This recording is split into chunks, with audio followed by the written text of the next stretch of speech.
dessas carniças? Pra tu ver, né, Doquinha? Logo aqui nessa favela. E ela se mudou agora, foi?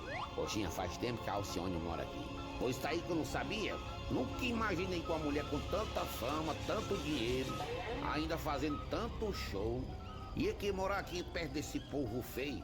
E é porque ela tem uma idade bem avançada, viu? Mas tá estourada ainda. Que idade bem avançada, ó. Se ela é novinha. E a fama que ela tem é de vender espetinho. Doquinha, não me diga que a Alcione também tá vendendo espetinho. E ela deixou de ser cantora. Poxinha, tu só pode tá frescando comigo. Olha pra minha cara. Tá querendo me tirar, é? Desde quando eu falei que era cantora Alcione? Ah, não é a sambista Alcione não, a marrom?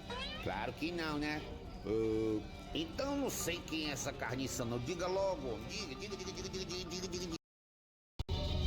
A Alcione, que a galera diz que quando é noite de lua cheia vira lobisomem. E naquele dia lá no shopping passou por ti e pediu um pedaço de calzone. Pare, kiss me, stop now. Já sei quem é essa fuleiragem. Esse povo daqui não me dá um minuto de sossego. Tudo que pega emprestado vem bater na minha porta. E tu, abestado, também empresta tudo, né? Mas por ser um negócio tão simples como esse, uma tábua real de carne, e a tua tábua tá imunda, cheia de bactérias. Mas é minha, não é sua. Pra que você não empresta suas coisas? Vamos embora daqui, bora, que eu não aguento mais não esse povo na minha porta pedindo as coisas não. Isso não acontece na elite. Poxa, acontece em todo canto. Precisão é precisão, não escolhe lugar nem a razão. Aí dentro, Doquinha, já viu na elite se pedir tábua de cortar carne emprestado? É só aqui mesmo esse povo. Só que esse povo gosta de pedir as coisas emprestadas. Eles já acordam de manhã procurando assim uma coisa pra pedir emprestado. Não faz outra coisa, é só pedindo. Vamos embora morar na elite que é melhor. Eu vou nada, não vou sair da minha comunidade. Comunidade não, favela. Que seja favela, a morar na elite. É como diz o velho ditado: galinha que muito olha pro céu, não sabe o tamanho do ovo que sai pelo sobretudo. Como é o ditado aí, Toquinho? Você entendeu que você não é jambalaya? Carniça, com tesoura. Carniça, com tesoura. No top 5 Miranda e Mar só quer ser o number 1.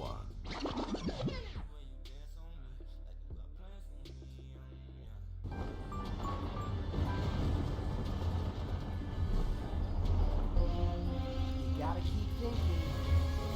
I'm looking forward to a wonderful week. The book is the doorway to another world.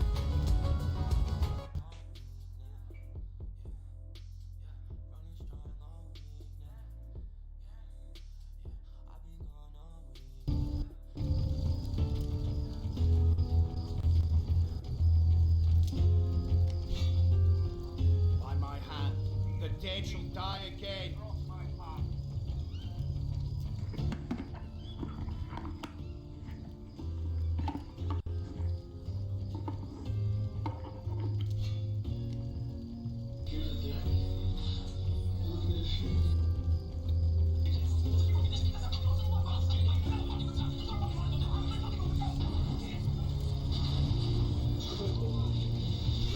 We got a few hours before the sun comes up.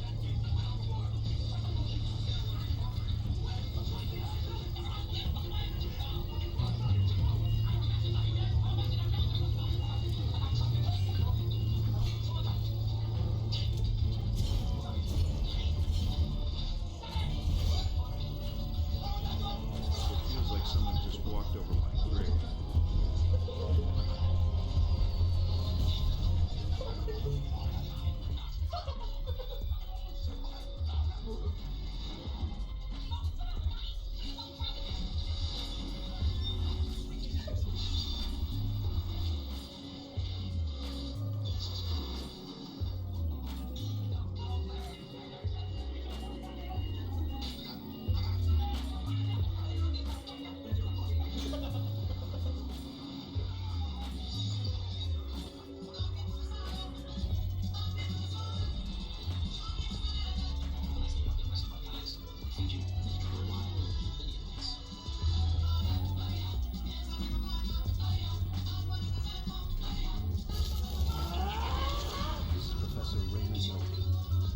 history will reflect that I am the wretched soul responsible for awakening a Kandarian demon. I beg you to perform the following actions in order to prevent its further spread.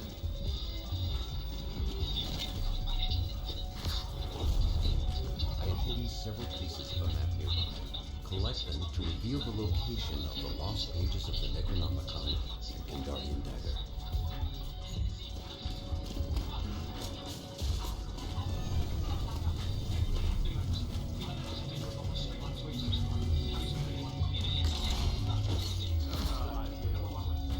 Stronger.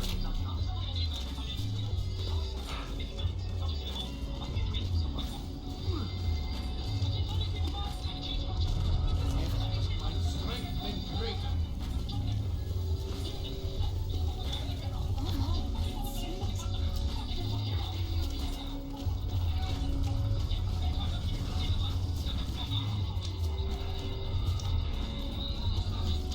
I think I can make this work.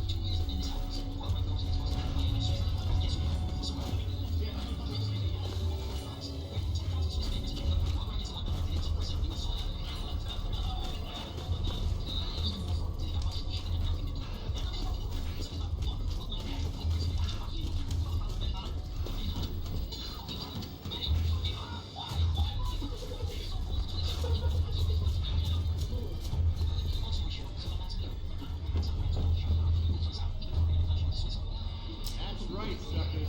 I created light.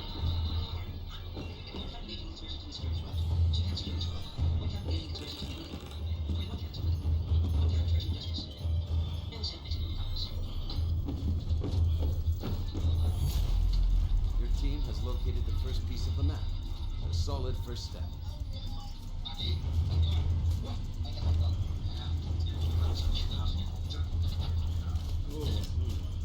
Starting to slip.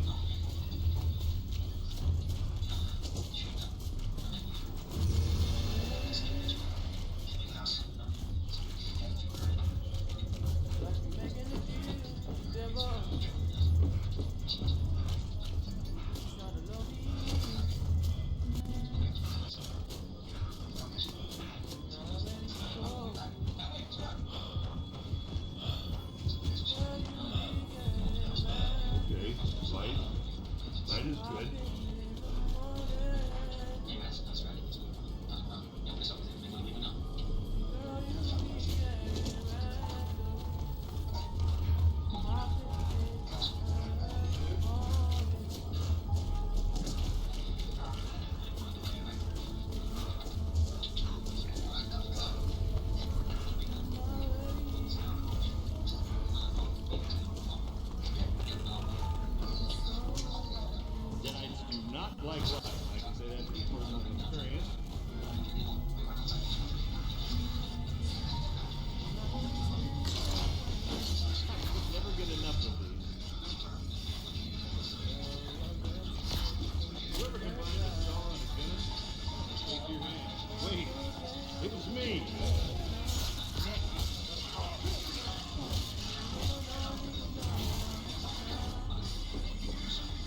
Pages of the Necronomicon and Kandarian Deck.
Spirits will sense their imminent doom and attack accordingly.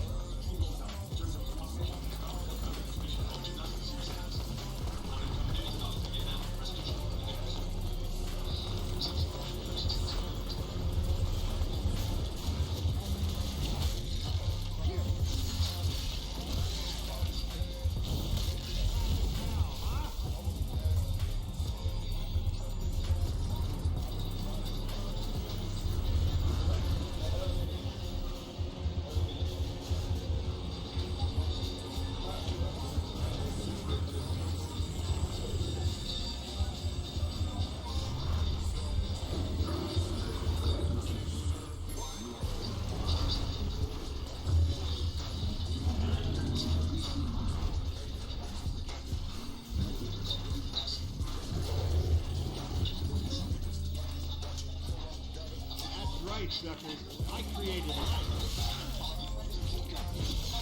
Eat this.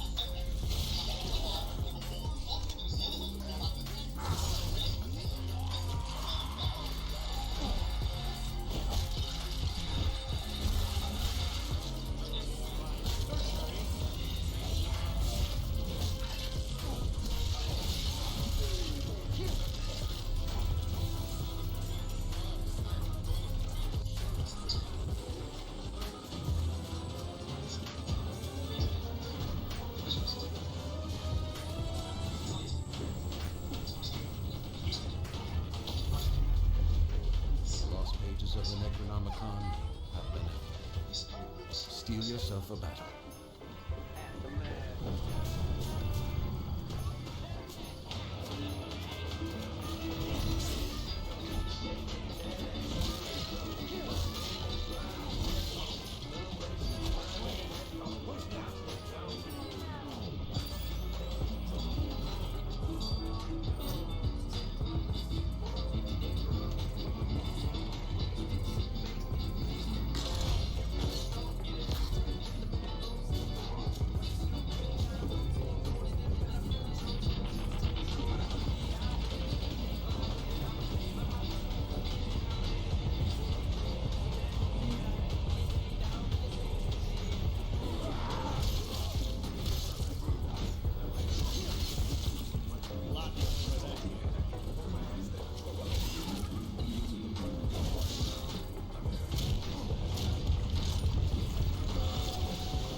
We are back in 5, 4.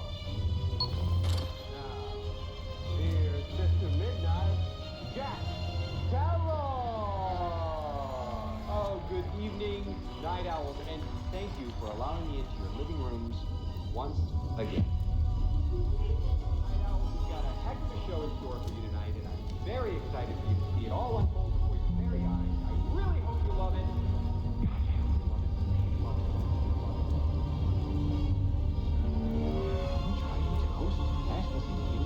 And I'm trying to help you keep it on the air.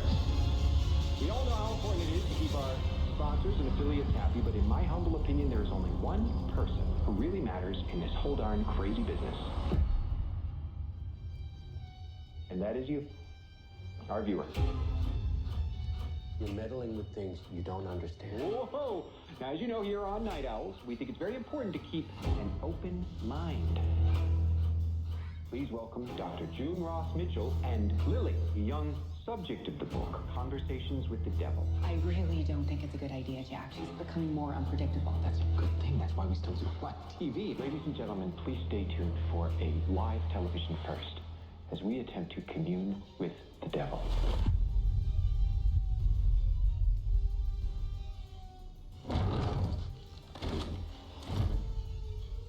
Lily, can you hear me?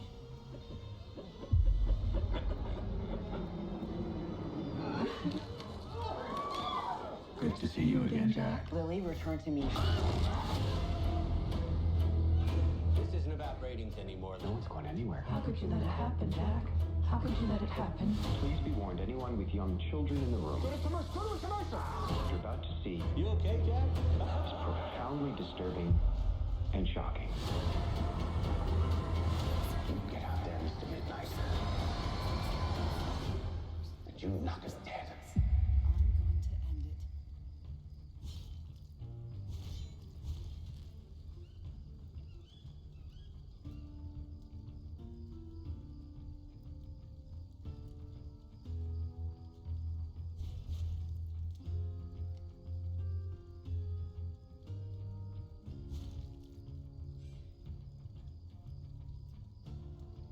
Jon Snow is a fantasy hero. He goes on adventures, falls in love, and fights to save the realm.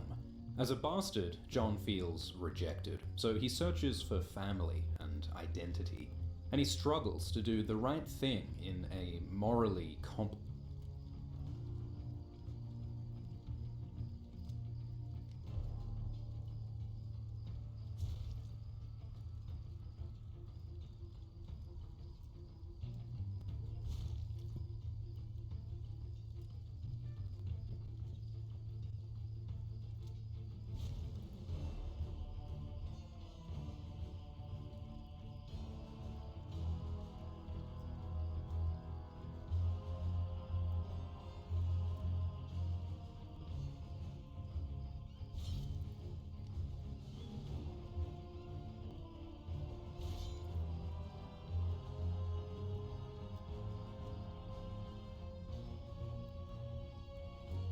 Yeah, I'm flattered. Now let's kick some evil ass.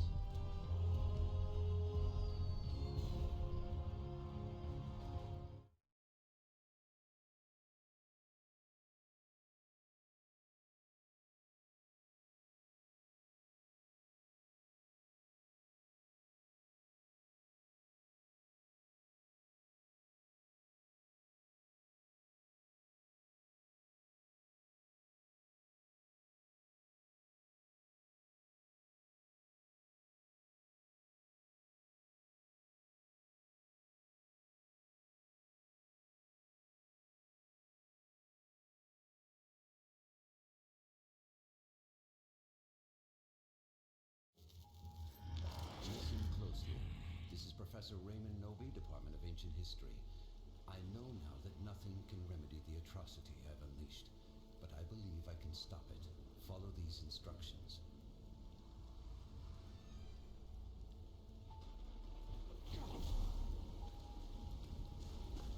There are several pieces of a map hidden nearby. Gather them to ascertain the location of the lost pages of the Necronomicon and Kandarian dagger. You'll need them.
just slip.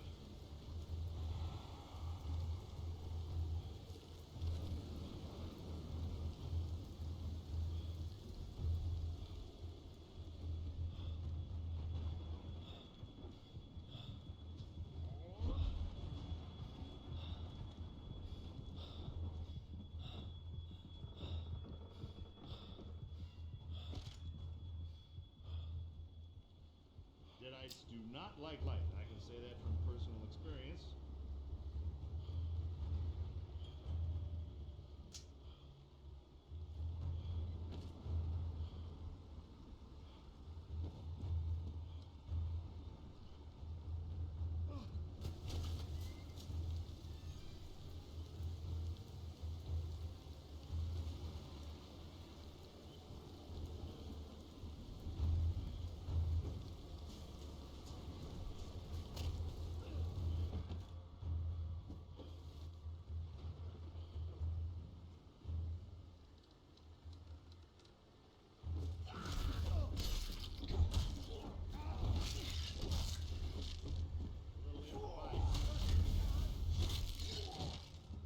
Back to hell for you, Scipio.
First piece of the map has been found. Continue and find the next.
another section of the map. Surely, luck is on your side.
Delicious.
pages of the Necronomicon and Kandarian Dagger are within reach. My plan will only succeed with these items. Starting to...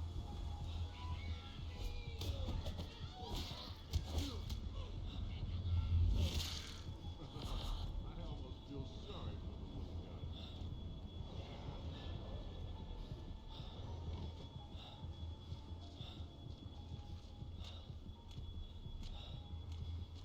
That's right, suckers. I created life.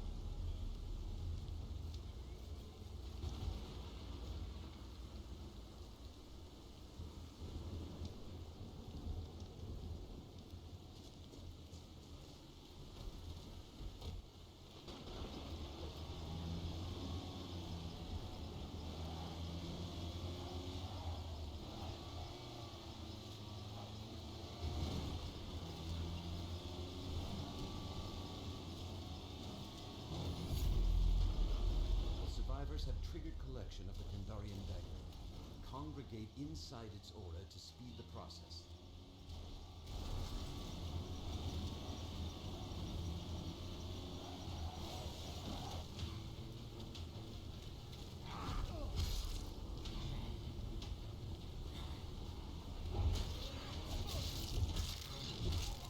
I didn't want to do this.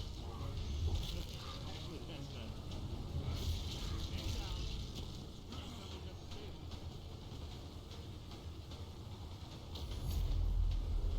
The team has awakened the lost pages, striking terror into the black heart of evil. Expect resistance.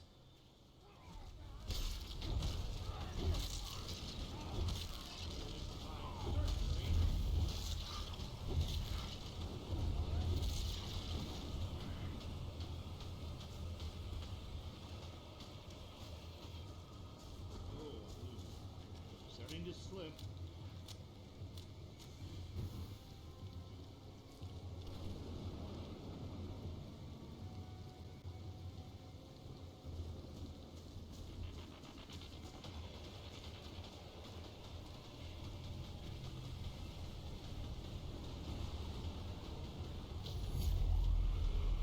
Group has roused the lost pages of the Necronomicon, transmitting a psychic wave to all corrupted souls. Hold your ground. Back to hell for you, shit.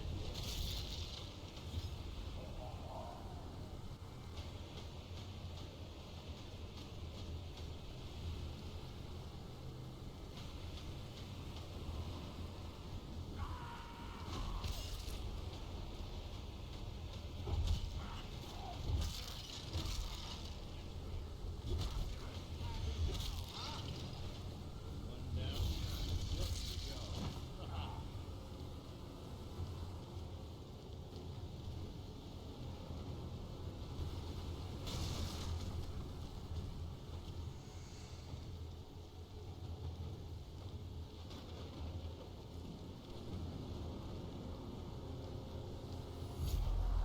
The living have seized the Kandarian dagger. You are one step closer to defeating the spirits of the book. A lot more of it.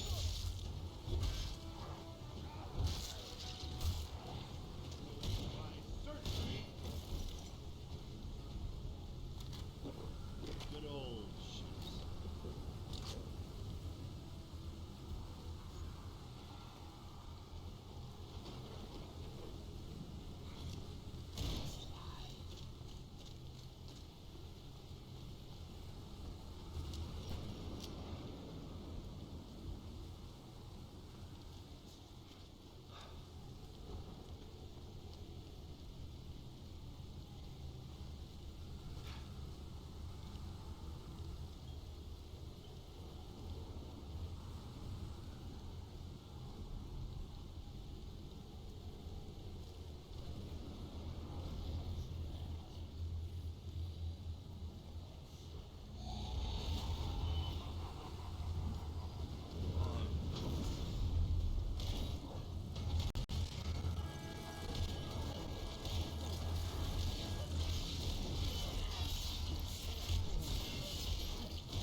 You have procured the lost pages of the Necronomicon.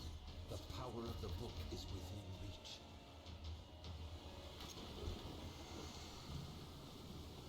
I want another one of those? The lost pages and Kandarian dagger are in your possession. You have all you need to banish the Dark Ones back to the Deadlands.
complicated world. The first 3 seasons of the Game of Thrones TV show are a pretty close adaptation of the books. But in the later seasons, TV Jon is a very different character to Book Jon. TV Jon is a badass warrior who fights lots of bad guys. He's described as brave but stupid because he takes dumb risks. He's not good at politics because he's so stubbornly honest. Actor Kit Harington says that Jon is not able to lie. TV Jon only wants to do the right thing. He doesn't want power or to be a king. He says, "I never wanted it." I never wanted a crown. I told you I don't want it. I don't want it. I don't want it. But in the books, Jon is different. Book Jon is not a great warrior. He's more of a smart politician. Book Jon is not always honest. He lies and has secret plans. And he doesn't just want to do the right thing, he's also tempted by his desires for honor, revenge, love, and home. When he gets the chance to rule Winterfell, he wants it. He thinks, "I have always wanted it." I don't want it. Author George Martin writes about the human heart in conflict with itself. Book Jon is defined by internal conflict between his desires and his duty, forcing him to make tough choices. He constantly faces moral dilemmas that question what it means to be a hero.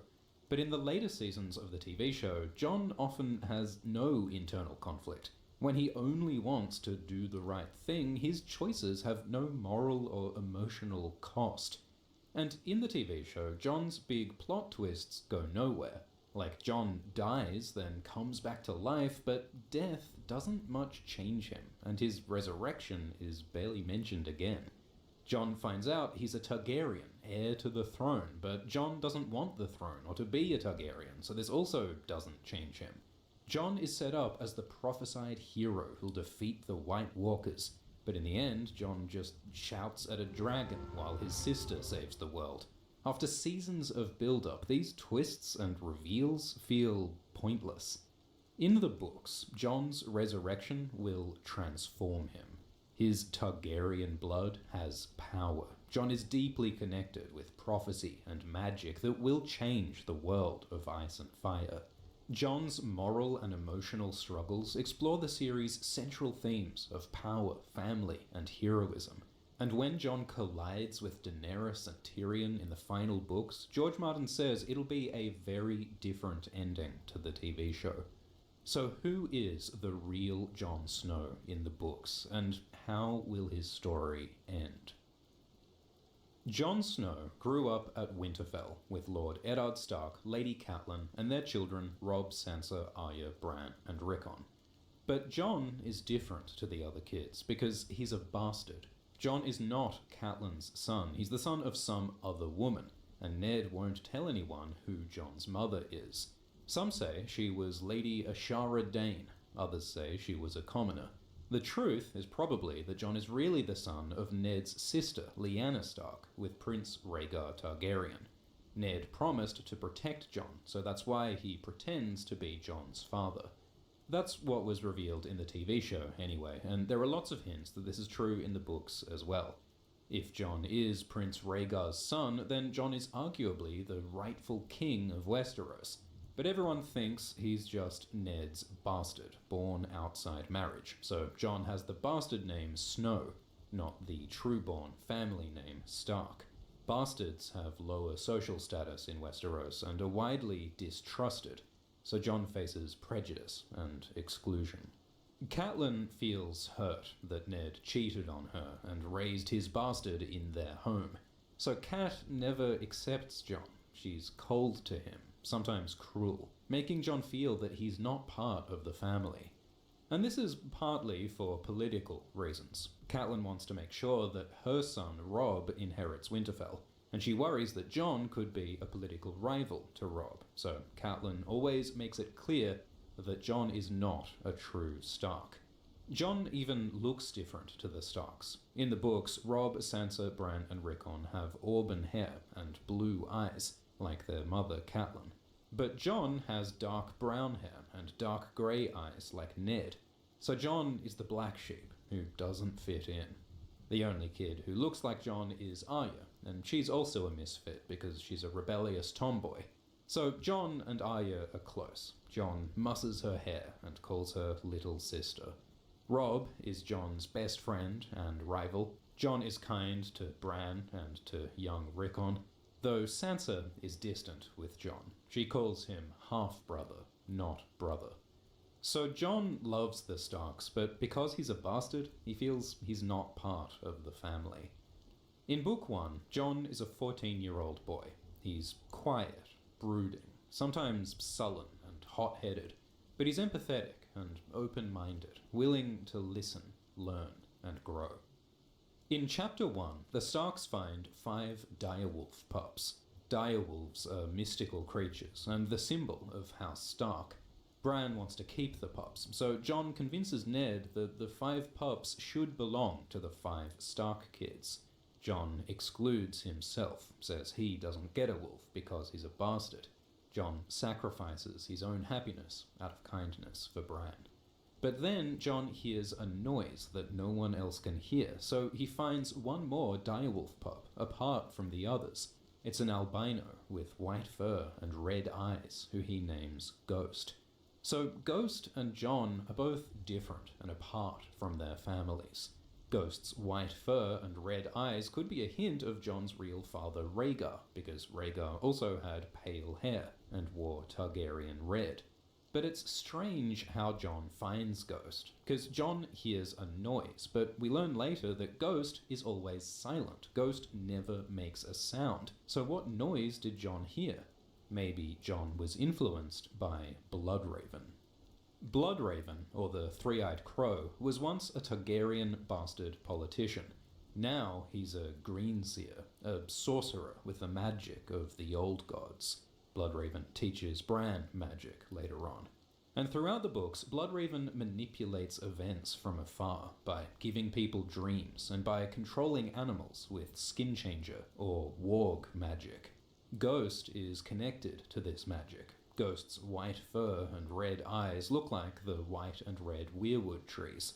John thinks that Ghost belongs to the old gods. Bloodraven also has white hair and a red eye. So maybe Bloodraven used the magic of the old gods to make John hear a noise, to make him find Ghost. Bloodraven might even have sent the direwolf's mother south in the first place, because there are hints that Bloodraven has plans for John, wants to use him to fulfill prophecies to defeat the White Walkers. So Ghost not only symbolizes how John is different to his siblings, but also connects John to mysterious magic. King Robert comes to Winterfell, but at the feast, Catelyn seats John at the back of the hall, separate from his family. John feels he has no future at Winterfell. Robb will be the next Stark Lord, his siblings will marry great houses and rule holdfasts, but as a bastard, John has no inheritance, no home here. So he tells his uncle Benjen that he wants to join the Night's Watch. The Watch is an ancient brotherhood who guard the wall in the north. John sees the Watch as his path to honor and adventure, a chance to prove his worth. Benjen warns John that Watchmen serve for life. They swear to never marry or have kids, and to hold no lands and wear no crowns. Benjen says that John doesn't understand the cost of that oath. Some fans think that Benjen knows that John is the son of Prince Rhaegar, and that if John swears the Watch oath, he'd be giving up his claim to the Iron Throne. Because Benjen was at Harrenhal when Rhaegar and Lyanna's relationship likely began. Benjen's grief and guilt over Lyanna's death might be why Benjen joined the Night's Watch, but that's just a theory. John feels rejected. He can't join the Night's Watch, he can't be a Stark, so who is he? John and Arya watch Prince Joffrey and Robb training at swords. John and Arya both want to join the training, but John's not allowed because he's a bastard, and Arya's not allowed because she's a girl. John says nothing is fair. This world discriminates by social class and gender. It's unfair that Joffrey gets more power and privilege just because he's a prince and Jon's a bastard. which is ironic because Joffrey is actually a bastard while Jon is secretly a prince. But the point is that Jon experiences injustice and prejudice, and that drives him to make justice later on. Ned is going south, and Catelyn wants Jon gone. So Ned agrees to send Jon to the Night's Watch, though Ned's voice is troubled. This chapter is from Catelyn's point of view, so we don't get to see Ned's thoughts here. If Ned promised to protect Jon, why send Jon to the Wall? Maybe Ned thinks that Jon will be safer if he swears the Watch oath to wear no crowns, because then Jon can't be used in any dangerous political plots. Aemon Targaryen joined the Watch for similar reasons. So Jon is leaving Winterfell. He says goodbye to Bran, but Catelyn is cruel to Jon. She says she wishes Jon was in a coma instead of Bran. But Jon tells Robb that Cat was kind to him, so that Robb doesn't feel bad. Again, Jon sacrifices his own feelings for the happiness of others. Jon says goodbye to Arya, and he gives her a sword called Needle. He tells Arya to learn to fight, in defiance of society's sexist rules. And for the rest of the books, Jon and Arya think about each other often, hoping to reunite. The TV show adds a scene where Ned says goodbye. Jon asks about his mother, and Ned promises that he'll tell Jon the next time they meet, which evokes Ned's promise to Lyanna. But tragically, Jon and Ned never see each other again. In the books, Jon dreams that his mother was beautiful and kind. He also knows she may have been a whore. He worries that Ned did something shameful with his mother. Why else would Ned be so secretive? Jon is haunted by this painful mystery. Jon rides north with Benjen and Tyrion Lannister, and they're joined by more recruits for the Watch. Jon is upset to learn that the recruits are criminals, forced to join the Watch as a punishment. Jon had thought that the Watch was a noble brotherhood of heroes, but Tyrion says it's a dumping ground for outcasts. Robb will inherit Winterfell, while Jon is abandoned with the rejects. At first, Jon gets angry. Ghost attacks Tyrion. Jon has several emotional tantrums in the books. Like other Targaryens, Jon has a temper. But then Jon cools down and he accepts that Tyrion is right. His life will be hard. It's not what he hoped for. But growing up, becoming an adult, means making the best of an imperfect world. Tyrion gives Jon advice, tells him to be proud of his bastard identity and to use it as a strength. The bastard and the dwarf form an unlikely friendship, which could be important in later books. Jon starts his new life at Castle Black, and it sucks. Jon wants adventure beyond the Wall, but he's put into training under the cruel Alliser Thorne. Alliser calls Jon Lord Snow as a mocking nickname. Jon easily beats the other recruits at sword practice because Jon's had proper training, so the other boys hate Jon. Jon is cold and alone on the Wall, feeling sorry for himself, until the smith, Donal Noy, gives Jon advice. He says Jon is not the victim here. Jon may think that his life sucks, but Jon grew up in a castle, the son of a great lord. Most Watch recruits are peasants who've suffered way more than Jon has. When Jon beats the other boys, he's being a privileged, arrogant bully. Jon listens to Donal and starts to show empathy. He makes friends with Gren and Pip, and he teaches the recruits to fight better. Though Alliser gets angry at Jon for undermining his authority, and when Jon stands up to Alliser, he makes a bitter, lasting enemy. It's kind of ironic that Alliser hates Jon, because in Robert's Rebellion, Alliser fought for the Targaryens, and Jon is secretly a Targaryen. Samwell Tarly arrives. Sam is fat and scared and useless at fighting, so Alliser has Sam beaten. Jon has sympathy for misfits like Tyrion and Arya and himself, so Jon protects Sam. Using persuasion and threats, Jon convinces all the recruits to not hurt Sam. So Jon becomes a leader, someone who brings people together to protect the vulnerable. Jon is frustrated by Sam's weakness, but he listens and tries to understand Sam. John looks past Sam's flaws and sees his strengths, that Sam is smart and good with books. So John asks for Sam to become Maester Aemon's steward, arguing that the world needs the unique talents of all different people. John makes change to empower the vulnerable. But the TV show doesn't include this bit. TV John is not as interested in change and justice, which makes him a more passive character. Book John has political values and a vision for change, which gives him a reason to want power. John graduates to become a full brother of the Watch. John wants to become a ranger to patrol beyond the wall, but he's made a steward, a servant for Commander Jeor Mormont. At first, John is angry, says he's too good to be a mere steward, but Sam says that Jeor will teach John to lead, will groom him for command.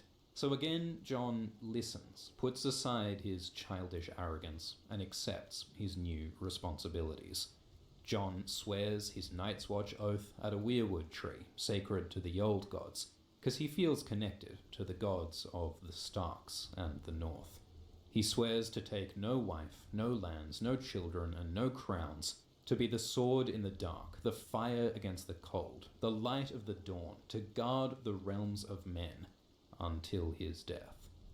The Watch is a motley brotherhood of outcasts and underdogs, but it becomes John's family. He still loves the Starks, but he was never one of them. The Night's Watch become his brothers. The boys celebrate their graduation with snowball fights and childish horseplay. They're so innocent, unprepared for the dangers to come. Alyssa says that in winter these boys will die like flies, and he's not wrong. Childhood will end, many will die, because the cold winds are rising, and winter is coming. Uncle Benjen is missing. He went beyond the wall with 6 men and hasn't come back. Then Ghost finds 2 of Benjen's men dead. Their bodies are pale with blue eyes. So John fears that they were killed by the Others, or White Walkers, the legendary ice demons from beyond the wall. Thousands of years ago, in the Long Night, the Walkers attacked with an army of the dead, and now they are returning. In the night, Ghost leads John to find that one of the corpses has risen from the dead. It's now a white, a zombie, controlled by the White Walkers. So John bravely fights the White and kills it with fire. John's hand gets burned in the fire, because in the books Targaryens can be burned, they're not all fireproof. So for the rest of the story, John flexes his scarred, burned hand, a constant reminder of the White Walker threat. It seems that this White was trying to kill Commander Jeor. Meanwhile, the other corpse rises and kills the acting First Ranger. So the White Walkers are targeting high-ranking officers to weaken the Night's Watch. It's interesting that Ghost leads John to the Whites. Maybe Bloodraven is influencing Ghost, leading John to face the White Walkers. John saved Jeor's life. He proved himself. So Jeor gives John a sword called Longclaw. Longclaw is a bastard sword, which means it's bigger than a normal one-handed sword.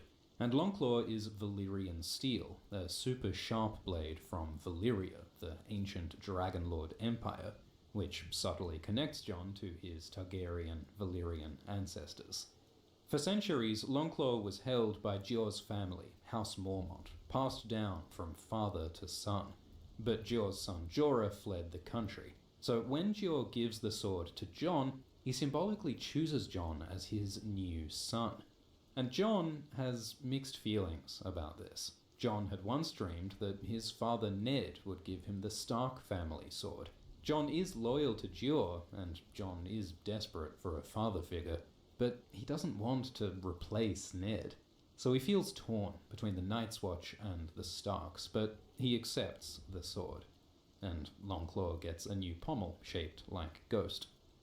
In the south, Ned is imprisoned by King Joffrey, and Robb marches south to save him. So John desperately wants to help the Starks, but he's sworn to stay on the wall, so what should he do? Maester Aemon says the reason why Watchmen swear to have no family is so they will not love. Watchmen should be focused on defending the realm, and if they have families, that could divide their loyalties and weaken the Watch. Aemon says love is the death of duty. So to do his duty, Jon must let go of his love for the Starks. Aemon has felt this pain himself because Aemon's a Targaryen. He's the great-granduncle of Daenerys and Rhaegar, and the great-great-granduncle of Jon Snow. When the Targaryens were overthrown in Robert's Rebellion, when his family was slaughtered, Aemon kept his oath on the wall. So will Jon stay for his duty or help the Starks out of love? Jon wants to do the right thing, but either choice feels like a betrayal. This is Jon's first moral dilemma, a choice where there is no totally right answer. Both options have a cost. So Jon has to compromise, make sacrifices, think hard about his values and morality. And this is what Jon's story is all about, exploring how to be a hero in a morally complex world. Later, the Lannisters execute Ned. They kill Jon's only parent. So then, Jon chooses love. He rides south to help Robb. Jon knows that the punishment for leaving the Watch is death, so Jon decides that he'll become a fugitive, friendless and damned. He only hopes to live long enough to avenge his father in battle, so then Jon can die like a true Stark. Jon is as dramatic and naive as Sansa in Book 1, fantasizing of a glorious self-sacrifice. But Jon rides south, and his friends go after him. They remind him of his duty to his Watch brothers and bring him back to the wall. Jeor tells Jon to grow up. There's no point in Jon getting himself killed by deserting. Jon can't bring Ned back to life, and Jon won't make a difference in Robb's army. The war in the south is not as important as the war in the north, because beyond the wall, wildlings are gathering. The Walking Dead are attacking the Watch. They are the enemies that matter. Jeor says Jon belongs on the wall, because he has the blood of the Starks with the magic of the old gods and his direwolf. The Watch is his destiny. Jon reflects that he has no rights, no name, and now no parents. All he has is his Watch duty. Jon is troubled by his loves and his loyalties, but decides that he'll keep his vows. So at the start of Book 1, Jon is an immature boy, angry at the world for rejecting him. But Jon listens to Tyrion, Donal, Aemon, Sam, and Jeor. He extends his empathy to the outcasts of the Watch and becomes a leader who defends the weak, a warrior who fights the dead. But being a hero is complicated. Jon is torn between his duty to the Watch and his love for the Starks. Can he fight for the greater good and protect the people he loves? In Book 2, the Night's Watch rides north. Jeor leads 300 men beyond the wall to find Benjen, to face the White Walkers and find the wildlings. Many wildling villages have recently been abandoned, so Jeor wants to find out where the wildlings went. They stop at a village called White Tree, which has an enormous, monstrous weirwood tree. The tree has a jagged mouth full of human bones, like a sacrifice to the old gods. The wildlings burn their dead, so they don't rise again as whites. Above, the mystical red comet burns, evoking ancient prophecy, foretelling change and doom. Book 2 has a growing sense of mystery and dark magic. Jon once dreamed of adventure beyond the wall, but this adventure sucks. They ride through rain, Jon's back hurts, the food is bad, it's no fun. He learns that real life is not like a fantasy story. Life is harder and more complicated. Sometimes good and evil are not as they seem. The Rangers stop at Craster's Keep. Craster is a wildling and the son of a Night's Watch man. And Craster marries his own daughters, has children of incest, and rules his daughter wives with violence and fear. Craster even sacrifices his baby sons to the White Walkers. So Craster is an evil man, but the Night's Watch treat him as an ally. Craster gives them shelter and intel, so the Watch gives Craster trade and weapons. This monster is a friend to the Watch.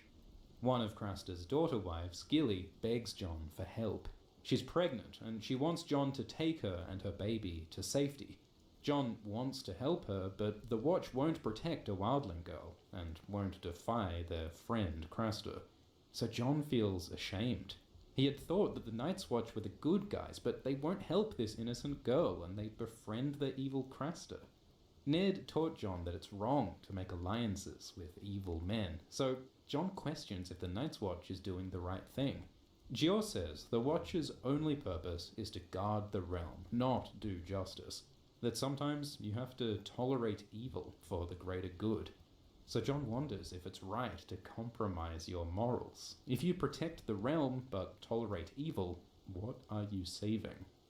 At Craster's Keep, there's a bear skull on display, and Gior Mormont's nickname is the Old Bear, so the bear skull foreshadows Gior's death at Craster's Keep later on. Gior learns that the Wildling King, Mance Rayder, has gathered the wildlings in the Frostfang Mountains. That's why those villages were abandoned. So the Rangers continue north to the Fist of the First Men. The Fist is a hill defended by walls built by the ancient First Men. It's a mysterious, powerful, prehistoric place, like a fantasy Stonehenge. Ghost acts weird at the Fist, and he leads John to a hidden package. It's a bunch of dragonglass blades and an old horn in a Night's Watch cloak. Weapons made of dragonglass can kill White Walkers, and this horn might be the Horn of Winter, a legendary artifact with the power to destroy the Wall. Someone must have put this here to help John and the Watch fight the White Walkers and to keep the horn safe. Maybe it was put here by Uncle Benjen, or by Cold Hands, the mysterious undead servant of Bloodraven. In the TV show, Benjen is Cold Hands, but in the books, Benjen and Cold Hands might be separate characters. It's confusing. But either way, Bloodraven is probably behind this. Bloodraven might have influenced Ghost to lead John here. That would explain Ghost's weird behavior. In the TV show, Sam randomly finds this package, but in the books it's John, guided by mysterious forces. Corin Halfhand arrives. Corin is a legendary ranger, the wildlings' deadliest enemy. He's called the Halfhand because he lost some fingers in battle with wildlings. Corin says that Mance plans to attack the realm and to break the wall with magic, using the Horn of Winter. So Corin leads a mission to investigate, and he chooses John to come with him, because Corin notices that John has Ghost, and has the blood of the Starks connected to the Old Gods. So John, Corin, and his men journey into the mountains. It's a harsh land, but John sees beautiful waterfalls, wildflowers, and ravines. Turns out there is beauty in adventure sometimes. They see wildlings ahead, so John climbs a dangerous mountain trail and kills a wildling called Arel. Arel is the first person John has ever killed, not including that zombie. And Arel is a skin changer who's magically connected to his eagle, so when Arel dies, Arel's spirit lives on inside his animal. For the rest of the book, Arel's eagle follows John, spying on him, wanting revenge. John also faces a wildling named Ygritte. John had been told that wildlings are all nasty, evil murderers, but Ygritte is a girl with red hair. She reminds him of Arya. John doesn't want to kill this girl, so John captures her, and they talk, and she shows him a different perspective on the world. Like, the Watch says wildlings are invaders and thieves, but from Ygritte's perspective, the Southerners stole the wildlings' land. John thinks that he's from the north, but from Ygritte's point of view, John is from the south, and she's from the north. Everything's relative. Good and evil can depend on your perspective. Ygritte tells John a story about a wildling called Bale. Bale had a baby with a Stark girl, and that baby became a Stark king. So the Starks and the wildlings are related. They're family. So why are they enemies? The story of Bale and the Stark Girl also mirrors the story of Rhaegar and Lyanna Stark. Bale took a blue winter rose from Winterfell, and blue winter roses were Lyanna Stark's favourite flower. Bale and the Stark hid in the Winterfell crypts, which is a hint that Jon will find out about his real parents in the crypts. Jon has recurring dreams of the crypts where he's searching for his father, and he knows he's not a Stark, and he has to go down there. Ygritte is a wildling warrior, an enemy of the Watch, so Jon prepares to kill her. But then he thinks of Ned. Ned said that when you execute someone, you should look in their eyes and hear their words to see if they really deserve to die. And when Jon looks in Ygritte's eyes, he sees no evil. So Jon follows Ned's example of mercy, and he decides to let Ygritte go free. In the TV show, it's different. Ygritte escapes from Jon, and he chases her, running and jumping through the mountains.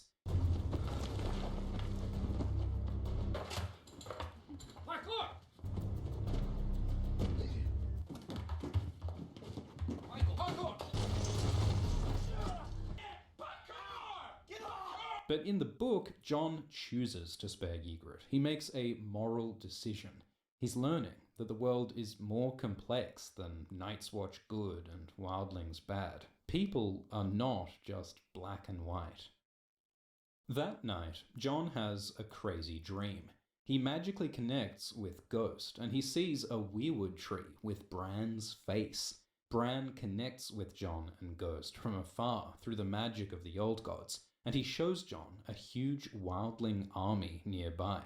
Then Ghost is attacked by Orell's eagle, so when Ghost returns injured, it proves that Jon's dream was real. Corran says that Jon is a warg, connected to his wolf. He says magic is returning to the world. Old powers are waking, and the trees have eyes again.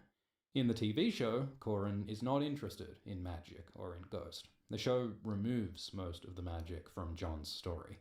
But in the books, Jon is influenced by dreams, magic, and prophecies, leading him towards a mysterious destiny. The Watchmen retreat, but wildlings chase them through the mountains. The men split up until it's just Jon and Corran left. Since Corran is a famous ranger, he knows that the wildlings will kill him. But the wildlings might spare Jon.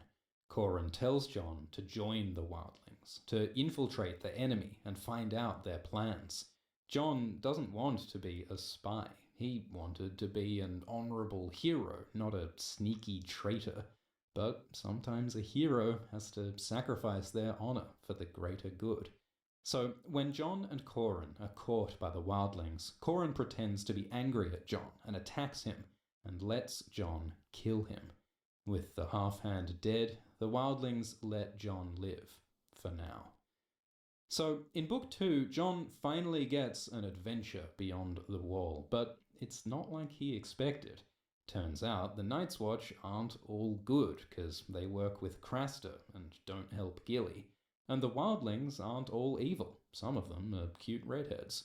Jon has to kill one of his own sworn brothers and join the enemy, making him question his loyalties, his morality, and his identity. He feels he's lost his Stark family, and now he's lost his Watch brothers too. So who is he now? He also discovers he's a warg, magically connected to his wolf and the old gods, so what is he now? In Book 3, Jon is a captive crow, surrounded by thousands of wildlings. He meets the wildling king, Mance Rayder, and asks to join their side. In the TV show, this scene is tense. The wildlings are cold and threatening. In the books, it is tense, but it's also warm and colourful. Mance plays music and sings. Tormund tells jokes. We meet Mance's pregnant wife, Dalla, and Dalla's sister Val and her lover, all cooking and drinking together. The wildlings aren't just threatening, they're a family, and family is what Jon has always wanted. The wildlings aren't all nice. Rattleshirt threatens to sow a weasel inside Jon's belly. The wildling chief Harmer Dogshead kills a dog each fortnight. And there's Steer, the leader of a wildling group called the Thens. In the TV show, Steer is a scary cannibal who threatens to eat Ollie's mum.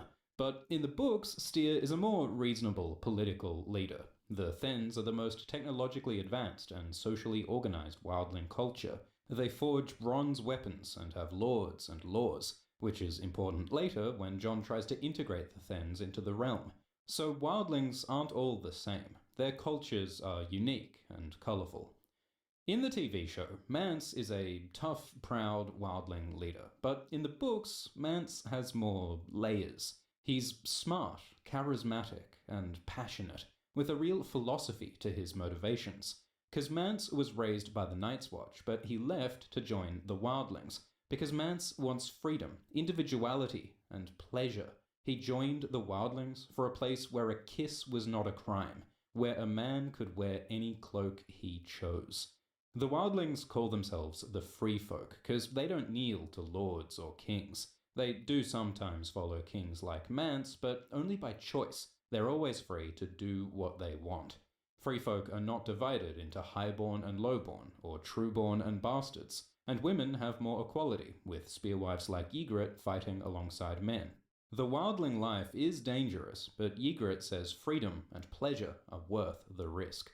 So, compared to the Night's Watch, those cold, lonely men with no freedom and no families, the wildling life is way more fun. Free folk society is more fair than the exploitative class system of the South. Jon tells Mance that he wants to join the wildlings because they treat bastards equally, unlike the South who discriminate against bastards. So Mance lets him join the wildlings. Secretly, Jon stays loyal to the Watch, but he is tempted by the wildlings' freedom, equality, and warmth. Suddenly, Jon is attacked by Erel's eagle. Erel's spirit wants revenge for Jon killing him, so the eagle tears up Jon's face. Jon is left scarred and haunted by the ghost of the first man he killed. His violence has lasting consequences.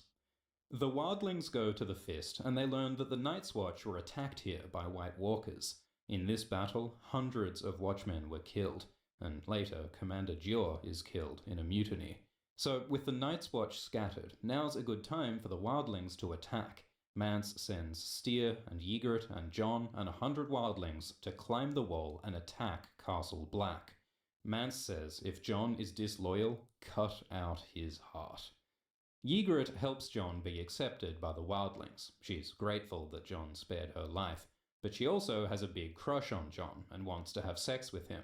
Jon is reluctant, because watchmen aren't meant to have sex, and Jon has always been determined to never father a bastard, because as a bastard, Jon suffered prejudice all his life. He doesn't want to get Ygritte pregnant and bring another bastard into the world, but Tormund reminds Jon that wildlings don't discriminate. They're free to have sex and have kids with whoever they want without shame. And Ygritte explains more of the wildling philosophy. She says that the gods made the earth for all men to share, and that it's wrong for southern kings to rule over land and people. She shows Jon that the giants aren't monsters. They're a unique culture, and it's tragic that they're going extinct, just as it's tragic that the wildlings are under threat and they might go extinct. Ygritte says, "You know nothing, Jon Snow," teaching him whole new political and moral perspectives on the world. So Jon feels conflicted and confused and horny. Jon is a 16-year-old boy, and this redhead is throwing herself at him. So Jon does have sex with Ygritte. He loses his virginity and breaks his oath. Breaks his oath in spirit, if not technically. They have a particularly memorable tryst in a cave, and Ygritte says she never wants to leave. With Ygritte, Jon experiences love and sex and freedom, and he wants to be with her. But deep down, Jon knows he's not a wildling. He's of the Starks and the North, and he will have to leave Ygritte to protect his home from her people. Like Romeo and Juliet, Jon and Ygritte are star-crossed lovers on opposing sides, both doomed to die. Jon and the wildlings climb the wall. In the TV show, this is dramatic. They all climb up by hand, and Jon falls, and Ygritte falls, and Jon saves her. But in the book, it's only a small team of climbing experts who climb by hand. From the top of the wall, they drop down a rope ladder so the others can climb up more easily. And they start the climb from the top of a hill where the wall is not as tall. George Martin really thought about the most logical and realistic way to climb a 700-foot magic ice wall. South of the wall, they find an old man, and Steer tells John to kill him, to test John's loyalty. John looks into the man's eyes, and he thinks of Ned Stark, so John refuses to kill this innocent man. With Ygritte, John refused to kill a wildling. Now he refuses to kill a southerner. He's rejecting the black and white morality of Watch versus Wildlings and chooses to protect people on both sides of the wall. Before Steer can cut out Jon's heart, Jon is saved by Bran, because Bran and his mates are hiding nearby, and Bran walks his direwolf to attack the wildlings. So, once again, the magic of the old gods guides Jon. Jon escapes the wildlings, though Ygritte shoots him with an arrow. The TV show adds more scenes that deepen the drama between Jon and Ygritte. The actors Kit Harington and Rose Leslie have a great natural chemistry, so good that they are now married with kids. Jon returns to Castle Black, and in the TV show, this is where Season 3 ends. The first 3 seasons are pretty close to the books, but from Season 4 onwards, the show gets increasingly different to the books. Season 4 adds a plotline where Jon goes back to Craster's Keep to kill the mutineers who killed Commander Dior. In the books, it's Cold Hands who kills these mutineers, then he feeds their bodies to Bran. But in the show, Jon fights the mutineers, who are led by Carl fucking Tanner, a cartoonishly evil villain. The books are about Jon learning a more complex moral perspective, fighting emotional battles in his heart. But this TV show plotline, it's about good guys killing bad guys. Carl does teach Jon a lesson about fighting dirty and the cost of honor, but most of this plotline is filler. The show starts to make changes that miss the meaning of the books. In the book, Jon gets back to Castle Black and he's a mess. His leg is wounded, his heart is broken from leaving Ygritte. He finds out that Winterfell was burned and Bran and Rickon are believed dead. But Jon puts aside his pain and focuses on protecting others. The wildlings are coming, and Castle Black is not ready. Officer Bowen Marsh took most of their men off chasing wildling feint attacks, so now there's only 40 men left to defend Castle Black.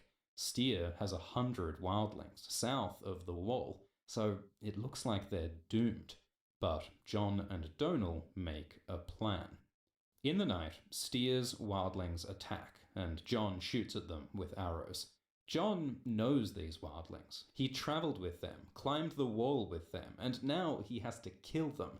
But when Jon sees Ygritte, he can't bring himself to kill his lover. The Watchmen retreat up the wall, and the wildlings chase them up the stairs. So then Jon and Donal spring their trap. They burn and collapse the stairs, killing Steer and his wildlings.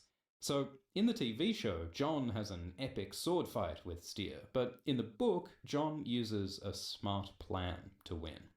After the battle, Jon finds Ygritte wounded. He holds her in his arms, tells her she'll be okay. She says he knows nothing, and she dies. Ygritte showed Jon freedom and love, and that's what makes it meaningful that Jon gives up his love for Ygritte to defend the realm. Jon feels terrible guilt for betraying Ygritte, and that pain never leaves him. Steer is dead, but north of the wall is Mance's army.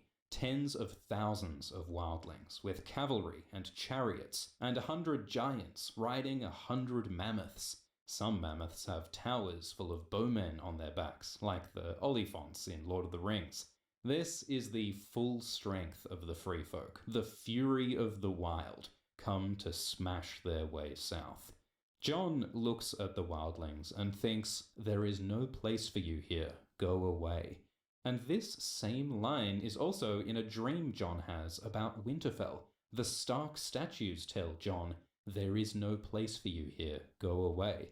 It's also similar to when Catelyn tells Jon to go away, we don't want you here. So Jon's rejection from the Stark family is like how the wildlings are rejected from the realm. The wildlings and Jon are both outcasts, and he feels sympathy for them, but he can't let this army invade his homeland. He's conflicted, but Jon keeps his oath. The Watchmen shoot at the wildlings from atop the wall, while the wildlings try to break the gate into the wall's tunnel. Which doesn't make much sense, because the wildlings can't hurt the Watchmen up on the wall, and the thousands of wildlings can't all attack the gate at once, so most of them just stand around getting shot. Wildlings are not great at tactics. But a giant named Mag the Mighty breaks into the tunnel, and he's stopped by Donal. The great giant and the humble smith die together, and with Donal dead, Jon takes command. This battle continues for days. The Watchmen fix the gate, the wildlings build a ram, so Jon drops barrels of gravel to smash the ram, and the wildlings back off. So again, this is different to the TV show. In the show, Jon fights the wildlings with his sword like a badass, but in the books, Jon stays out of close combat. Jon is only 16 years old in the books, and he's not a great warrior, so instead Jon uses smart ideas like the barrels and the burning stairs. He plans to improve the wall's defences with hoardings and turnable trebuchets. Book Jon is not just a fighter, he's a smart leader. So Jon holds the wall, with just 40 men against thousands of wildlings. Then some Night's Watch reinforcements arrive, led by Alliser Thorne and Janos Slynt. Janos was commander of the City Watch in King's Landing. After Janos betrayed Ned Stark, he was sent to the Wall. Janos makes friends with Alliser, who still hates Jon, so together they accuse Jon of joining the wildlings and murdering Corran. They use Jon's bastardy and his old gods against him, using prejudice to make Jon look bad. When they insult Ned, Jon gets angry and attacks Alliser. So then Janos and Alliser send Jon on a suicide mission to kill Mance Rayder. Jon knows this won't work. He's already betrayed Mance. The wildlings will just kill him, but he has no choice. So Jon bravely faces death. Jon had wanted to prove himself worthy and honourable as Ned Stark's true son. But even after all his sacrifices, he's still hated and rejected, seen as a traitor by both wildlings and the Watch. Being heroic doesn't get Jon the love and acceptance that he craves. Jon goes to the wildlings, and Tormund is friendly. They chat about Tormund's family and toast to the memory of Donal, Mag, and Ygritte.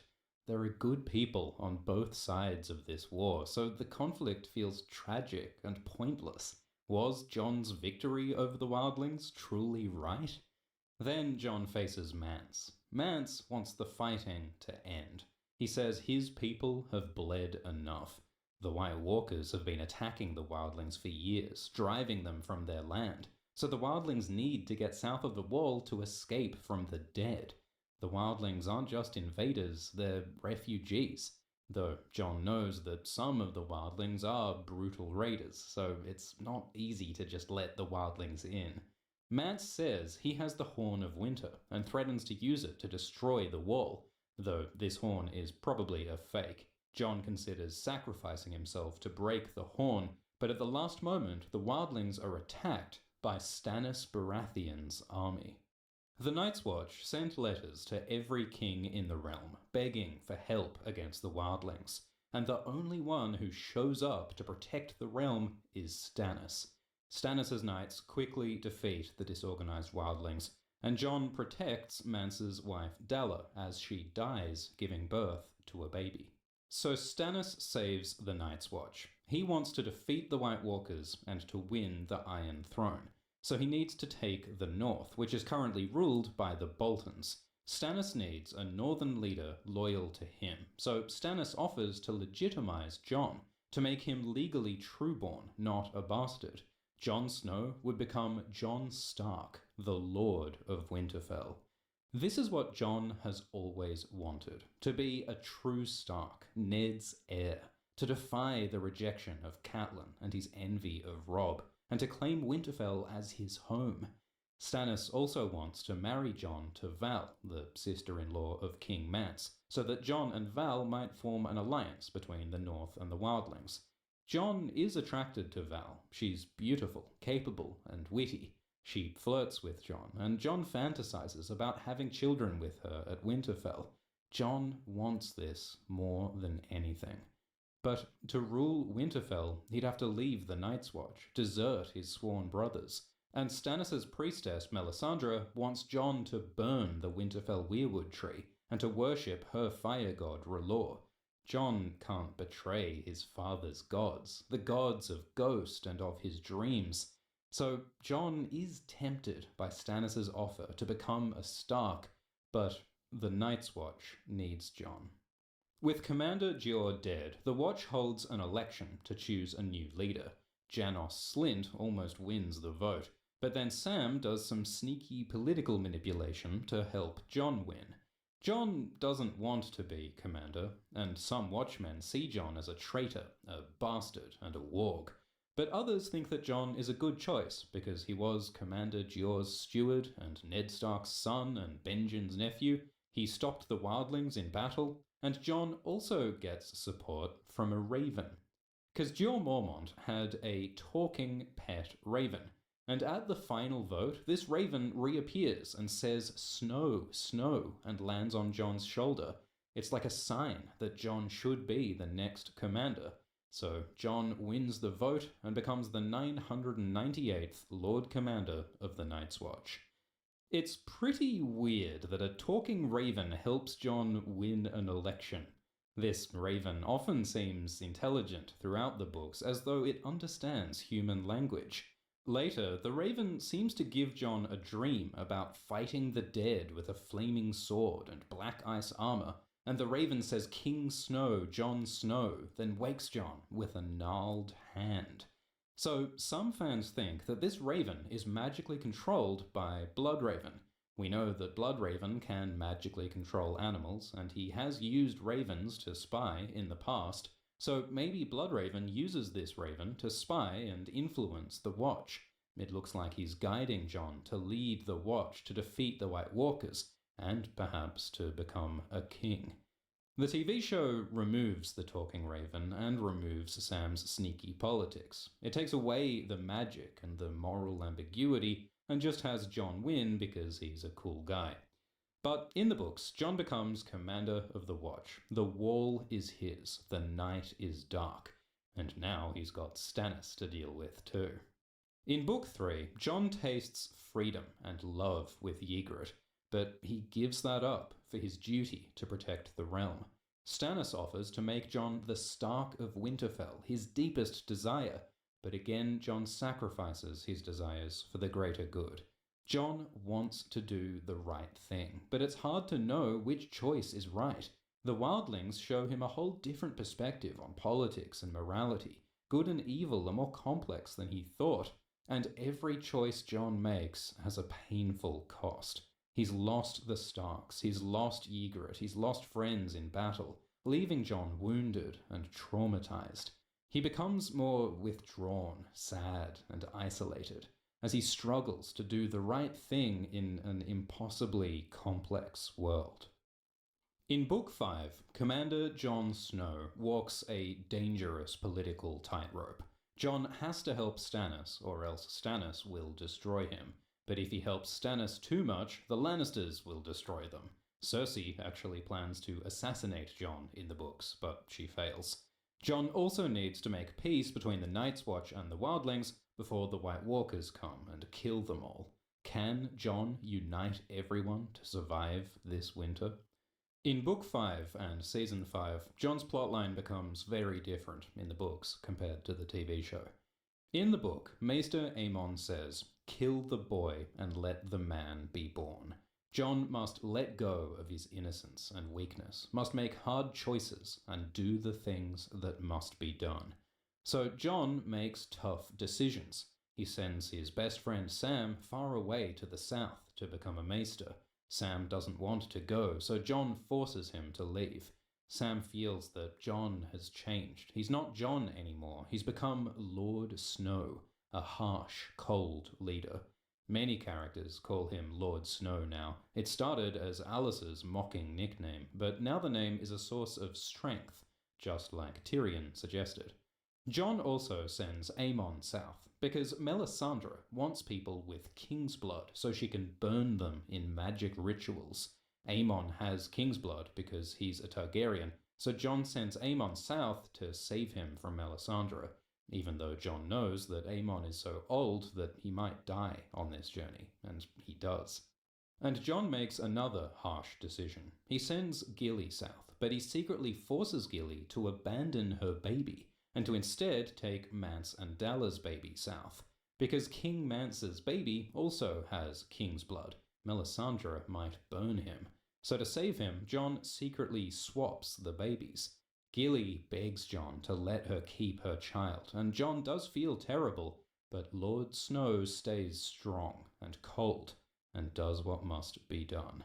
Jon promises to protect Gilly's baby, like how Ned promised to protect Lyanna's baby, Jon. Jon says goodbye to Sam and Aemon and Gilly, and remembers saying goodbye to Robb. Jon keeps losing the people closest to him. Leadership makes Jon isolated. As Lord Commander, he has to be an authority above his men, so he feels he can't hang out with his friends anymore. Jon sends Gren and Pip and Ed away to other castles, leaving Jon alone, friendless and vulnerable. He no longer has the advice or protection of loyal friends when he needs them. Jon resigns himself to a cold, lonely life and focuses on his duty. Jon sometimes works all night, barely sleeping. Maybe on some level Jon is punishing himself out of guilt for Ygritte. Jon also spends a lot of time training at combat, because he wants to become a better swordsman. In the books so far, Jon isn't a great warrior, but this training could make him a much better fighter in the final battles. Janos disobeys Jon's orders, so Jon executes Janos. Like Ned, Jon looks in the man's eyes and hears his last words, and then cuts off his head. Previously, Jon chose not to kill Ygritte, and chose not to kill that old man, but this time he does kill. Lord Commander Snow won't tolerate defiance. But killing Janos is also personal, because Janos tried to get Jon killed, and Janos betrayed Ned, so killing Janos is revenge. There's still tension between Jon's duty to the Night's Watch and his love for the Starks. Stannis and Melisandre execute Mance Rayder by burning him alive, though in the books this is a magic illusion and Mance is secretly still alive, working for Melisandre. Stannis lets 1,000 wildlings through the wall. Melisandre makes them burn a piece of weirwood to symbolize accepting R'hllor as their god, and Stannis shows off his glowing sword, Lightbringer. Melisandre says that Stannis is the prophesied hero Azor Ahai, but Jon sees that Stannis' sword is not the real Lightbringer, so if Stannis is not the true Messiah, who is? Jon did have that dream of fighting the dead with a burning sword, and when Melisandre looks in her flames for a glimpse of Azor Ahai, she sees Jon Snow. Many in the Night's Watch hate wildlings, think they're all evil barbarians. But Jon learned that wildlings are just people, some bad and some good, like anyone else. The Night's Watch protects the realms of men, and what are these wildlings, if not men? Jon says all the living must unite against the White Walkers. So Jon settles the 1,000 wildlings at Molestown, and he personally brings them food. In the same book, Daenerys brings food to refugees, while she tries to make peace and unity. So Jon and Dany both risk their own lives to end war and protect vulnerable people. Jon convinces some wildlings to join the Night's Watch. He even brings a giant named Wun to the wall. So with bravery and compassion, Jon turns enemies into allies. Jon gives Stannis advice to help him take the north. He tells Stannis to rally the mountain clans and to fight the Ironborn at Deepwood Motte before he attacks the Boltons at Winterfell. Jon isn't supposed to help Stannis. The Night's Watch is meant to be neutral in southern wars. But the Boltons and Lannisters destroyed Jon's family. He wants Stannis to defeat them. So again, there's tension between Jon's Night's Watch duty and his love for the Starks. Stannis offers again to make Jon the Stark of Winterfell. He says the North would follow Ned's son. And Jon clearly knows a lot about northern politics. He'd be a good Lord of Winterfell. But again, Jon reluctantly refuses. So Stannis and his army march off to war, but he leaves Melisandre and his daughter Shireen and his wife Selyse at the Wall, which is another headache for Jon because Selyse is a pain in the ass. Melisandre is a priestess of the fire god R'hllor. She sees visions of the future in her flames, and she warns Jon that he's in danger from daggers in the dark. She tells Jon to use her magic power. But Jon doesn't trust Melisandre. He doesn't trust magic. So Melisandre tries to prove her power. Melisandre has a vision that 3 of Jon's rangers will be killed with their eyes gouged out. And this vision comes true, so maybe Jon should listen to Melisandre. Then Melisandre has a vision of a girl in grey on a dying horse, and she says that this girl is Jon's sister Arya. Because at Winterfell, Ramsay Bolton marries a girl who he says is Arya Stark. The girl actually isn't Arya, she's a girl called Jane, who the Boltons say is Arya, but Jon doesn't know that. So Jon wants to save his sister from the monstrous Ramsay, but he can't do it himself, because his duty is on the Wall. So Melisandre says she'll help by sending Mance Rayder. So Melisandre pretended to kill Mance, but that was a trick. He's actually alive in a magic disguise, apparently under Melisandre's control. So Melisandre and Jon send Mance on a secret mission. Mance and 6 wildling women go to Winterfell to save Arya. It is heroic for Jon to try to save his sister, but it's also risky. The commander of the Night's Watch is not meant to secretly plot with the Wildling King or to take a Northman's wife. Watchmen aren't allowed to help their sisters, only their Watch brothers. Jon is putting love ahead of duty. And it turns out Melisandre is wrong about her vision. A girl in grey does arrive at Castle Black, but it's not Arya, it's Alice Karstark, the heir to House Karstark. Alice's uncle Cregan wants to forcibly marry Alice to take over House Karstark, and he's planning to betray Stannis for the Boltons. So this is another moral dilemma for Jon, because the Night's Watch is not meant to interfere in politics, but Alice begs Jon for help, and she reminds him of Arya. So Jon imprisons Cregan, and he warns Stannis of the betrayal, and he sets up a different marriage for Alice. Jon marries Alice Karstark to Sigorn, the new leader of the Thenn Wildlings. The Wildlings will help Alice claim Carhold, and Jon hopes that this marriage will create unity between Wildlings and the North. At the wedding, Watchmen and Wildlings dance together. It's a beautiful moment of joy and peace between former enemies. But politically, this is dangerous.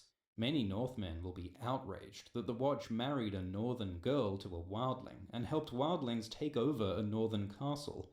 And by imprisoning Cregan and warning Stannis, Jon has undermined Roose Bolton, the Warden of the North, the ally of King Tommen.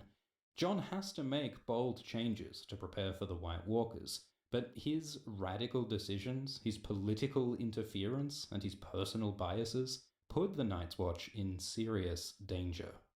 The Night's Watch has lots of problems. They've been in decline for centuries. They don't have enough men. They lost their best leaders like Benjen, Corran, and Aemon. And after hosting Stannis and the Wildlings, they don't have enough food for winter. So Jon finds solutions. He meets with Tycho Nestoris from the Iron Bank. In the book, Tycho has a big purple hat. And Jon borrows money from the bank to buy food. He also plans to build greenhouses to grow vegetables in winter. He plans to build beacons along the wall to communicate. Most of the Wall's castles are abandoned, so Jon starts manning the castles with Watchmen and Wildlings. Jon starts to train the men more on archery than on swords, because archery is more useful for defending the Wall. Jon talks to Wunwun to learn about the giants, and he wants to learn more about the White Walkers and their zombies, so Jon locks up some corpses to see if they rise from the dead, to try to talk to them. Jon has lots of smart and creative ideas in the book. Compare that to the TV show, where Jon is a brave himbo who just fights bad guys and looks sad. And TV Jon is stubbornly honest. He cannot lie.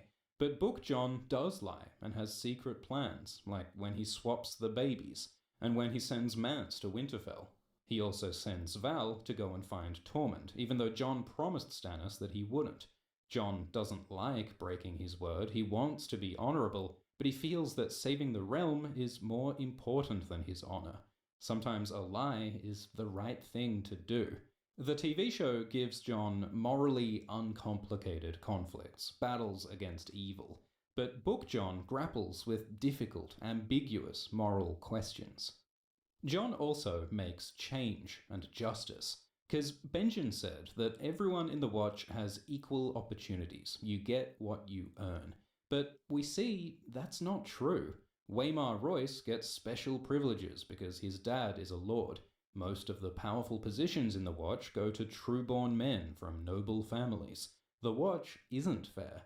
So Jon changes this by giving important positions to low-born people. Jon makes a wildling the new Master-at-Arms. He gives command of a castle to a low-born guy.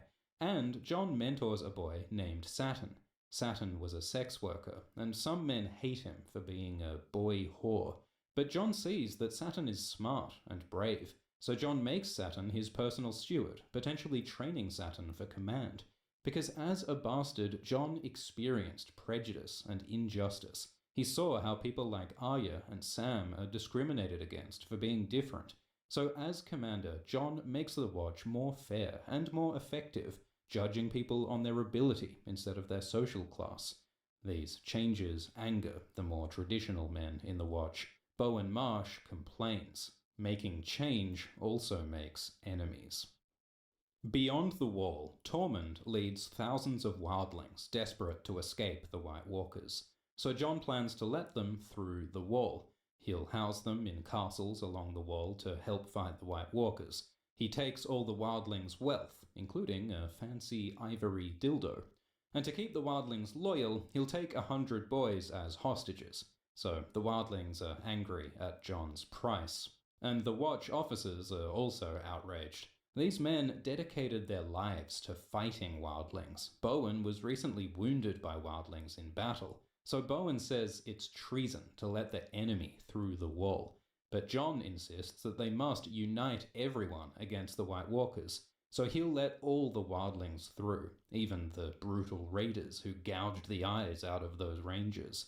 Jon is determined to save everyone, but he fails to compromise, and he fails to convince important people of his plan. He also doesn't communicate well. Jon doesn't even tell Bowen about his loan from the Iron Bank, so Jon makes political mistakes.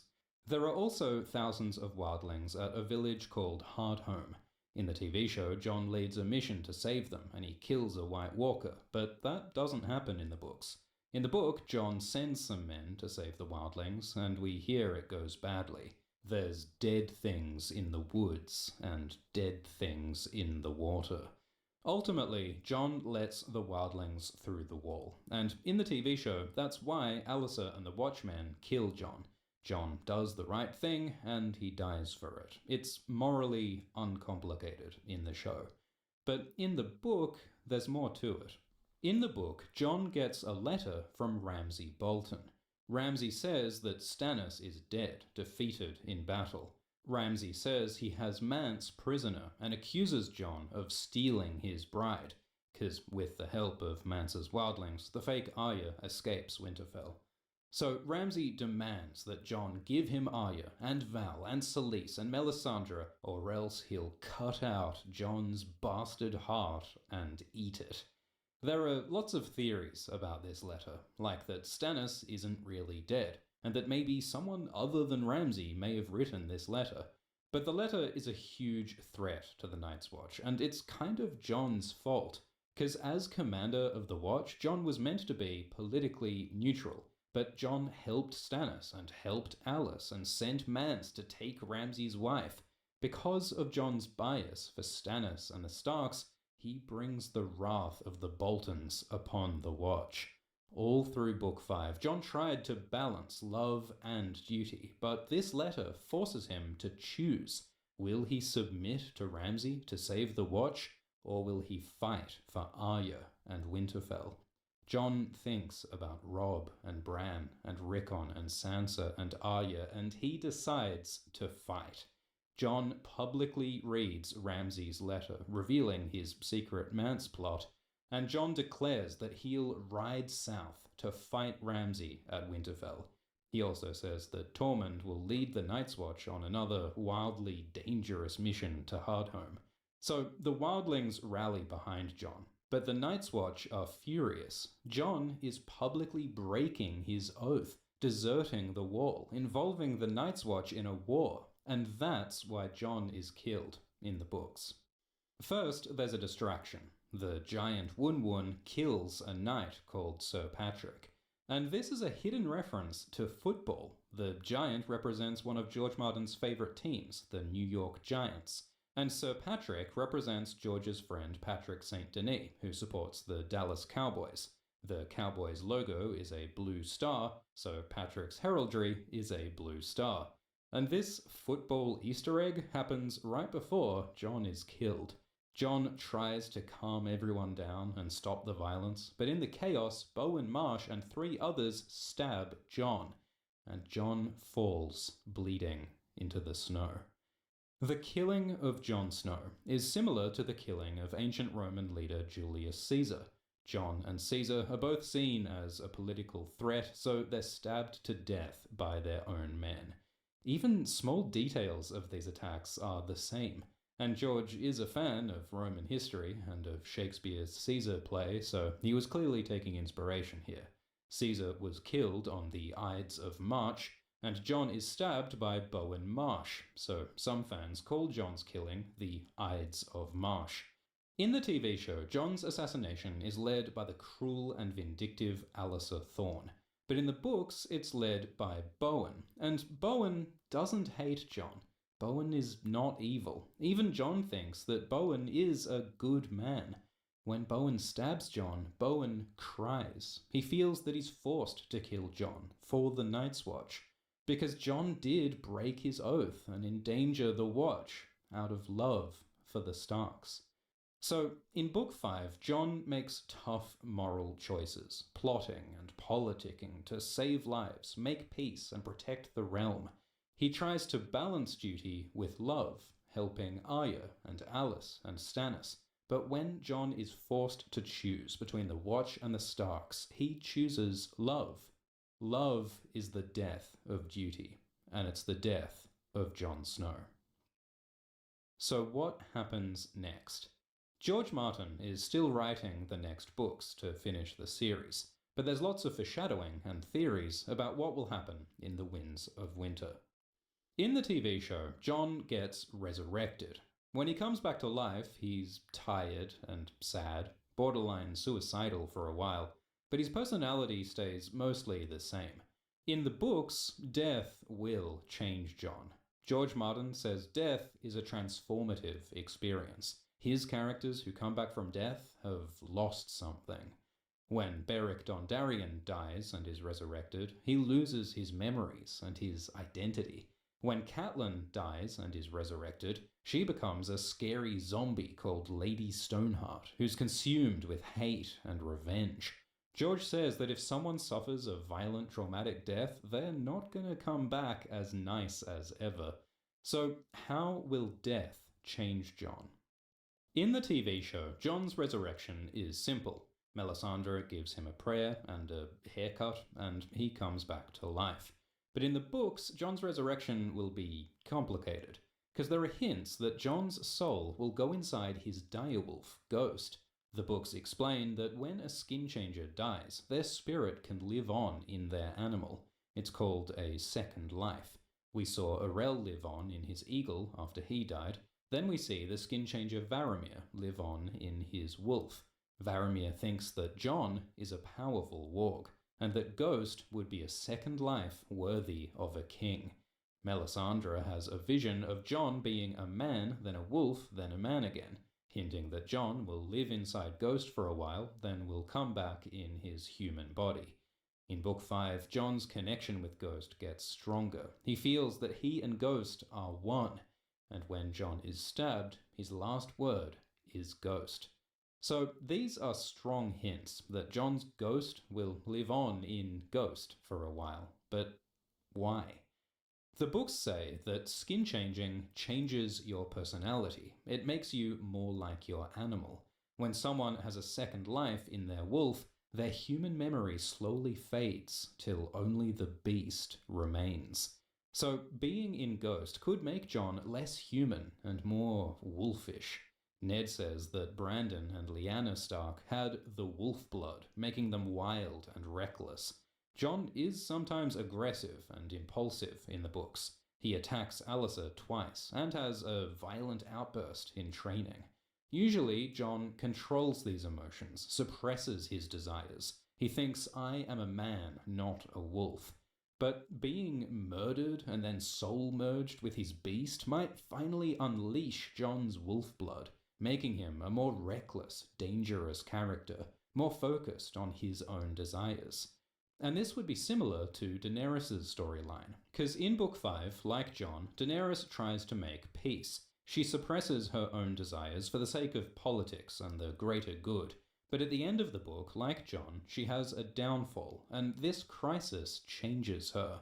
As she wanders the Dothraki Sea alone, she has visions from Quaithe that remind her of her Targaryen identity. Daenerys rejects peace and embraces her desires for fire and blood, and to go home to Westeros. So John might embrace his desires to go home to Winterfell, and John could also have visions. He's already had visions from Bloodraven and from Bran through Ghost, so maybe as a spirit in Ghost he'll have more visions. John could find out that Bran and Rickon are still alive. Bloodraven could tell him his destiny to become king in the north and defeat the White Walkers, to fulfill the prophecy of Azor Ahai. Visions could reveal secrets, unlock power, and give John new purpose to pursue his destiny. Though, in this world, visions and dreams can be destructive. Sinister forces might use visions to influence people. Can John trust his visions, or is Bloodraven manipulating him? John's spirit could stay in Ghost for a while. Maybe as a wolf he'll roam beyond the wall and find Uncle Benjen, or learn the secrets of the White Walkers. He could go to Hardhome, or help Bran come south. He could have lots of adventures, gallivanting through the woods in the brain of a wolf, tripping on visions. But John won't be a dog forever. Eventually, he'll be resurrected in his human body.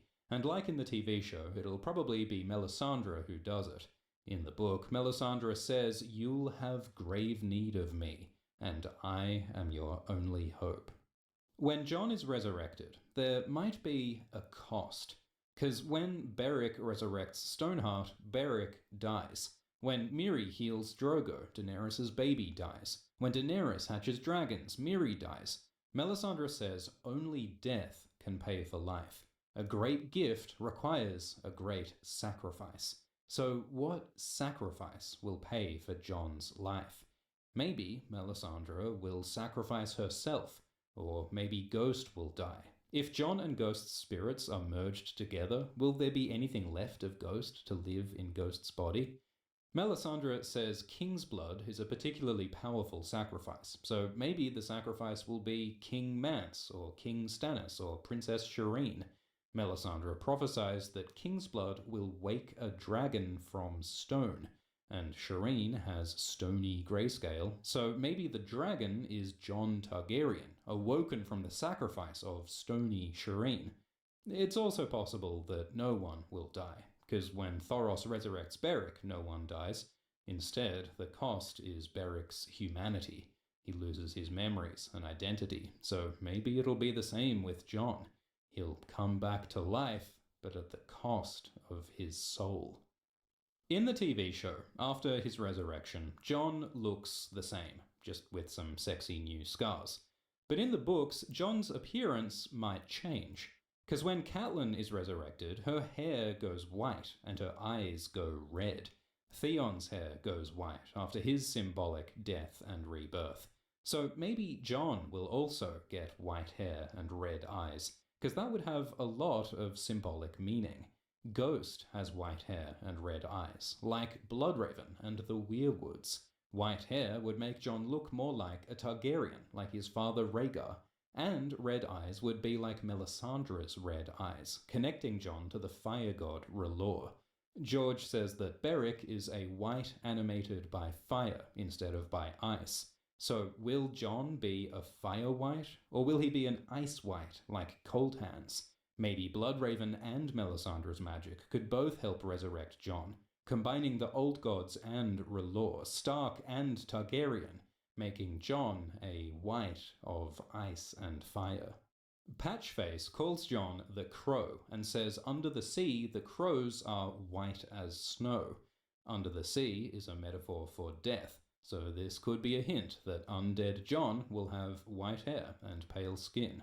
When John was a kid, he once covered himself in flour to make himself pale white like a ghost. In the TV show, they call John the White Wolf. So there are lots of hints that John's death will give him pale skin, white hair, and red eyes, showing that he's not just back to normal, John is changed. He's undead. There are perks to being undead. Beric and Cold Hands and Melisandre don't need to eat or sleep. It could be useful for John to not have to eat or sleep if he has to fight a war or travel the frozen north, but there are downsides to being undead. Beric loses memories. Stoneheart can hardly speak. They look like ugly, scary zombies. They're wounded and rotted. Their hearts don't beat. Will John become a hideous zombie? If his heart doesn't beat, will his penis still work? That could be disappointing for Daenerys. One theory is that after he's killed, Jon's corpse will be kept in an ice cell in the wall. Bran has a vision of Jon sleeping in a cold bed with his skin growing pale and cold, and Aemon says that the cold of the wall preserves. So an ice cell might prevent Jon's body from rotting. And, unlike Beric and Catelyn, Jon is a warg. His spirit won't die, it'll live on in ghost, so maybe that will help to protect his mind and memories. So hopefully Jon won't be too much of a zombie, but he will have changed. Aemon said, "Kill the boy and let the man be born." Jon the boy has been killed, so what new man will be born? Living in Ghost could unleash his wolf blood, make him more violent and reckless. He might have visions from Bloodraven, giving him revelations and new purpose. He might look different, with white hair and red eyes, a white of ice and fire. The Night's Watch oath says, "My watch won't end until my death." So, after Jon's death, he's arguably free from his vows. He can finally leave the Night's Watch. So, what will Jon do in the Winds of Winter? After Catelyn and Beric's resurrections, they focus on their final missions. Catelyn wants revenge for the Red Wedding. Beric fights in the Riverlands. George says that that purpose is part of what's animating him. So, after Jon's resurrection, he might be focused on his final mission, to fight Ramsay, save Arya, and take Winterfell. He can finally do what he's wanted to do since Book 1, ride south. In the TV show, Stannis dies, and Jon fights the Battle of the Bastards to beat the Boltons and take Winterfell. But in the books, it might be Stannis who defeats the Boltons. There are hints that he'll fake his own death and will win a battle on a frozen lake. So by the time Jon gets to Winterfell, Stannis might have already won the war. There could be multiple battles. Jon might fight Ramsay later. The Stark direwolves might be involved, symbolizing Jon reuniting with his Stark wolf pack. But if Jon does fight the Boltons, it won't be like the TV show. It won't just be Jon surviving through dumb luck and punching Ramsay in the face 21 times. Like all of Book Jon's conflicts, it'll be a moral and emotional test. In the TV show, Ramsay has Jon's brother Rickon, and Jon tries to save Rickon, but Rickon dies anyway. There's no meaningful choice or lesson here for TV John. Rickon's death just happens. But maybe in the book, John will make a moral choice. Like maybe Ramsay will tell John not to attack or else he'll kill Rickon. But since John is now more reckless and because he wants Winterfell, John attacks anyway and causes Rickon's death. This would show that John has changed, that he's willing to risk innocent lives to get what he wants. And this could also create conflict between Jon and Sansa, who might blame Jon for Rickon's death. Jon could finally reclaim the home of the Starks, but at the cost of alienating his Stark siblings, losing the very family he always wanted. This is just speculation, but Jon's battles in the Winds of Winter will explore what kind of person he's become after his resurrection. What will Jon sacrifice to take Winterfell? Once the Boltons are defeated, Stannis might go to the Nightfort and die there, possibly killed by White Walkers after he sacrifices Shireen. So who will rule Winterfell and the North? In the TV show, the Northern Lords make Jon the king in the North, even though it should be Sansa who gets Winterfell, because she's the eldest known surviving true-born Stark. In the show, the Lords ignore the line of succession and just make Jon king because he's a cool guy. But in the books, Jon has an actual legal claim to Winterfell. Because in Book 3, Robb Stark wants Jon to be his heir as king in the North. He considers legitimizing Jon to make him a true Stark, not a bastard. So Robb writes a will, and the books don't show us what the will says, but it probably names Jon as the next king in the North. Not everyone knows about Robb's will, but Mage Mormont and Galbert Glover know, and they go to Howland Reed in the Neck. Howland was at the Tower of Joy, where Jon was born, so he might know about Jon's real parents. Mage's daughter is with Stannis' army, with the Mountain Clansmen, and 2 clan leaders visit Jon, and Jon suspects that these guys have some secret purpose. Edmure also knows about Robb's will, and 2 of Edmure's men go up to the wall. Stoneheart knows about Robb's will, and she has Robb's crown, and she travels to the Neck, where Howland and Mage and Galbert are. So there's a theory that these characters have a conspiracy to make Jon king in the North, because the North remembers Ned Stark's legacy of leadership, and Jon is seen as the heir to that legacy. That's why Alice Karstark comes to Jon, because he's Ned Stark's son. That means something in the North. So these Northmen might reveal Robb's will and declare Jon the king in the North. The problem with that is that there are 2 other northern conspiracies happening. Lord Wyman Manderley plans to make Rickon Lord of Winterfell. Littlefinger plans to use Sansa and the Vale to claim the North. Plus, Bran is still alive, and the real Arya will return, and all of these Starks arguably have a better claim to Winterfell than Jon does. Robb's will was written on the assumption that Bran and Rickon were dead, so is Robb's will definitive? Does a legitimized bastard like Jon come before a true-born child like Sansa? The laws of succession in Westeros are vague and subjective, and there are lots of different political factions at play here. This could be a messy inheritance struggle, dividing the Stark family and creating deep conflict within Jon. He'll be torn between his loyalty to his siblings and his desire to be the Stark of Winterfell. In the TV show, Jon doesn't want to be the king in the North. It's another thing that just happens to TV Jon, without his choice. Then there's this weird conflict where Sansa is envious of Jon, and Arya threatens to kill Sansa. It's one of the worst plotlines in the show, partly because Jon has no agency or stakes in the conflict because he doesn't want Winterfell. But in the books, Jon does want Winterfell. As a boy, he used to dream that one day Winterfell might be his. Jon has a dream where he cuts off Robb's head and screams, "I am the Lord of Winterfell." When Stannis offers him Winterfell, Jon wants it more than anything. And his resurrection might make him even more focused on his own desires. Jon could be a great king in the North. He's an experienced leader, he's smart and compassionate, he knows about northern politics, he's respected by Northmen, he wants to make peace and unify against the White Walkers. There's lots of foreshadowing that Jon will be a king. It seems like his destiny. But becoming king in the north will have a cost. He might get Rickon killed or piss off Sansa. He might get lots of wildlings killed in battle, and the Night's Watch could fall apart without him. To become the Stark of Winterfell, Jon might lose his families, lose the Watch, lose the wildlings, lose the Starks, and without them, what's the point of having Winterfell?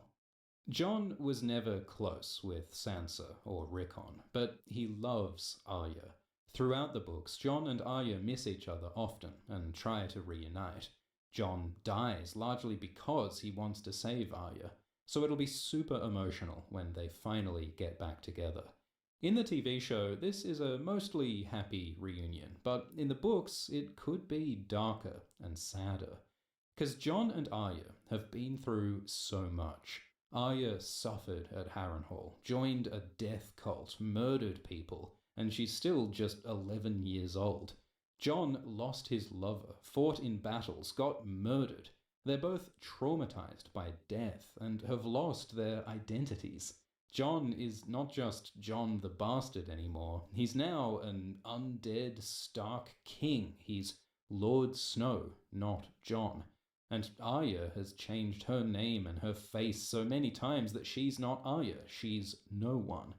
Jon and Arya have changed so much that they might not recognize each other. In the books, characters often don't recognize each other, like Theon and Asher don't recognize each other. It shows how characters have changed, exploring themes of identity and perception. Arya is constantly not recognized by people, and she specifically worries that Jon won't recognize her, and Jon wonders if he'll recognize Arya. Jon has already met a fake Arya. He thought Alice was Arya, but she wasn't, and Ramsay's wife Jane is another fake Arya. So when Jon finally meets the real Arya, he might think she's another fake. They could recognize each other later, but the point could be that after everything they've been through, Jon and Arya can't have their happy, innocent relationship ever again. So Winterfell might not be the happy homecoming Jon wanted, because the Starks have changed, the family may be divided. Jon's identity is still torn between the Starks and the Watch and the Wildlings, and his hidden Targaryen identity haunting his dreams. Maybe Jon will abdicate as king in the north and let Sansa rule instead, because Jon has more wars to fight. The White Walkers are coming, and Daenerys will arrive with her dragons. In A Dream of Spring, Jon will fight the final battles of ice and fire. In the TV show, Jon and Daenerys fall in love, and there are hints this will happen in the books too. Daenerys has a vision of a blue flower on a wall of ice filling the air with sweetness. The flower could be Jon, because his mother Lyanna loved blue roses, and the sweetness could be Jon and Daenerys' love. Jon and Dany have a lot in common. They're both young leaders who want to protect people. They both want family and home. They've both suffered trauma and loss and transformative magic. Jon is attracted to confident, capable women, like Ygritte, like Val, and like Dany. And Daenerys is attracted to bad boy warriors with great hair, like Drogo and Dario. Jon may be more violent and have cooler hair after his resurrection. So it makes sense that Jon and Dany could fall in love. They also work as a political alliance. King Jon and Queen Daenerys could unite the North and South. Icy Jon and Fiery Daenerys fit the series title, A Song of Ice and Fire. Daenerys' dragons are the perfect weapon to destroy the army of the dead. So together they could burn the White Walkers, get married, have babies, and rule Westeros happily ever after. What could go wrong? Jon will learn the truth about his parents. That he's not Ned's bastard. He's the son of Lyanna Stark with Prince Rhaegar Targaryen. Jon is arguably the rightful king of Westeros, and if Rhaegar and Lyanna were secretly married, like in the TV show, Jon is a true-born Targaryen, not a bastard. And there are a few ways Jon could discover this. Howland Reed might tell Jon, because Howland was there when Jon was born, and George Martin has teased that Howland will be important. Or maybe Benjen will tell Jon about his parents. It would be more emotionally impactful for Jon to learn the truth from his beloved uncle. Benjen and Howland were both at the Harrenhal tourney, where Rhaegar and Lyanna probably got together, so they could tell Jon what his parents' relationship was really like. Like in the TV show, Jon may learn this in the Winterfell crypts. Jon has those recurring dreams of the crypts, where he's searching for his father and he has to come down here. There are theories that Jon will find proof of his parents in the crypts, like Rhaegar's harp or a hidden message in Lyanna's tomb. There are rumours of hidden dragon eggs in the crypts, which could be a metaphor for Jon discovering his dragon identity. George uses the same metaphor with egg hatching into a Targaryen. And Jon discovering his identity in the stone crypts could fulfill the prophecy of a dragon waking from stone. Jon will enter the crypts as Ned's bastard, and will emerge a Targaryen dragon. So what will the truth of his parents mean to him? Jon might be angry that Ned lied, that Jon was never a bastard. He might be horrified that his mother Lyanna was a teenager who died birthing him, and that Prince Rhaegar hooked up with her probably to fulfill a prophecy, sparking a war that killed thousands. Jon's grandfather was the evil Mad King. That's like finding out that your dad is Darth Vader. And Jon's lover, Daenerys, is his aunt, which is like finding out Princess Leia is your sister. It's like poetry, it rhymes. In the TV show, Jon doesn't want to be a Targaryen. But for this revelation to have meaning, it's gotta have some impact on Jon. Because Jon's story was always a search for identity. He felt rejected by the Starks, and that's why he joined the Night's Watch. Why he was tempted by the Wildlings and by Stannis' offer. Being a Targaryen could finally give Jon a family. He'd be royalty alongside Queen Daenerys, with ancestral homes at King's Landing and Dragonstone. In the show, Jon gets a new name, Aegon Targaryen. In the books, there's already several Aegons, so Jon's name might be Aemon or Jaehaerys Targaryen. Even as a child, Jon felt connected to Targaryens. He idolized King Daeron Targaryen. Maester Aemon Targaryen was Jon's beloved mentor, and with Daenerys, he could further explore his Targaryen side. Jon could bond with the dragon Rhaegal, who was named after Jon's father, Rhaegar. When Jon rides Rhaegal in flight, experiences that joy and power, he may embrace a Targaryen identity. In the books, there's a magical connection between dragon and rider. Jon might start to have dragon dreams, visions of future triumph and doom, because dragons represent the intoxicating lure of power, of ambition and destruction. Dragons could wake the fire in Jon's blood, connecting him to his Targaryen heritage and to Daenerys' war for the throne. In the TV show, Jon doesn't want to be king of Westeros. But Book Jon might want his rightful throne, because he's always wanted justice and to protect the innocent. With the Wildlings, he learned a whole new political ideology of freedom and equality. He has increasingly used political power to make change. In Book 5, he tries to unite the North to save the world, but he fails and dies because he doesn't have enough power. If Jon took the Iron Throne as a Targaryen Dragon King, maybe then he could unite the realm, save the world, and do justice. Much like Jon's great-great-grandfather, King Egg, Aegon V. Because Egg also wanted to do justice and to protect the vulnerable, but he was frustrated by rebellions. So Egg tried to get dragons so that he could use their power for good. But in the end, Egg's quest for dragons led to death and tragedy at Summerhall. Daenerys also seems headed for destruction, despite her good intentions. So, like other Targaryens, Jon will be tempted by the power of fire and blood, embodied by his dragon Rhaegal. He'll want to use this power for good, but he'll see that dragons are destructive. They kill innocent people. Fire burns. In the TV show, Daenerys fights a war against Cersei, but in the books she might fight young Griff, a false dragon who claims to be a Targaryen. Their war could be a new dance of the dragons, and everywhere the dragons danced, the people died. Daenerys' war will cause death and devastation. So Jon will ask himself, is it okay to kill innocent people to win the throne? He may be tempted to make sacrifices, but Jon will also think of Ned Stark's morality.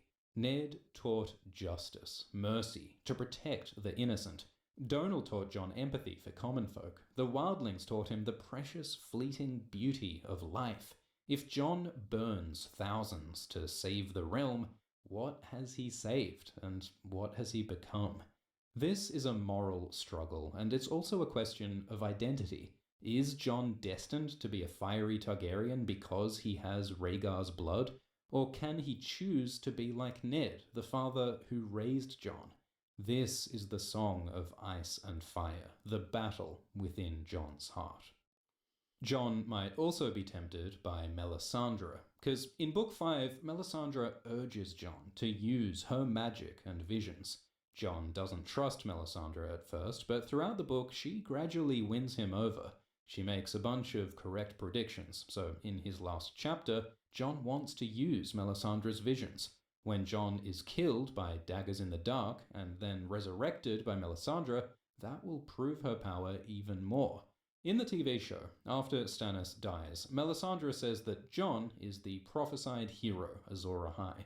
TV Jon is not interested in prophecy, but Book Jon might listen, because Book Jon reads about Azor Ahai. He dreams of fighting the dead with a flaming sword.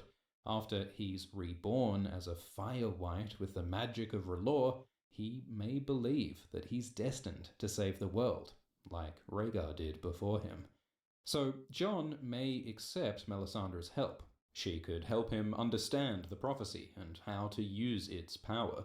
But unfortunately, her help involves burning innocent people alive and killing your own brother with magic shadows. Her advice leads Stannis down a dark path that will probably destroy Stannis. And Melisandre is often wrong about her visions. Her power is treacherous, and her religion is dangerous. In the TV show, after Jon's resurrection, Tormund says that people think Jon is a god.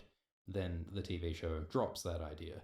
But in the books, religion is increasingly important. The Sparrows rise up and imprison Queen Cersei. The Eastern Red Priests say Daenerys is Azor Ahai and demand a holy war. At Castle Black, Melisandre has religious followers, including Baratheon knights and some watchmen and wildlings. So when Jon miraculously rises from the dead, he could be seen as a religious messiah. Fanatical followers could rally behind him, giving Jon the power to unite armies and win wars. But the Red God is hungry and jealous, demanding human sacrifice and the destruction of other religions. Daenerys might also ally with Red Priests, which could lead to religious war in Westeros, between Jon and Dany with the Red God and young Griff with the Faith of the Seven. If Jon uses the power of Melisandre and R'hllor, he's playing with fire. So Jon will be torn between Targaryen R'hlloric firepower and his icy Stark morality. And this war for his heart will climax when he faces the White Walkers. While Jon is in the south, things will get bad at the Wall. The Night's Watch could fall apart, Stannis is doomed, and the Wall will fall. In the TV show, the White Walkers use a zombie dragon to break the Wall. In the books, it might be Euron who breaks the Wall, with the Horn of Winter, or by stealing one of Daenerys' dragons. But the Wall will fall, and the dead will march south. In the TV show, the battle against the White Walkers lasts one night, one episode at Winterfell. But in the books, this could be a long, grinding, apocalyptic conflict that ravages Westeros. The previous long night is said to have lasted a generation, years of cold and sunless skies, causing mass starvation. This darkness might be caused by a meteor strike. There are legends of fallen stars and comets associated with the long night. There are tales of the White Walkers hunting humans with giant ice spiders, as well as their zombie hordes. So the Long Night could be a dark, magical apocalypse, an age of wonder and terror for gods and heroes. The world will need a savior. In the TV show, Arya kills the White Walkers, but in the books, Jon is set up as the hero. He swore the Watch oath, he's fought the dead, he's had those prophetic dreams. So how will he stop the White Walkers? In the TV show, the good guys all unite for a big battle to destroy the White Walkers. But is this what the books are leading up to? George Martin criticizes simplistic stories of good guys fighting bad guys. He said, "We don't need any more dark lords and hordes of orcs." George writes morally complex conflicts. Where's the moral challenge here? With the wildlings, Jon realized that his enemies aren't evil, so instead he made peace with them. Is it possible that Jon could also make peace with the White Walkers? Jon wants to learn about the White Walkers, wants to communicate with them, and in the books, the White Walkers can talk. They have their own language, they make things out of ice. George calls them beautiful, elegant, a different sort of life. Maybe the White Walkers have a right to exist. In Book 5, Patrick jokes that Jon will offer the White Walkers hospitality, will welcome them as guests. So maybe Jon will. There are theories that Jon won't destroy the White Walkers. Instead, he'll make a peace deal. It is possible to make agreements with the White Walkers, like Craster gives babies to the White Walkers so they don't attack him. And there's the legend of the Night's King. The Night's King was a commander of the Night's Watch who married a cold woman with blue eyes and made sacrifices to the White Walkers.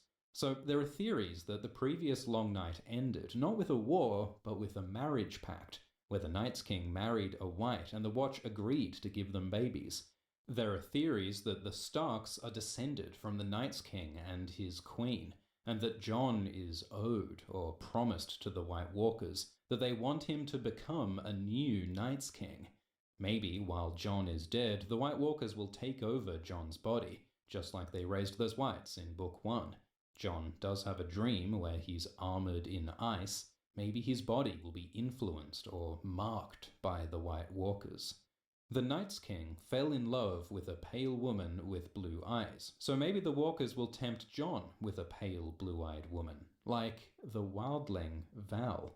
In Book 5, Val wears a striking white outfit with her blue eyes and a weirwood pin.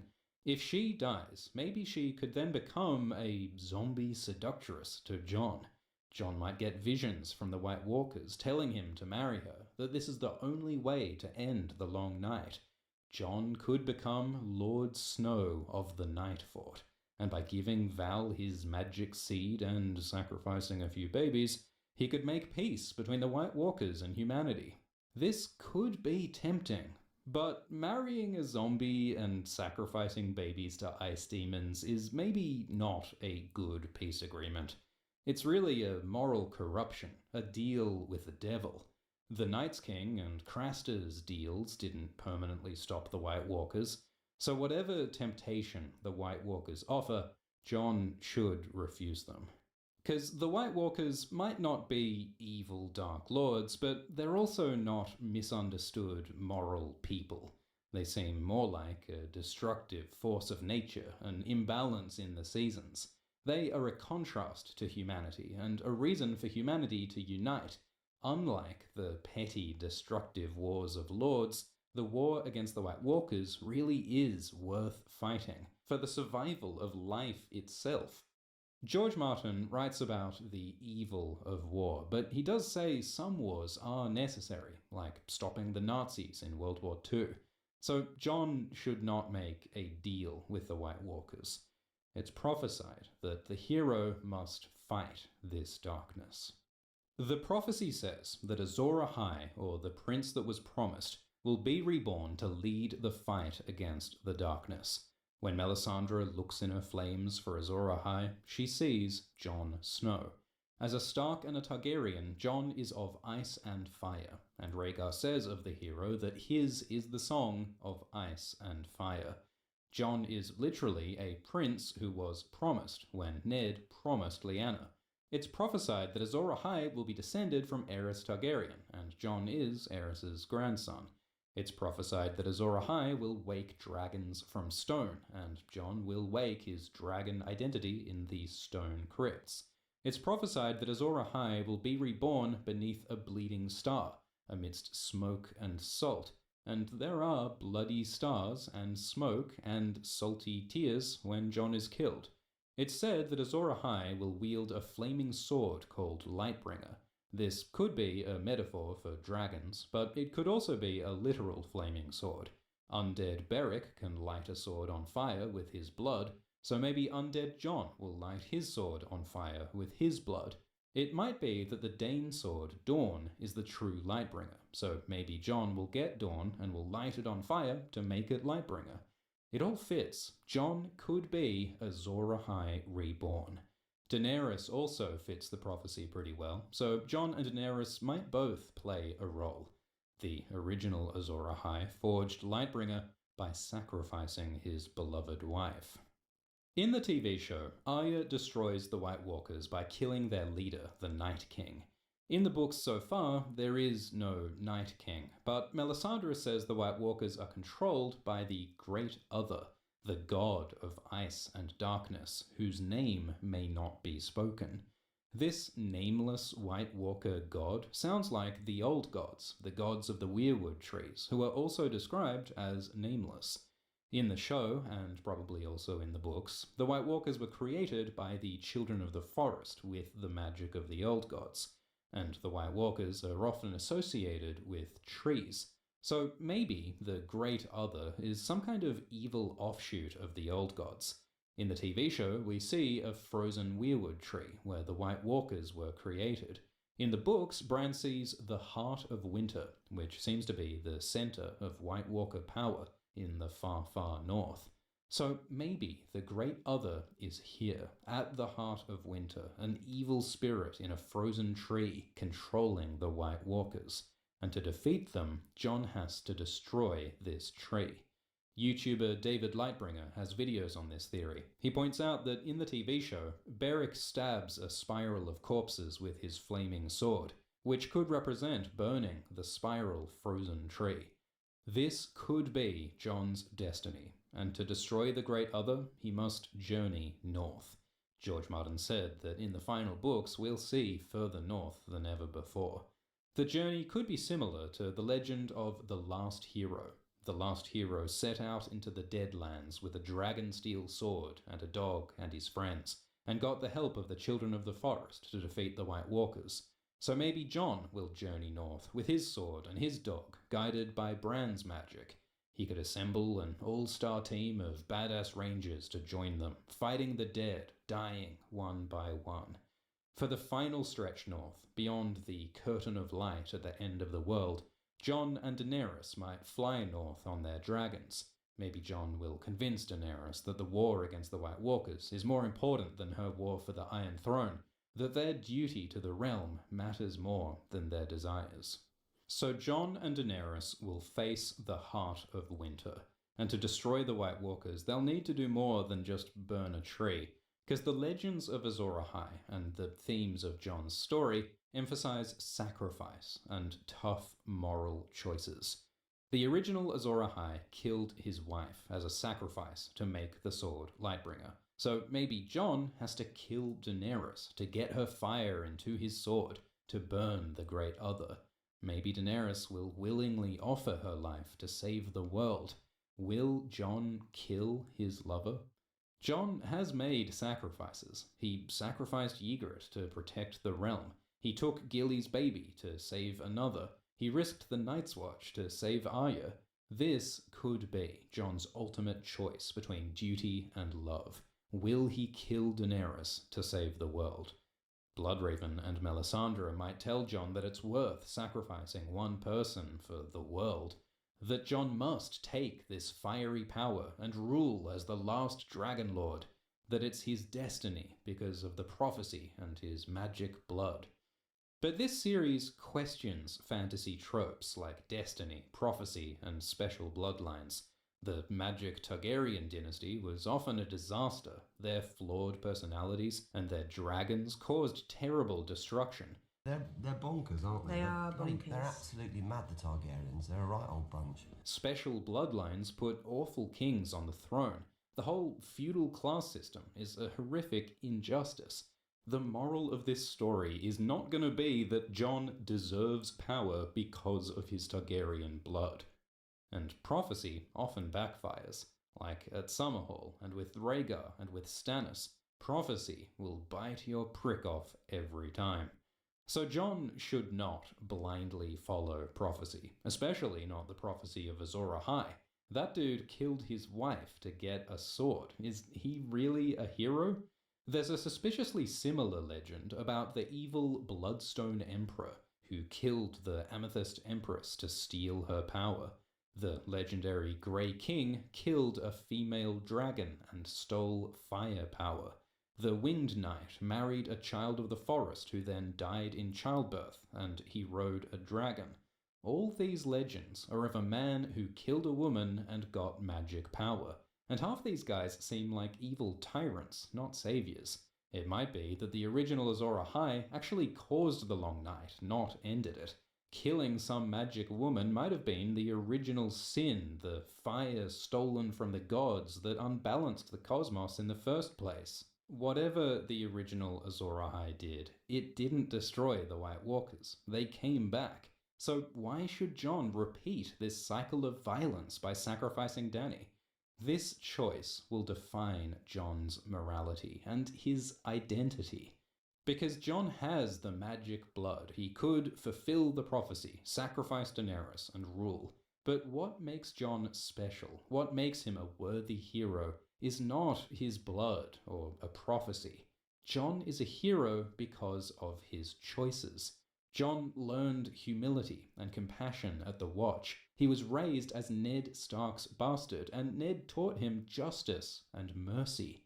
Jon thinks of Ned when he spares Ygritte. He thinks of Ned when he spares that old man. Surely, when Jon faces Daenerys at the heart of winter, he'll again think of Ned and will spare Daenerys. In Book 1, Ned himself tells Robert to not kill Daenerys, so now Jon can do the same. He can become Ned's true heir by sparing Daenerys. He can reject the temptation of fiery power and prophecy, just as he rejects the White Walkers, and instead make a human, moral choice. Instead of killing Daenerys, Jon might sacrifice himself. Jon has often been willing to give his life for others. In Book 3, he thinks that if he has to die to save the North, then that's what he'll do. Corran taught Jon that self-sacrifice is the meaning of the Night's Watch oath. So after all Jon's struggle with his vows, he could, in the end, keep his oath by giving his life to destroy the White Walkers. Daenerys could stab Jon to forge Lightbringer, or he could stab himself, impale himself on the frozen tree like Odin, giving up his fiery Targaryen blood to burn the Great Other. A heroic self-sacrifice could be a fitting ending to Jon's story, like his fantasy of a glorious death back in Book 1. It's almost too easy. Here's another possibility. Instead of killing himself or killing Daenerys, maybe Jon will sacrifice his dragon, Rhaegal. Because Rhaegal represents Jon's Targaryen side. Rhaegal gives him the power of fire and of flight. Rhaegal is named for Jon's father, represents his legitimacy as a Targaryen king. If Jon kills Rhaegal, he gives up that power. In all the history and lore of this world, there are no examples of a dragon rider killing their own dragon. Because of the magic bond, it would be like killing part of yourself. Killing Rhaegal would be a profound sacrifice, and it could finally resolve Jon's identity crisis. Jon could finally reject his destructive Targaryen side and instead follow Ned Stark's moral example, giving up his own power to save others. Because Jon is not defined by his blood. He's not a Targaryen. He's not even a Stark. He is Jon Snow, and he chooses to follow Ned's example. Jon could stab Rhaegal with his sword, so the dragon's fire goes into the blade, creating Lightbringer. Then he can stab the frozen tree, burning the Great Other, and destroying the White Walkers. He'll save the world, not by sacrificing others and seizing power, like Azor Ahai and like Tywin and Ramsay and all the other monstrous men in this story. Instead, Jon could make a human, moral choice to save others. Jon will end the long night, but there'll still be one more small, sad war. A Song of Ice and Fire is partly George Martin's response to The Lord of the Rings, the classic fantasy story. Jon Snow is like Aragorn. They're both warriors and leaders who fight to save the world. They both have tragic romances. Both are secret heirs to the kingdom. But George questions Aragorn's happy ending, where he marries the girl and rules well for 100 years. Jon's ending will be darker than that. George loves the bit at the end of The Lord of the Rings called the Scouring of the Shire. After the Dark Lord is defeated, the hobbits go home and they find there's still evil in the world. Saruman took over the Shire, and there's this sad, ugly conflict to remove him. Frodo can't live happily ever after because he's wounded and traumatized, so instead he sails west, and magic fades from the world of men. It's about the cost of victory, the impact of violence, and the inevitability of change. The heroes save the world, but at great cost. The ending is happy, but also sad. It's bittersweet. And George says the end of A Song of Ice and Fire will be similar. So Jon might also face a sad final conflict. Maybe he'll come to King's Landing so Daenerys can rule, but they'll find Cersei on the throne, vindictively clinging to power, holding the city's civilians hostage. Like in the TV show, Daenerys will probably burn King's Landing, killing thousands of innocent people. In the TV show, she does this deliberately, out of anger and madness. But in the books, it might be accidental because of the wildfire. Cersei, Tyrion, or Jon Con might also be involved. Maybe Daenerys will lose control of her dragon, and Drogon will burn the city against her will. Daenerys struggles to control Drogon in the books. In House of the Dragon, Viserys says dragons cannot be controlled. They are inherently destructive. Like the icy White Walkers, Dragonfire is an apocalyptic threat to this world. So, like in the TV show, Daenerys will win the throne, but will be hated by the people and the lords. Visions hint that young Griff will be popular, so after Daenerys burns him and burns King's Landing, no one will want Dany to be their queen, and they'll want her dragon dead, like in the storming of the Dragon Pit. So to bring peace to the realm, Jon might have to bring down Daenerys and kill her dragon. Daenerys sees her dragons as her children. They are her power and her identity as a Targaryen dragon queen. After everything she's lost, if her last dragon dies, she'll have nothing. If Jon kills Drogon, she'd see that as the ultimate betrayal. That could be the prophesied third treason. But Jon may see that the realm can't have peace while a dangerous dragon lives and while Daenerys has the throne. So this will be another painful moral dilemma for Jon. Will he betray his love to protect the realm? Make another tragic sacrifice to save the world from fire just as he saved it from ice? He will want Daenerys' love. He will want to rule with her. But he'll know that peace is more important than his desires. It will destroy Jon if he has to kill Daenerys. Maybe he could fake her death so that she can escape to the east, tragically separating the lovers. There's lots of possibilities. Maybe we'll make a real Daenerys video to explore her fate. But it makes sense that Jon will bring down Daenerys and that her dragons will die. Because in the books, dragons make magic stronger in the world. If the last dragon dies, magic could fade away, like the end of The Lord of the Rings. It's the end of fantasy, and the beginning of a world more like our own. Another possibility is that instead of killing Daenerys, Jon might have to kill King Bran. Because Bran might be a sinister puppet of Bloodraven and the Old Gods. Having a creepy, inhuman tree wizard as king might be a bad thing. And George Martin's original outline of the series said that Jon and Bran would become enemies. The Old Gods seem like a sinister force, manipulating humanity, so maybe, like the dragons and White Walkers, the Old Gods need to be destroyed. Jon might have to reluctantly kill his beloved brother Bran. Whether he kills King Bran or kills Daenerys, Jon will know that he'll be exiled for this murder. So this killing will be another self-sacrifice. Despite all his heroism, he won't get to go home to Winterfell or be a king. He won't get love and glory. He might be widely hated as a traitor and murderer.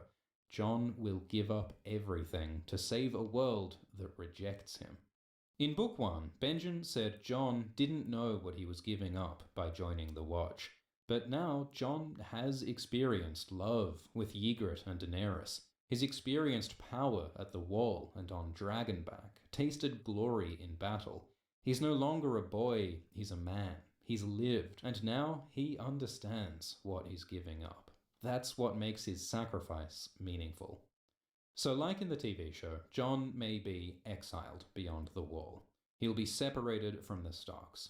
But he might get to join the Wildlings. Tormund says that he'll make Jon a true wildling, and Ygritte was right. Jon likes the free folk life. He had always felt like an outcast, like the wildlings. Maybe Jon will finally get to be with Val, if she's still alive. With the free folk, Jon would be free of war, of politics, of vows. But like Frodo, he'll be wounded. After his death and resurrection and his sacrifices, Jon won't be whole.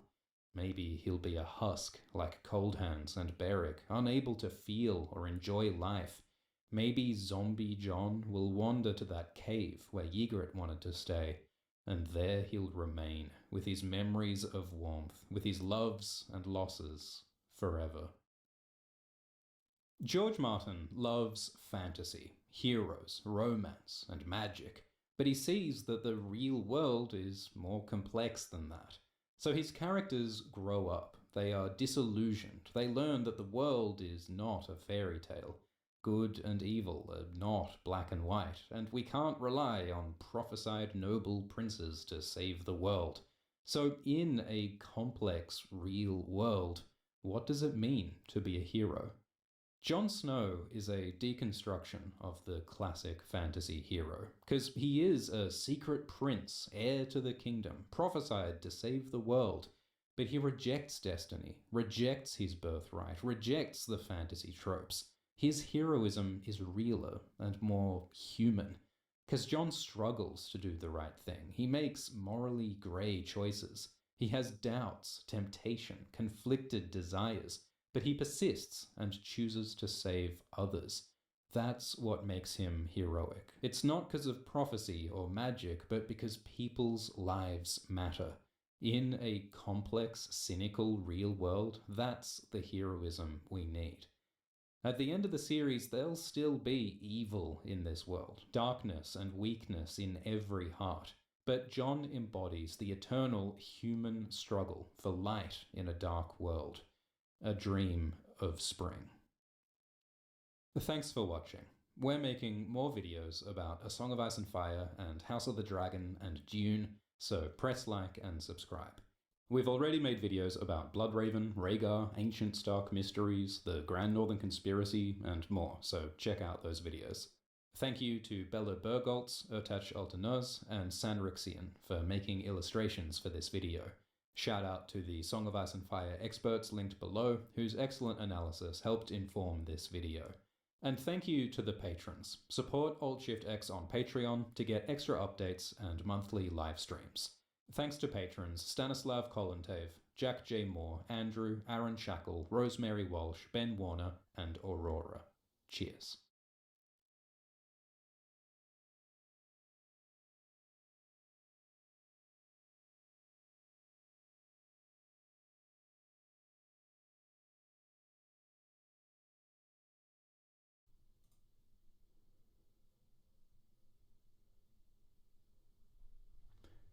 Welcome to an Alt Shift X live stream. Today we're talking about House of the Dragon, Episode 3, and I gotta say, crabs in the chat for our boy, Kragas Crabfeeder, dead in one episode. If you were expecting Kragas Crabfeeder, the freaky guy with the mask, if you were expecting him to be a ongoing villain throughout the season, sorry to disappoint you, but Daemon has slew the Crabfeeder. And I love Daemon's reasons for it. Like, the thing that spurred Daemon to go on this, like, near suicide mission of, like, single-handedly going and fighting the Triarchy men himself to go after the Crabfeeder. The thing that spurred Daemon to go and kill the crab is that his brother Viserys sent a message saying, hey, I'm going to send you aid. And Daemon was so angry that Viserys was sending his army to help Daemon that Daemon, like, beat a messenger with his own helmet. He was furious that his brother was helping him. And I think the reason for that is that Daemon wants to do it himself. Like an impetuous younger brother, he refuses help because he wants to prove his independent strength and he wants to, you know, win glory to his name personally. If he lets his big brother come and handle the problem for him, his pride would be wounded.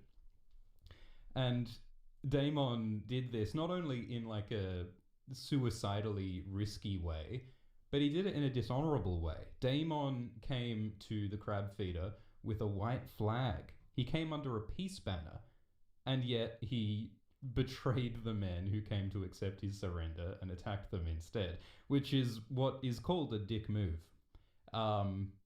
If you don't follow those conventions of war, if you don't respect a peace banner, wars can become more violent than they otherwise would. So it's a pretty horrible thing to do. And I enjoyed that they didn't show like an epic duel between Daemon and the Crabfeeder. We just saw Daemon carrying the Crabfeeder's carcass after he was done with him, which I liked because we didn't need to see the fight, because we know Daemon would win. Daemon has a Valyrian steel sword, Dark Sister. The Crabfeeder is a disease-riddled person who does not look like he could put up much of a fight. I enjoy Crabfeeder as, like, you know, he seems more of like a leader who sort of skulks in the shadows, and maybe he's like the mastermind, and, you know, he creates fear by nailing people to the beach, but maybe Crabfeeder himself is not much of a fighter. Yeah, I can respect that. Thanks for the super chat from Kate, who says, can the Valerion children ride dragons? So, yeah, we had a dramatic saved by the dragon moment. Daemon was saved by none other than Laenor Velaryon on the dragon Seasmoke. So you may not recall who Laenor Velaryon is. So here's the family tree. So Corlys Velaryon's family, Lord Corlys, he has his wife Rhaenys, and he has his two children, Laena and Laenor. We did see Laenor in previous episodes as a younger child. This is young Laenor. I'm so sorry that this is the only picture we have of Laenor, but this is the official picture that HBO is using. I'm so sorry to that actor because he has such a goofy face in this photo. But that's young Laenor, and we saw him at the tournament with his sister Laena. And this episode is, this new episode is a few years later, so this is Laenor grown up, the son of the sea snake. It looks like he's grown an awful lot, because it's only been about 3 or 4 years since the previous episode. Alicent has given birth to a son, the son of King Viserys and Alicent Hightower is this little baby Aegon, which creates a rivalry with Viserys' daughter Rhaenyra. But yeah, we're a few years later, and Laenor is a dragon rider because he is the son of Rhaenys Targaryen. And to answer your question, Kate, yeah, like these Velaryon children of Rhaenys Targaryen, Laenor, at least, can ride dragons because he's got that Targaryen blood. So it's not just the name Targaryen that gives you the ability to ride dragons, it's having that blood of the dragon. It seems some sort of genetic, like a magical property of the Targaryen bloodline. And that's part of why the Targaryens mostly marry their own sisters. Aegon the Conqueror married his sisters. Balon married his sister, King Jaehaerys married his sister, because they want that dragon riding genetics to stay in the family, in the royal bloodline. And if it was that Rhaenys became queen, and then, you know, Laenor inherited the throne after Rhaenys, then the dragon riders still would be the royal line. But Laenor is a dragon rider who is not a king because Viserys became king instead. So it is a weird situation where there are dragon riders who are not Targaryens and are not in line for the throne. Dragons are certainly like a symbol of royalty. But yeah, Laenor's a dragon rider. His dragon is called Sea Smoke, and he saved Daemon from the Triarchy. Thanks for the super chat from Zoe, who says, if Rhaenyra and Cole are the only ones to see the White Hart, will anyone else recognize it as an omen?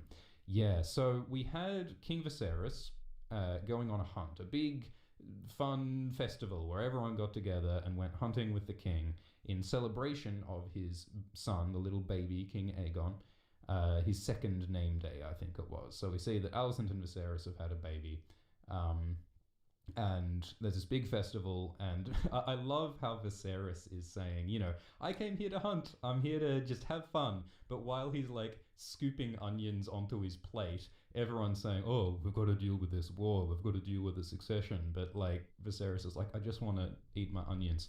I really liked Viserys's stress and frustration with the politics and with his family. But yeah, like they were going out to hunt a white hart, and a white hart is a white deer, and it is historically a symbol of royalty, as Ryan Condal explained in the Inside the Episode. It's associated with kingship. And I get the sense that it's like, you know, if you see or if you capture the white hart, it's like a symbol that you are legitimate. You are like chosen by God to be the king, because in real history, the white hart was a symbol of royalty. And so it's really interesting that, you know, King Viserys and everybody went out on this hunt to kill the white hart as a sort of a good omen, which would be associated with Aegon, his baby son Aegon Targaryen.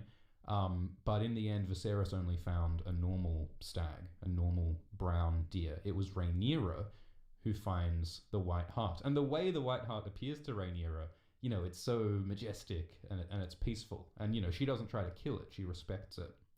And that sort of fits with something that is said in the books about a white hart. So in the first Game of Thrones book, a similar thing happens where a white hart is sighted in the Kingswood, we are told. And then Sansa says that she has like a special dream about the white hart. This is in the first Game of Thrones book. Sansa says, I had a dream that Joffrey would be the one to take the white hart. It had been more of a wish, actually, but it sounded better to call it a dream.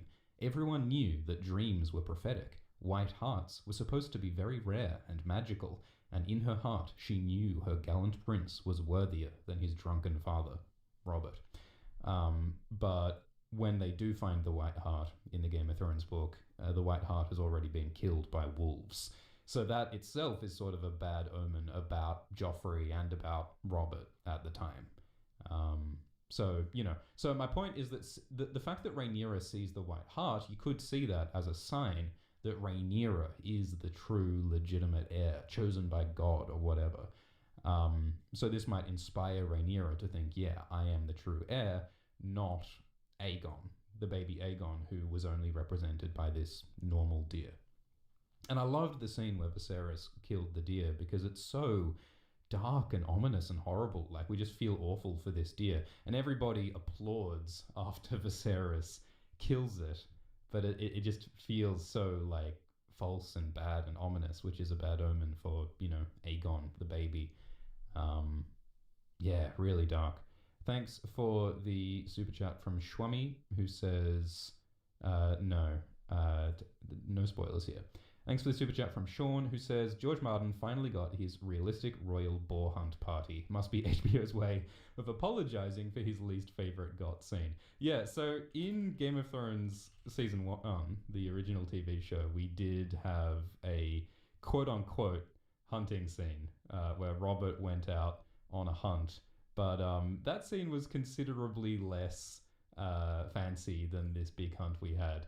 Like, the original Game of Thrones show did not have the budget for the kind of, like, you know, giant festival that we saw in House of the Dragon. So in Game of Thrones Season 1, it was literally just Robert Baratheon, his brother Renly, and Barristan Selmy, and Lancel Lannister just walking in single file through the forest with a spear. No dogs, no horses, no nothing. And that was the entirety of the hunting thing, which, you know, they didn't have a budget in Game of Thrones Season 1. So yeah, it is funny to see a proper big royal hunt in House of the Dragon, which is what it should have been all along. And we did actually get to see a boar in this episode when a wild boar attacked Rhaenyra and Kristen Cole while they were out having a cute camping trip, and Rhaenyra finished off the boar after Kristen wounded it. I thought it was slightly silly the way that the boar like sort of knocked over Rhaenyra and stood over Rhaenyra, and the boar sort of like shook its head at Rhaenyra for a few seconds, and I was like, how is Rhaenyra not dead? You know, why is this boar not? I don't know. But you know, as an emotional expression, Rhaenyra stabbed the shit out of this boar, which shows her pent-up frustration and anger over her situation, because she hates that, you know, she doesn't feel like she has a place in the world now, because all the attention is on the new baby son Aegon and her new stepmother Alicent, and we see how awkward Rhaenyra's relationship is with Alicent now. And so she feels really frustrated and displaced and replaced, and so she lets it out on the boar. Thanks for the super chat from Jordan. Crabs in the chat. Thanks for the super chat from Marcella Deliveria, who says, is the concept of my friend Rowan himself a horse? Yes, everyone is a horse. Everyone who is on a horse is a horse. Lucy says, no crab fight, super disappointing. I can understand if people find it underwhelming, like the death of the crab feeder, because he did seem like such a massive villain, but we didn't even see him like say anything in this entire show, did we? He got no dialogue. I did find it kind of funny in the opening scenes when we had this Valerion knight who was like being nailed to the beach by the crab feeder, and I feel like the Valerion knight, it was nice of him to drop so much exposition while he was being like crucified. You know, he said, oh, House Valerion is coming for you. The Sea Snake, Corlys, and Daemon, fuck you, Prince Drahar. Like, he uses the title Prince Drahar while he's being nailed. It was very helpful of this guy to, you know, name all of the important characters to remind us of the players in this story. Thanks for the super chat from Johnny Wolf. Thanks for the super chat from Soda Water, who brings up Viserys, who was, not having a good time. And I think that the reason why Viserys is not having a good time in this episode is because he genuinely cares. I feel like that's Viserys' problem. Like, if Viserys just said, nope, I'm going to marry Rhaenyra off, and I'm choosing my heir to be Rhaenyra or whatever, and, you know, I mean, my point is, like, he needs to make a decision and stick to it. But Viserys is doubting himself constantly because he has so much sympathy and care for Rhaenyra and for Alicent. Like, Viserys wants everyone to be happy. Like, he says this episode that, you know, no matter what I do, I'm pissing someone off. If Viserys didn't care so much about everybody's feelings all the time, I think he would have an easier time of sticking to his decisions.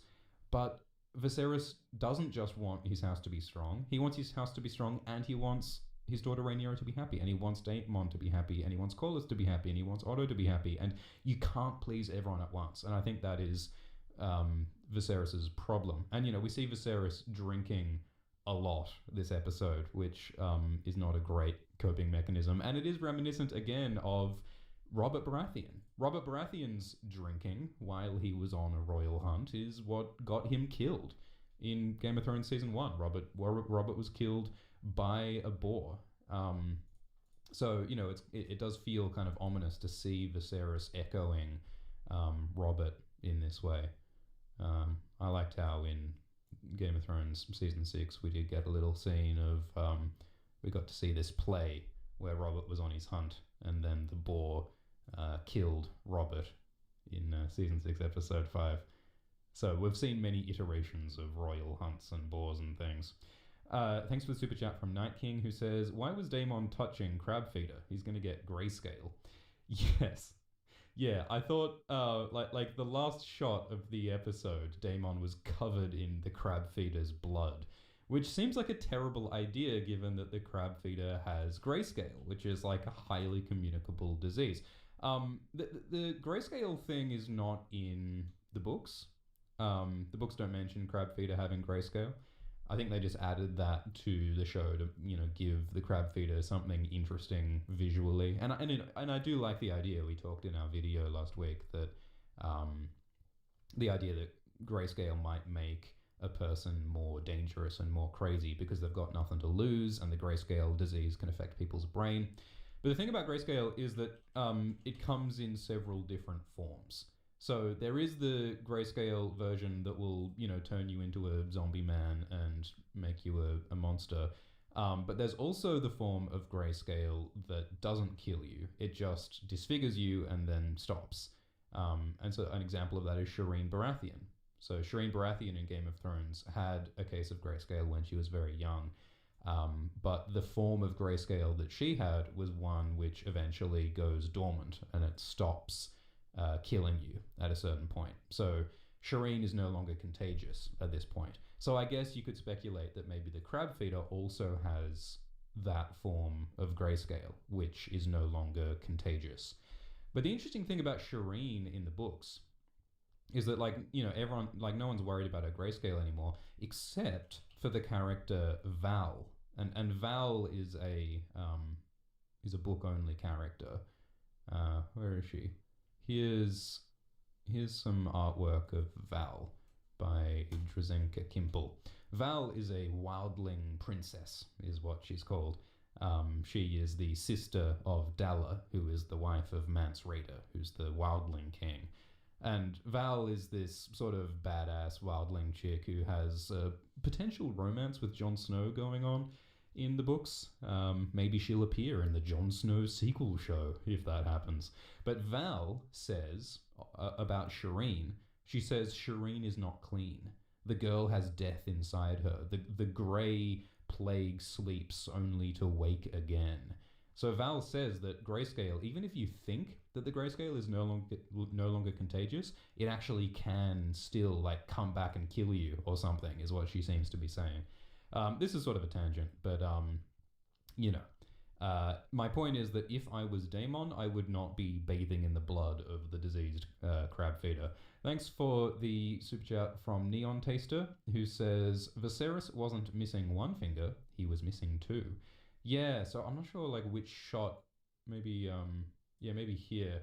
I think that Viserys was missing some fingers. So it looks as though Viserys's situation with his finger where he got a cut has gotten worse and worse and worse. And you really get the sense that Viserys is falling apart, his body is infected and rotting.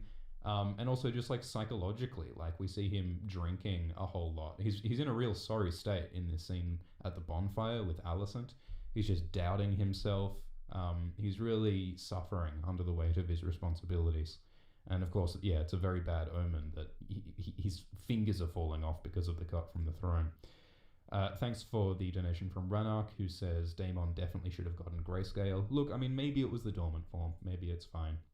Thanks for the super chat from Amir and Beef Swelling, who says, Beef Swelling says, I do not understand how Viserys ever rode Balerion. He seems pretty meek and laid back to have ridden the biggest dragon ever. Yeah, so it is really, really interesting.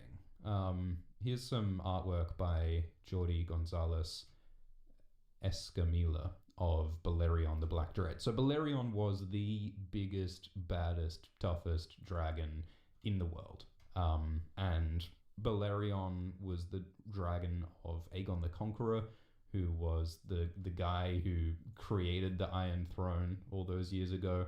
Balerion was so large that when Balerion flew over a town, it would overshadow the entire town. It would cast a whole place into shadow. And Balerion was so fearsome and dangerous. Visenya's dragon Vagon is still around, but Balerion was the biggest and baddest, and Viserys rode Balerion. The biggest weapon of war the world has ever seen. But then Balerion died of old age, like shortly after Viserys rode Balerion, and Viserys never rode another dragon, because it seems as though once you ride one dragon, you can never ride another dragon. You bond with that dragon for life. Whereas a dragon, because dragons live much longer than humans, dragons can bond with multiple riders. Like Caraxes, Daemon's dragon, was originally ridden by Daemon's uncle Aemon. So it is really interesting that Viserys rode this badass dragon, but then he said, oh, we should never ride dragons. They're too dangerous. We can't control them. And maybe that makes me think that maybe when Viserys was younger, he was more gung-ho, he was more aggressive, he was more risk-taking, but maybe he had an experience with Balerion that changed his mind, that scared him, maybe, you know? Like maybe Viserys struggled to control Balerion. Maybe Balerion did something scary and dangerous and violent, and Viserys was horrified by that. Maybe we'll get some sort of reveal like that in the show. I think that'd be really cool. Because, yeah, it's a really interesting contradiction in Viserys' character. And we see how, you know, sometimes Targaryens are scared by their dragons. Sometimes the Targaryens fail to control their dragons. Like Daenerys sometimes fails to control Drogon, and Daenerys is horrified when Drogon eats children. And so she locks up her dragons in Book 5 and Season 5 because she's afraid of what her dragons can do. So, yeah, this is not without precedent. Thanks for the super chat from Smalzish, who says, 3 episodes in and we zooming through time. Already 5 years from the start of the first episode. I think it was like 6 months between 1 and 2, and it's like 3 years between 2 and 3. So it's been a few years, yeah. And I do feel like the appearance of the characters does not necessarily make sense. Like, Laenor went from a little baby to a grown-ass man in those 4 years, whereas Rhaenyra and Alicent haven't changed at all. But, you know, that's just the realities of casting, I guess. Thanks for the donation from Zephelios, who says, loved the symbolism of Viserys missing fingers to show how the rot has progressed. Yeah, and the rot has progressed due to his refusal to remove the fingers. I think that's a really good point, Zephelios. Like, if Viserys was more decisive, and if Viserys just, like, did the decisive, conclusive thing and cut off the rotten fingers, then maybe the rot would stop. But because Viserys refuses to make a clear decision, the rot continues. And I think that's like an analogy for Viserys' decisions with his succession. Like, Viserys thinks of Rhaenyra as his heir still, but as we saw, like, you know, Tywin Lannister and a lot of people, or Jason Lannister, bloody twins, can't tell them apart, a lot of people think of the new baby Aegon as the heir to the throne, despite Viserys' wishes. And since he doesn't force Rhaenyra to marry off, he doesn't say, hey everyone, Aegon is not the heir, you know, like he sort of vacillates. He tries to have it both ways. But if he did something more decisive, cut off the finger, maybe the rot would stop. Zephelios also says that Laenor looked as though he was going to say something about pod racing after the cheer on Dragonback. I literally thought the same thing. When Laenor swooped in on his dragon and he said like, woo, or something while he was flying the dragon. Yeah, I absolutely got some pod racing vibes. But I'm glad that we got to see Laenor on Sea Smoke, because Laenor and Sea Smoke is not mentioned taking a part in this war in the books, but it totally makes sense that he would be here. Since the Velaryons are taking part, since Corlys is taking part. Of course, Laenor's son on Dragonback would be involved. In the books, they talk about how, that like, the soldiers that they mention, they mostly talk about how Daemon gathered a bunch of, like, adventurers and mercenaries and second sons, and it sounds as though it's mostly Daemon's people who form the army in the books. But I like how here, you know, this is a Velaryon military operation that Daemon is taking part in, mostly because he's got a bloody dragon, and the dragons are so important militarily. Thanks for the super chat from Jacob, who says Kragos got war crimed. Yeah, it is so wrong that Daemon used a peace banner only to betray them. Lord Strong is a beast. Caraxes stays winning. Is Viserys alcoholic maxing? Yeah, you just like see the look on Viserys' face when he gets more and more stressed, and he just drinks more and more, and it is not great. And yeah, we did see Lionel Strong, Lord of Harrenhal, pushing the Velaryons as potential spouses for the Targaryens. Lionel Strong was saying that Rhaenyra should marry Laenor Velaryon. which is probably a smart idea, right? Because the Valarions are really angry that Viserys didn't marry a Valarion and Rhaenys was kept off the throne at the Harrenhal Council. Rhaenyra marrying Laenor, you'd think, could solve a lot of problems. And, you know, it would bring the Valarion dragon rider Laenor back into the Targaryen fold, you know, because it does seem very dangerous to have another family having dragon riders and having the blood of the dragon. Thanks for the super chat from Dwan, who says, I love the idea that Otto needed a bit of a push from his brother to push the issue of succession. I think he genuinely cares for the realm. Yeah, it was interesting to have this conversation between Otto Hightower, the Hand of the King, and Hobart Hightower, the Lord of Old Town. And we saw Hobart sort of ordering Otto around and saying, hey, you need to get your grandson, baby Aegon, to be the heir to the throne. And, you know, he seems like a sort of an arrogant guy who was sort of pushing Otto around, which is really interesting because, like, Otto has always sort of seemed like the one in charge when we've seen him. But now we see that Otto seems to be operating on Hobart's wishes a bit. We saw Otto writing a letter to Old Town in Season 1, Episode 1. So maybe he was writing to Otto to tell him, hey, by the way, I've sent my daughter to go and have sex with the king. But one of the things that we didn't talk about was the idea that in the previous episode, you know, we saw Otto tell Alicent, hey, you should go and visit the king tonight. And some people, I've seen people online say that, hey, look, Alicent was wearing the same dress the following morning. Like, she went and visited King Viserys, and then the next morning, yeah, here we are. So at the end of the previous episode, Alicent was wearing this blue dress, which is the same dress that Alicent was wearing when Otto told her at nighttime you should go and visit the king. And some people have seen this as evidence that Alicent slept with Viserys and had sex, wearing the same clothes the next morning. Walk of shame. And therefore, maybe part of the reason why Viserys said he would marry Alicent was because he was worried that, you know, since he took Alicent's virginity and potentially even got her pregnant, it would be a huge dishonor to Alicent unless he married her. Like, if she was deflowered and had a child out of wedlock, that would be a huge problem politically.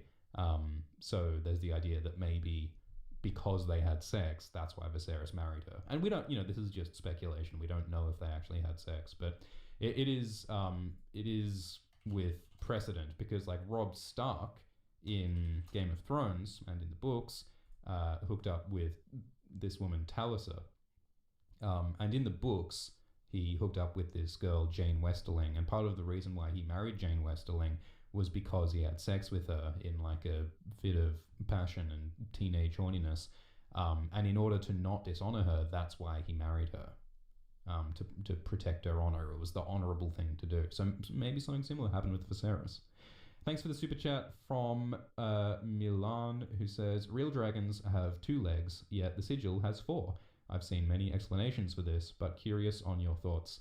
I don't really have an answer here. So, you know, the Targaryen sigil is represented a lot of different ways. In the TV show, it's represented...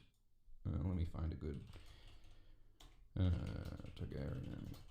In the TV show, the Targaryen sigil looks like this, usually. So it's a 3-headed dragon with 2 legs. But in House of the Dragon, for some reason... Oh, that one's also got 2 legs. But some of the time it's got 4 legs, which is weird because none of the actual dragons we've seen have 4 legs. But I think that Ryan Condal, the showrunner, was pointing out that in Season 6, Episode 10, and in some other spots, Daenerys used a 4-legged dragon, and so he's trying to like connect that symbolism to make it seem connected. I don't know if it's actually important either way. Maybe it was a production fuck up that they're just trying to paper over.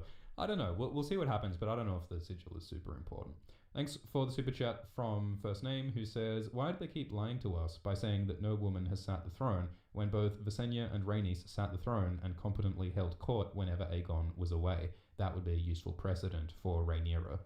Yeah, that's a good point. Yeah, I mean, the people keep saying, oh, there's never been a woman on the throne, there's never been a queen. But yeah, Aegon and Visenya Rhaenys and Visenya, the wives of Aegon the Conqueror, they had a big influence politically, and they did hold court while Aegon was away sometimes. Here's the artwork by Amok.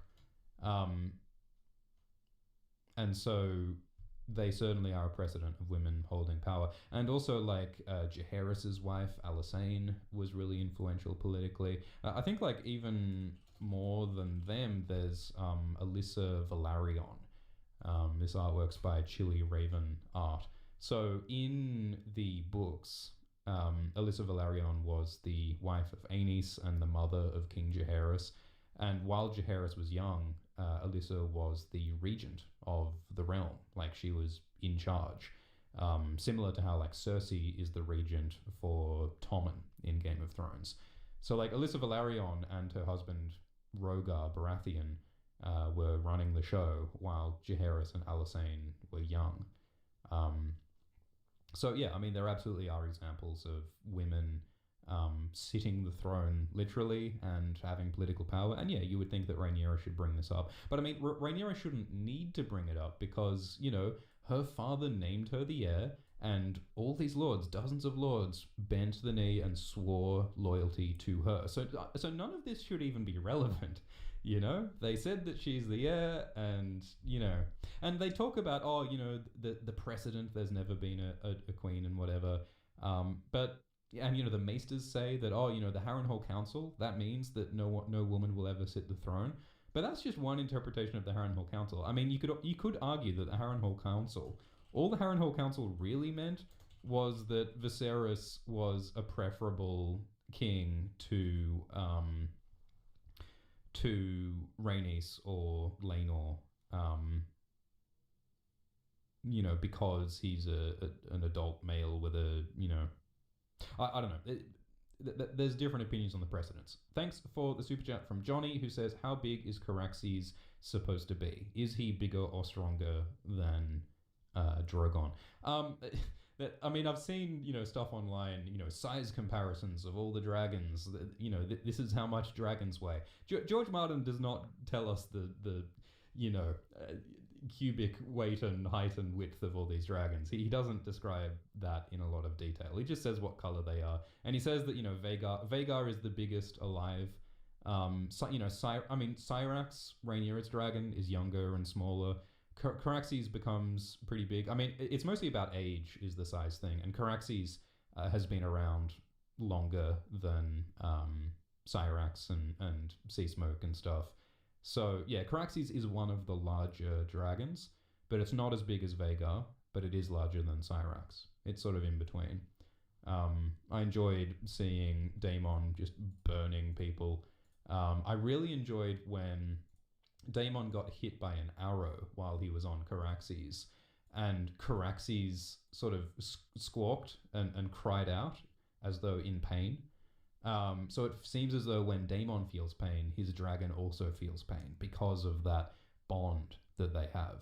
There's a lot of speculation that the connection between a Targaryen and their dragon is similar to the connection between a Stark and their direwolf. Like, you know how a lot of the Starks are wargs who can connect with their animals through some psychic power, and some of the wildlings are too. They can feel what their wolf feels. I think that it may be similar with the Targaryens. They have like a psychic bond with their dragons. I also liked seeing how Daemon used his dragon's wing as like a shield against arrows. It's just cool to see details like that about like how dragon combat and dragon flying works, because we haven't got a lot of those details in the books, but I think it all makes sense. Thanks for the super chat from Person, who says, do you think we are ever gonna get Mushroom? I don't want him to have a speaking role, just to be there, because he's a lad. Yeah, so in the book Fire and Blood, there is a character called Mushroom. This art is by Rossi Does Drawings. And Mushroom is a dwarf with a gigantic head and a gigantic penis. At least he claims to have a gigantic penis. And Mushroom is one of the historical sources that the book is based on. And while Eustace and Munkin are very serious and proper about what supposedly happened, Mushroom is constantly saying, those people boned, and those people boned, and they boned at the same time, so he has all these salacious rumors all the time. So he's just like a funny character, and he should be in the story because he was the jester for King Viserys and for several other characters. So you'd hope that he would appear. And in an interview of Ryan Condal by Westeros.org, there's a video on YouTube. They asked Ryan Condal about Mushroom, and Ryan Condal said yes, saying that Mushroom would appear at some point. So yeah, apparently we will see Mushroom in the show, which would be fun. And I agree, I don't want Mushroom to have a speaking role necessarily. Just as like a cameo for the book readers, I think would be cool. Thanks for the super chat from Camille, who says, I have the feeling that Alicent will become very soon a big politics player. I saw the next episode, I feel she will play a big part. Yes, I agree. So we had a conversation between Otto and Alicent where it seems as though Alicent is really starting to internalize Otto's lessons, because Alicent says something here about how you've got to make a call, is basically what Alicent was saying. Alicent is sort of urging Viserys to be more pragmatic, and we've got to wonder if Alicent might start pushing for the rights of her son, baby Aegon. Like Alicent in the previous episodes has been very sort of uncomfortable and not sure of herself, and she just sort of goes along with what's happening. Whereas I think now we're starting to see her become more assertive, because Alicent has skin in the game. Alicent has her baby, and the life of her baby, the place of her baby depends on its political place. And so, if Alicent can push for her baby to become King of Westeros, that would benefit her, that would benefit her family. And the other thing is that, it's about safety as well, because, even if Alicent just says, okay, Rhaenyra is heir, my baby is not the heir, that's all fine, we accept that, Rhaenyra is queen, whatever. Even if she does that, her baby's life is still potentially in danger, because there's a long history of potential rival claimants being roped into plots. It's just a little kid, right? What if, Corlys Velaryon or Otto Hightower or Hobart or someone just said, I want Aegon to be the king, and I'm going to start a war for Aegon to be the king. I'm going to marry or betroth Aegon to my daughter, and we're going to start a war to put them on the throne. So even if Aegon and Alicent don't want Aegon on the throne, Aegon could be used in a plot. Or Rhaenyra might see baby Aegon as a threat, and when Viserys dies, and if Rhaenyra becomes queen, what if Rhaenyra says, well, we've got to kill little baby Aegon, we've got to throw him down a well because he might be a threat to my legitimacy. As long as Aegon is alive, some lords are going to go, oh, I would prefer Aegon to be on the throne instead of Rhaenyra. So just the existence of Aegon and the existence of Rhaenyra makes them a threat to each other. And that's why it is smart and it is a good idea. Someone suggests I think Otto suggests here to Viserys, maybe Rhaenyra should marry baby Aegon. Because that would settle the issue. Rhaenyra and Aegon will no longer be rival claimants if they marry. Unite the claims, end the conflict. That would piss off the Velaryons, probably. Because that would mean the Velaryons once again miss out on an opportunity to join the royal family. So you don't want to piss off the Velaryons again, but Rhaenyra marrying Aegon could solve a lot of problems. And it's so funny that Viserys' reaction when Otto says, hey, you should marry Rhaenyra to baby Aegon, Viserys is like, ew, that's so gross to marry Rhaenyra. They have such a large age gap, that's so gross. Which is fucking hilarious given that Viserys just went on a date with, bloody Laena Velaryon, the little kid. And then he decided to marry Alicent, who is... I think Alicent was meant to be 14 years old at the time. And Viserys is, what? He's in his 40s?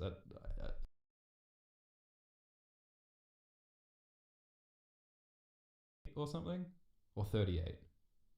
I don't remember right now. But there's a very large age gap between Alicent and Viserys, so it's funny that Viserys is grossed out by the age gap between baby Aegon and Rhaenyra. And obviously, if they did marry Rhaegon and Rhaenyra and Aegon, it would probably just be a betrothal until the boy is old enough. And I guess that would be a complication because, you would have to wait 14 years before you can seal the deal and consummate the marriage. Because part of the idea with marriages is that until the newlyweds have sex, the marriage is not a done deal. Because before they have sex, you can undo a marriage. You can annul a marriage until they've had sex, then you can't annul it. So you'd have to wait a while before Aegon and Rhaenyra could consummate and cement the marriage. Thanks for the super chat from Dwan, who says, who's better at self-sabotage, Rhaenyra or Cersei? Is Rhaenyra self-sabotaging herself? I mean, if Rhaenyra wants the throne, she should marry someone. If Rhaenyra wants the throne, she should marry Laenor, because Laenor has a dragon, which is such a symbol of legitimacy, and the Velaryons have such close ties to the throne, and Rhaenys and Corlys would be huge allies to support Rhaenyra's claim. If Rhaenyra wants the throne, she should be seeking allies. She shouldn't just be complaining. But that's the thing, Rhaenyra is not acting like a politician. Rhaenyra is acting like a teenager, because Rhaenyra is a teenager. I really enjoyed the scene where Rhaenyra was sitting on the heart tree in the Godswood, and she was telling this minstrel, whose name was Samwell, play the song again about Nymeria. I think it was a song about Princess Nymeria and her 10,000 ships. She was basically treating this motherfucker like an iPod shuffle. She was just saying, play the same song, play Despacito on repeat while I read my book. Which I thought was just very funny. It's just teenage behavior. She is quite mean to people. She is quite mean to Samwell the minstrel. Samwell the human Zune. The human iPod Nano. Rhaenyra is kind of mean to people, but it's because she's a teenager. Rhaenyra is meant to be, I think, about 17 years old. Was it 17 or 18? And she's just grumpy, and she's hormonal, as any teenager is, and she's sort of letting out her frustrations on the world. So being a teenager is hard enough without having to be the heir to the throne and deal with all this politics at the same time. So I think that Rhaenyra is not acting in a politically smart way. And she's also not making it easy for her father. But, I think that's realistic. I think that's how teenagers are sometimes. I mean, there is that idea of do medieval people get to be teenagers? Because, in this world, when you turn 16, you're considered an adult. So you're not really allowed to have this idea of having a sort of rebellious teenage transition between childhood and adulthood. You're meant to just turn 16 and start popping out sprogs and cutting off heads, because welcome to Westeros. Thanks for the super chat from Sporian, who says, someone get that pug some more cake. Yes, there was a pug, which I enjoyed so much. Where was the pug? The pug was in the scene where... we got to see Larys Strong, actually. We got to talk about Larys Strong. Where was bloody Larys Strong? So, yeah, all right. So we had this, royal tent where everyone was hanging out before the hunt. And by the way, what a tent. Can you imagine being the guy who has to carry all of the decorative jugs and vases to decorate the tent? What a ridiculous luxury. But we had all of the women folk who had come along for the hunt. And of course, the men go riding and the women stay and they gossip. And some of the gossip was quite interesting, actually. So one of the women says, one of Lord Swan's ships sailed through the Stepstones, and Lord Swan's daughter, Johanna Swan, was abducted by the Triarchy. And that's a detail that's taken straight out of the books. So the Stepstones, this whole war that's going on, it's happening because these dickheads called the Triarchy have taken over the Stepstones Islands, and they're in an important shipping route, and so Corlys wants to remove them. And in the books, it talks about how when the Triarchy took over the Stepstones, Westeros didn't mind at first. And Viserys says so in episode 1 of this show. He says, oh, the Triarchy has killed the pirates on the Stepstones? Great. Less pirates. That's a good thing. That's good news. And that is from the book. The Westeros was like, cool, great. I'm glad the Triarchy have replaced the pirates. But then the Triarchy became worse than the pirates. the Triarchy started taxing everyone who came through the Stepstones. And these taxes were so heavy that they were worse than the bloody pirates ever were. And not only were the Triarchy taxing people, they started kidnapping and enslaving people who came through the Stepstones. Specifically, they took girls and boys to be taken as sex slaves in the pleasure houses of Lys. So they were straight up selling people into sexual slavery, which was, what started to make Westeros angry and started seeing the Triarchy and the Crab Feeder as enemies. And Johanna Swan is one of the people who got taken by the Triarchy and sold into sexual slavery. And the books mention that, and by the way, Johanna Swan actually did pretty well in the pleasure houses and became like the ruler of the brothel, and she was known as the Black Swan, and she was... Wait, was it the Black Swan? That's like that Aronofsky movie, isn't it? Basically, George Martin just started having a Black Swan fantasy about a girl taking over a brothel. There's a lot of sort of young people getting involved in salacious sexual activities in the book, which it's a bit much. I think. There's a lot of it, and I think that Hot D has mostly sidestepped it. But it's straight from the books, and it is really nice to see how closely the show is sticking to the books. Like, so many of these little details are from the books. Thanks for the super chat from... Oh, yeah, and the pug. Did we see the pug? I did love that someone was, like, feeding their pug cake from the plate. And it is hilarious. Like, it's like in Dune. In the David Lynch Dune movie, the Atreides just had a pug. And Patrick Stewart rode into battle carrying a pug in the Dune movie. It's just bizarre. I almost feel it's a similar vibe with this pug. I like it very much. But we also met Laris Strong. So Laris Strong is this fellow here, and he is the younger son of Lionel Strong, and he is the younger brother of Harwin Strong, who we haven't properly met yet. And while Harwin Strong is like a badass knight who's like the strongest warrior in the realm, supposedly, Laris Strong has a club foot. He has like a oddly shaped foot, which means that he can't walk comfortably. He has this cane and he can't fight. And so Laris Strong has other ways that he operates in the world. It's a little bit like Tyrion Lannister is a dwarf, so, he can't be a warrior, so he uses his mind and he uses his wits and he finds other ways of having a place in the world. And, I thought it was really interesting how Laris came in and he said, like, the gods have not shaped me for the hunt, so can I sit with the women? And so it really frames it as like a gendered thing. Laris can't fit into the male gender role, so therefore he takes on the more feminine role of, sitting and eating cookies. And I love his like side eye. Like, Rhaenyra insults one of these ladies by saying that she eats cake. And Laris Strong is just sitting here taking in the gossip.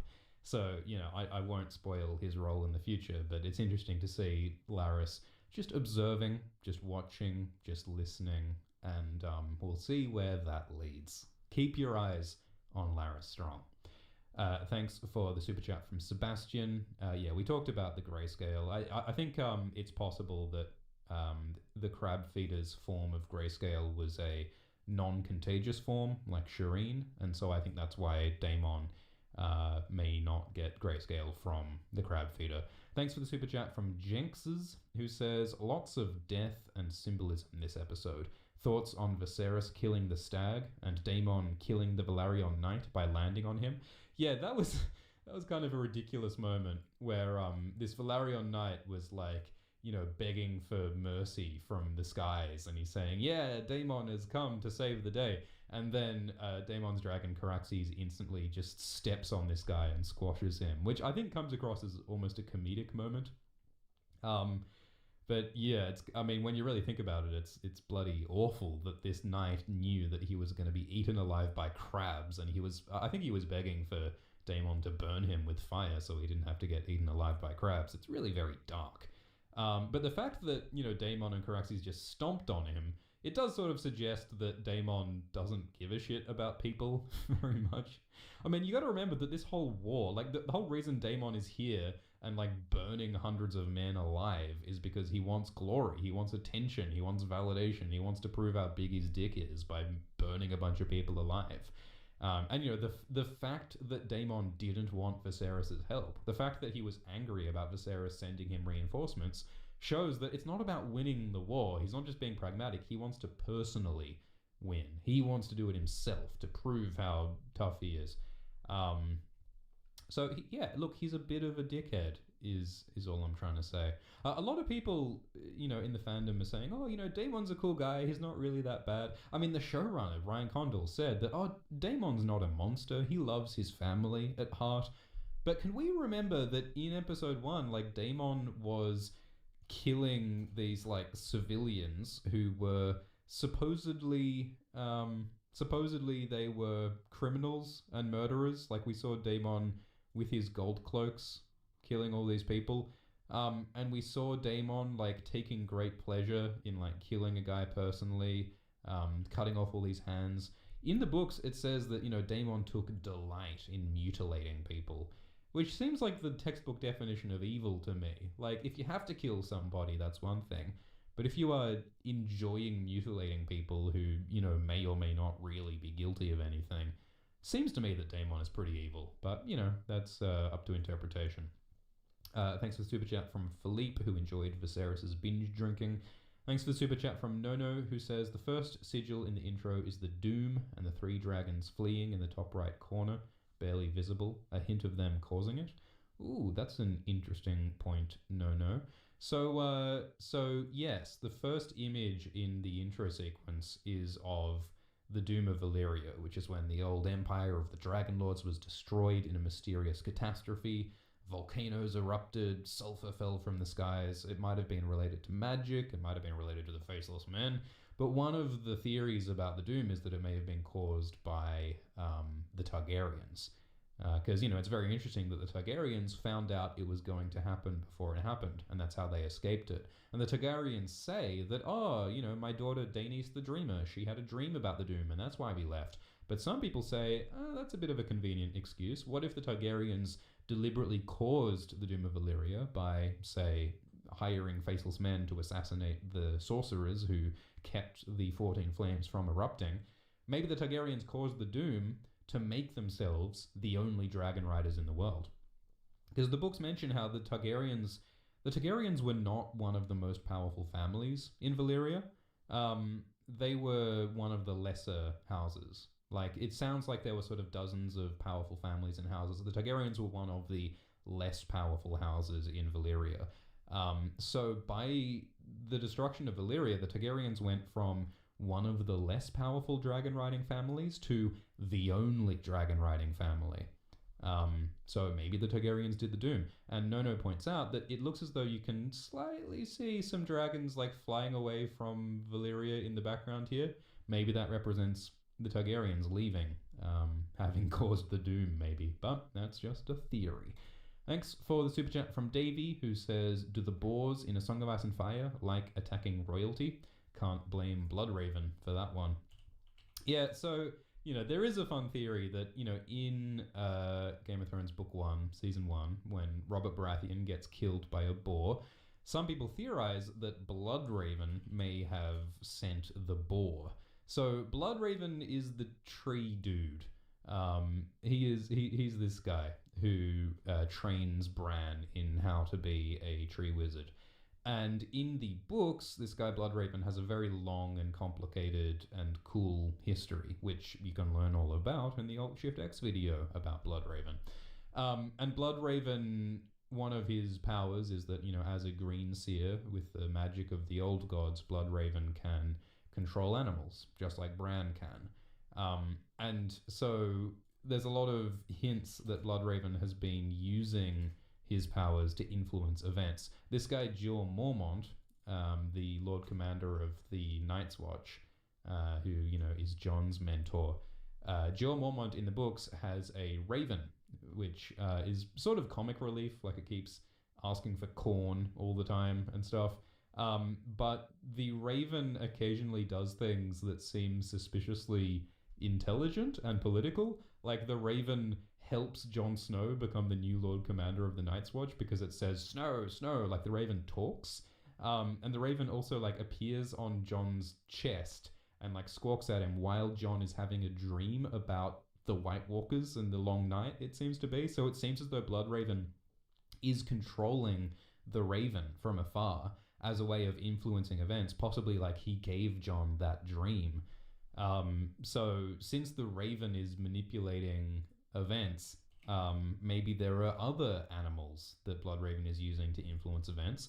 Maybe Bloodraven sent the pig that killed King Robert. I don't think that's likely to be true, but it is a fun theory. It's also suggested that maybe Bloodraven controlled the direwolves that came to the Stark children at the start of the book. Like maybe Bloodraven is the reason Bran got the wolf and became a warg, because that led to Bran being Bloodraven's student. But, you know, that's not super relevant. Thanks for the super chat from Alexander, who says, love the symbolism, three-way parallel between Viserys's purely ritual hunt, whereas Rhaenyra killing in a real fight for her life, versus Daemon hunting a human. Yeah, I like the sort of falseness of, you know, Viserys quote-unquote hunts this deer, but he doesn't personally chase down the deer. They just present the deer to him so that Viserys can kill him. It's not a real hunt. It's not a real accomplishment by Viserys, and it's just this sort of horrible, unnecessary killing.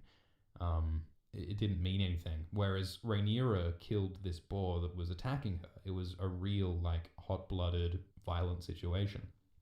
Whereas, yeah, Daemon went and killed a human for his own sort of reasons. So yeah, it was sort of three different kinds of violence for different reasons that each say something about their character. Like Viserys didn't even seem to want to kill the deer. He just sort of did it because he had to. Didn't really mean anything, but he just sort of felt obliged. Whereas Rhaenyra was like letting out her feelings when she killed the boar, and there was sort of real danger to it. So it's sort of understandable, you know, that she did that, but also it was very scary. How she, you know, she just stabbed the shit out of it and there was blood all over her, and, you know, it was a bit scary how Rhaenyra got so violent for no good reason. And Daemon was just being a dickhead. I mean, like, you know, yes, he was ending the war in the Stepstones, but he did it in the way that created the most possible personal glory for him, and he used a false peace banner, which is a really, like, dick move that undermines the conventions of war. So, yeah, these three acts of violence each say a very different thing about each character. I also really, really enjoyed Viserys talking about his dreams. So Viserys revealed something new here. Viserys said that he had a dream about having a male son and a male heir. And the reason why he chose Rhaenyra to be his heir instead was because he gave up believing in his dream of having a son. He sort of lost faith in his dream. I no longer believed, he said.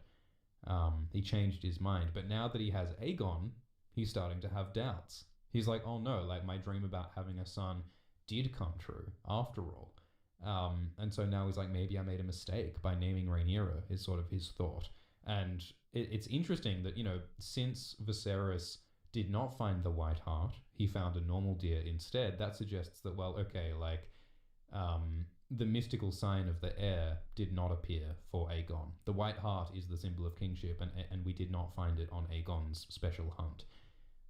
So maybe that confirms to Viserys that, like, yes, okay, well, maybe Aegon is not the one who should be heir, it should be Rhaenyra. And I think that another, like, layer to the reason why Viserys wants Rhaenyra instead of Aegon is that Viserys told Rhaenyra about the secret about Aegon's dream, Aegon's prophecy about the White Walkers. That's part of why Viserys wants Rhaenyra to inherit the throne, because she knows about that important dream. Whereas Aegon is a baby, you know, he can't very well say to baby Aegon, oh, by the way, little goo goo gaga baby, there's going to be White Walkers and you're going to have to kill them. Viserys might be dead by the time Aegon is, you know, grown up enough to understand the importance of that dream and that prophecy. So, you know, Viserys has entrusted Rhaenyra with it because she's old enough. So, you know, I think that's part of Viserys's reasoning. But like this whole idea, like we can see how tortured Viserys is about this dream that he had and doubting his dreams and following his dreams, but the dream's not coming true. And that's one of the themes throughout the books and the story, is that dreams can fuck you up. You know, like wanting your dreams to come true, misinterpreting them, doubting yourself, they can destroy you. There's a character in The Hedge Knight, in Duncan Egg, called Daeron the Drunken. And he's a Targaryen who is tortured by his dreams, and he sort of misinterprets them and wants them to come true, but like he feels inadequate, and he has all this like father issues, because every bloody character in the books has father issues, but he has these dream issues, and that's ultimately what destroys him. His brother Aemon, Maester Aemon from the main series, says that, you know, dreams destroyed my brothers, every one. And I think we're seeing the same thing happen to Viserys. His dreams, his ambitions, his hopes, and his conflicted feelings about them are destroying him. Thanks for the super chat from Captrick, who says, Rhaenyra and Alicent barely even seem like friends anymore. The royal marriage really made things worse for them. Yeah, I mean that's part of the thing about, you know, teenage friendships, is that they can be really intense, but they can also be brief, because people are changing so much when they're young. And I think Alicent and Rhaenyra have changed in different ways. They've sort of diverged. Like, you know, Alicent uses very formal language with Rhaenyra. The king wishes for you to join us. Like, it's all very formal and proper. And that is, of course, how the Queen Alicent, should behave, because she's the wife of the king and she needs to be formal and proper. And also she's focusing on her children. I'm sure she's spent a lot of time with her children, which means she's not spending time with Rhaenyra. And so Rhaenyra has been left alone and feeling resentful and feeling angry that her best friend betrayed her by marrying her dad without telling her it was happening, and, you know, is doing her own thing. And also, of course, there's the political undercurrent of, will Aegon be king, or will Rhaenyra have the throne? So I think it's very understandable that this friendship has gotten so tough. And, you know, it's nice that they have this conversation under the weirwood tree in the Red Keep Godswood, because that's where we saw them being such good friends in episode 1. They were so close and they were so intimate in this exact place. But a few years later in the same place, and and the situation's changed. And, you know, Alicent is wearing a red dress, which not only matches the weirwood leaves very nicely, but the red dress is the Targaryen color, which evokes her Targaryen political ambitions, you know, putting Aegon on the throne to replace Rhaenyra. And, you know, Alicent does not seem like 100% on board the whole making her baby the king thing. That's more Otto's thing. That's more Otto's desire. But I think we can see Alicent more and more internalizing Otto's desires and Otto's ambitions. She is learning from Otto. So we'll see how that develops. Thanks for the super chat from Daniel, who says, hope you're having a good day. Thank you, Daniel. I hope you're having a good day. Thanks for the super chat from Emma, who says, any continuity with Viserys losing his finger to rot or any of his other injuries? Continuity. Well, yeah, I mean, there is some similar stuff in the book, but, you know, we'll have to see what happens. But yeah, I really enjoyed someone in No in the super chat pointed out that, you know, maybe if Viserys cut off the finger in the first place, this never would have happened. Because in the previous episode, the Maesters were telling Viserys, like, oh, you know, this is the best chance of saving the digit. Like, we won't have to cut off your finger if we use the maggots to, you know, heal your finger and get rid of the rot, but, like, we'll be able to save the finger. But clearly that didn't work, because it's just gotten worse and worse. So maybe the Maesters were wrong. Maybe they should have cut off the finger, then he'd be fine. And I think that's a nice metaphor about Viserys not taking decisive action when he should. Matt in the live chat says, I saw a Joffrey Valerion. Yeah, so I think that was a mistake in the subtitles. The subtitles have not been great sometimes in this season, actually. Because, yeah, there is a character called Joffrey, but he's not Joffrey Valerion, he is Joffrey Lonmouth.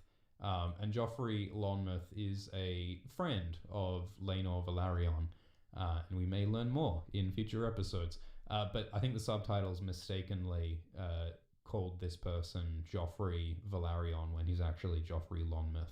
In the books, Joffrey Lonmouth is called the Knight of Kisses because the Lonmouth sigil has red lips on it as well as skulls. and Lonmouth, there's a character called Richard Lonmouth who was the squire of Rhaegar Targaryen in the time of Robert's Rebellion. And I think there's a theory that Radio Westeros advanced that Richard Lonmouth is now Lem. No, not Lem. Lem? Yeah, well, go check out Radio Westeros. They'll sort you out about Richard Lonmouth. Thanks for the super chat from Liam, who says, do you think Daemon is going to get grayscale? Probably not. But I think it's probably the dormant form of grayscale that Crabfeeder had, like Shireen. Thanks for the super chat from Camillo, who says, did you catch the guy with the Blackfire logo? Hola Juan. I did not catch a guy with the Blackfire logo. I mean, I did say that there was the Master of Revels in episode 1 who had a black dragon on his belly.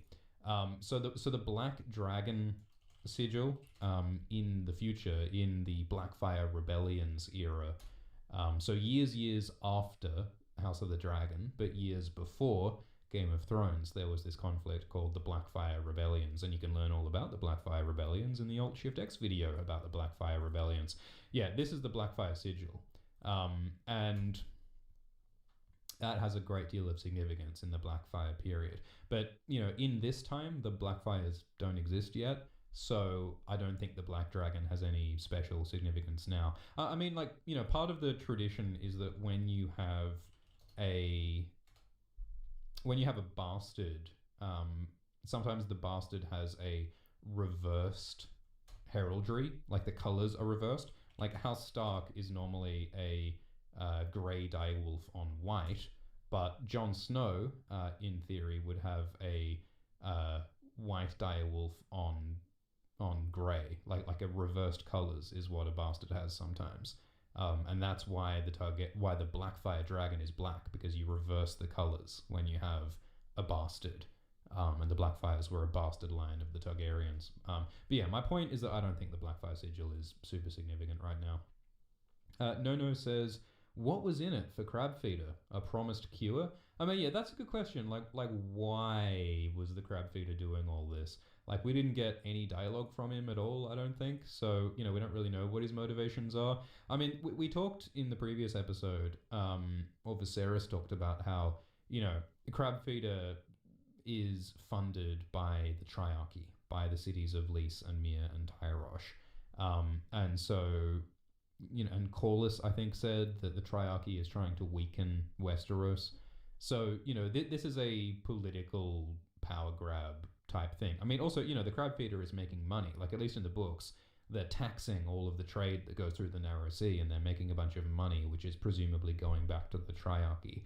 So, you know, partly this is about money, partly this is about political power. And I think for the Crabfeeder, he clearly enjoys feeding people to the crabs. I mean, maybe he just loves crabs. You know, he's a real environmentalist. You know, he has a bond with the crab people. Maybe he made a deal with the Merlin King. In the books, there is stuff about the Deep Ones, which are like these Lovecraftian fish monsters that may or may not be connected to the religion of the Drowned One, the Drowned God on the Iron Islands. Maybe he made a deal with Cthulhu, Crab Thulu. Maybe that's what's going on. Thanks for the super chat from Ty, who says, play this song when Corlys comes to aid Daemon. Watch it in your own time. Sorry, guys. Thanks for the super chat from Kristen, who says, Kristen almost stabbed Rhaenyra in the face. Yeah, that was a bit of a close thing, wasn't it? Kristen just put the sword through the boar in such a way that almost cut Rhaenyra. Yeah, it's interesting seeing the bond between Rhaenyra and Kristen develop. It's a little bit flirtatious. Like, there was a moment when Rhaenyra asked Kristen, like, oh, you know, so you single? is kind of like what she was asking Kristen. And Kristen said, yeah, I had an adventurous youth, but never a formal betrothal. So he was just sort of bragging about, like, yeah, I fuck, is what Kristen was saying. So, you know, I think there's definitely some sexual tension here. There's also a bit of tension between, like, Rhaenyra and Daemon on in episode 1 when he was, like, putting the necklace on her and stuff. Because, you know, obviously one of the plot points here is that Viserys is trying to get Rhaenyra to marry somebody. And so he suggests that, Lord Jason Lannister, the Lord of Casterly Rock, the ancestor of Tywin and Cersei and Jaime and Tyrion. Maybe Rhaenyra should marry him. You know, that would make the Lannisters, you know, allies of the throne, which would be great. Alongside, you know, the Velaryons and the Hightowers. The Lannisters are, I think, the second most wealthy house in the realm behind the Velaryons. And I found Jason's, like, arrogant courtship quite funny. Like, he really just walks up and says, "Hey girl, I got a lot of money. I got some real good wine. I could build a kennel for your dragons because I got a lot of money." And, like, he just has this blunt arrogance. And you sort of get the sense that Jason's moves have worked for him in the past because everyone he's met before now has been less rich and powerful than him. But for the first time in his life, he's trying to hit on someone who actually is in a higher social class than he is. Rhaenyra is a princess, which is, you know, even higher than him as lord. And all of a sudden, when he hasn't got like a status advantage, Rhaenyra is not impressed by his blustering brags. So I quite enjoyed her rejecting him. But yeah, in the books they talk a lot about how, you know, both Jason and his twin brother Tyland were trying to woo Rhaenyra by giving her lots of gifts. They mention a Blackwood and a Bracken fight, a duel for Rhaenyra's hand. Maybe this stuff will happen in the future, so I won't spoil anything. But you know, lots of people want to hook up with Rhaenyra because she's the princess. Thanks for the super chat from El Diablo, who says, "Daemon going Rambo made me lol." I thought it was a little bit over the top. Like, I thought it was sort of fitting for Daemon's character that he would, you know, misuse a peace banner. He would betray the Triarchy. Like, he does this dishonorable, balls out, almost suicidal thing. I think that kind of works, but I thought it was a bit silly how, like, the Triarchy and the Crab Feeder, they sent, like, 3 dudes at a time for a while. Like they're like, let's send 3 guys to kill Daemon, and then he kills them. And then they're like, yeah, let's send another 3 guys to kill Daemon. It's like, why don't they just send all their guys at once? I mean, I guess the idea is that the Triarchy men are afraid that Caraxes is going to come and burn them all. So I guess that makes sense. Like, they're really reluctant to go out and fight him. But it's like, why don't they just stay in their caves then, or just like, I don't know. And you know, so many arrows missed Daemon. Like, there were all these guys shooting arrows, and most of them, like, they all missed until, like, quite a while in. But yeah, in terms of, like, Daemon's character, I think it makes sense that he's balls out. He's got almost a suicidal belief in his ability to kill everybody. And it worked for him. It paid off. Like, that's what I think is significant. Like, they talk inside the episode, the creators said that Daemon has really, like, come out of this reforged into, like, a new man. He's reborn. And I think that, you know, part of it is that he did this crazy, violent, reckless, dishonorable thing by misusing a peace banner and attacking and doing this crazy thing. And it worked for him. It paid off. He got validation. He got victory by doing the crazy thing. So I think we can expect Daemon to be even more, like, balls out and violent in the future because it worked for him this time, you know? Thanks for the super chat from Daedrian and from Unsourced, who says, "So, Kristen and Rhaenyra are totally going to have a torrid affair, right?"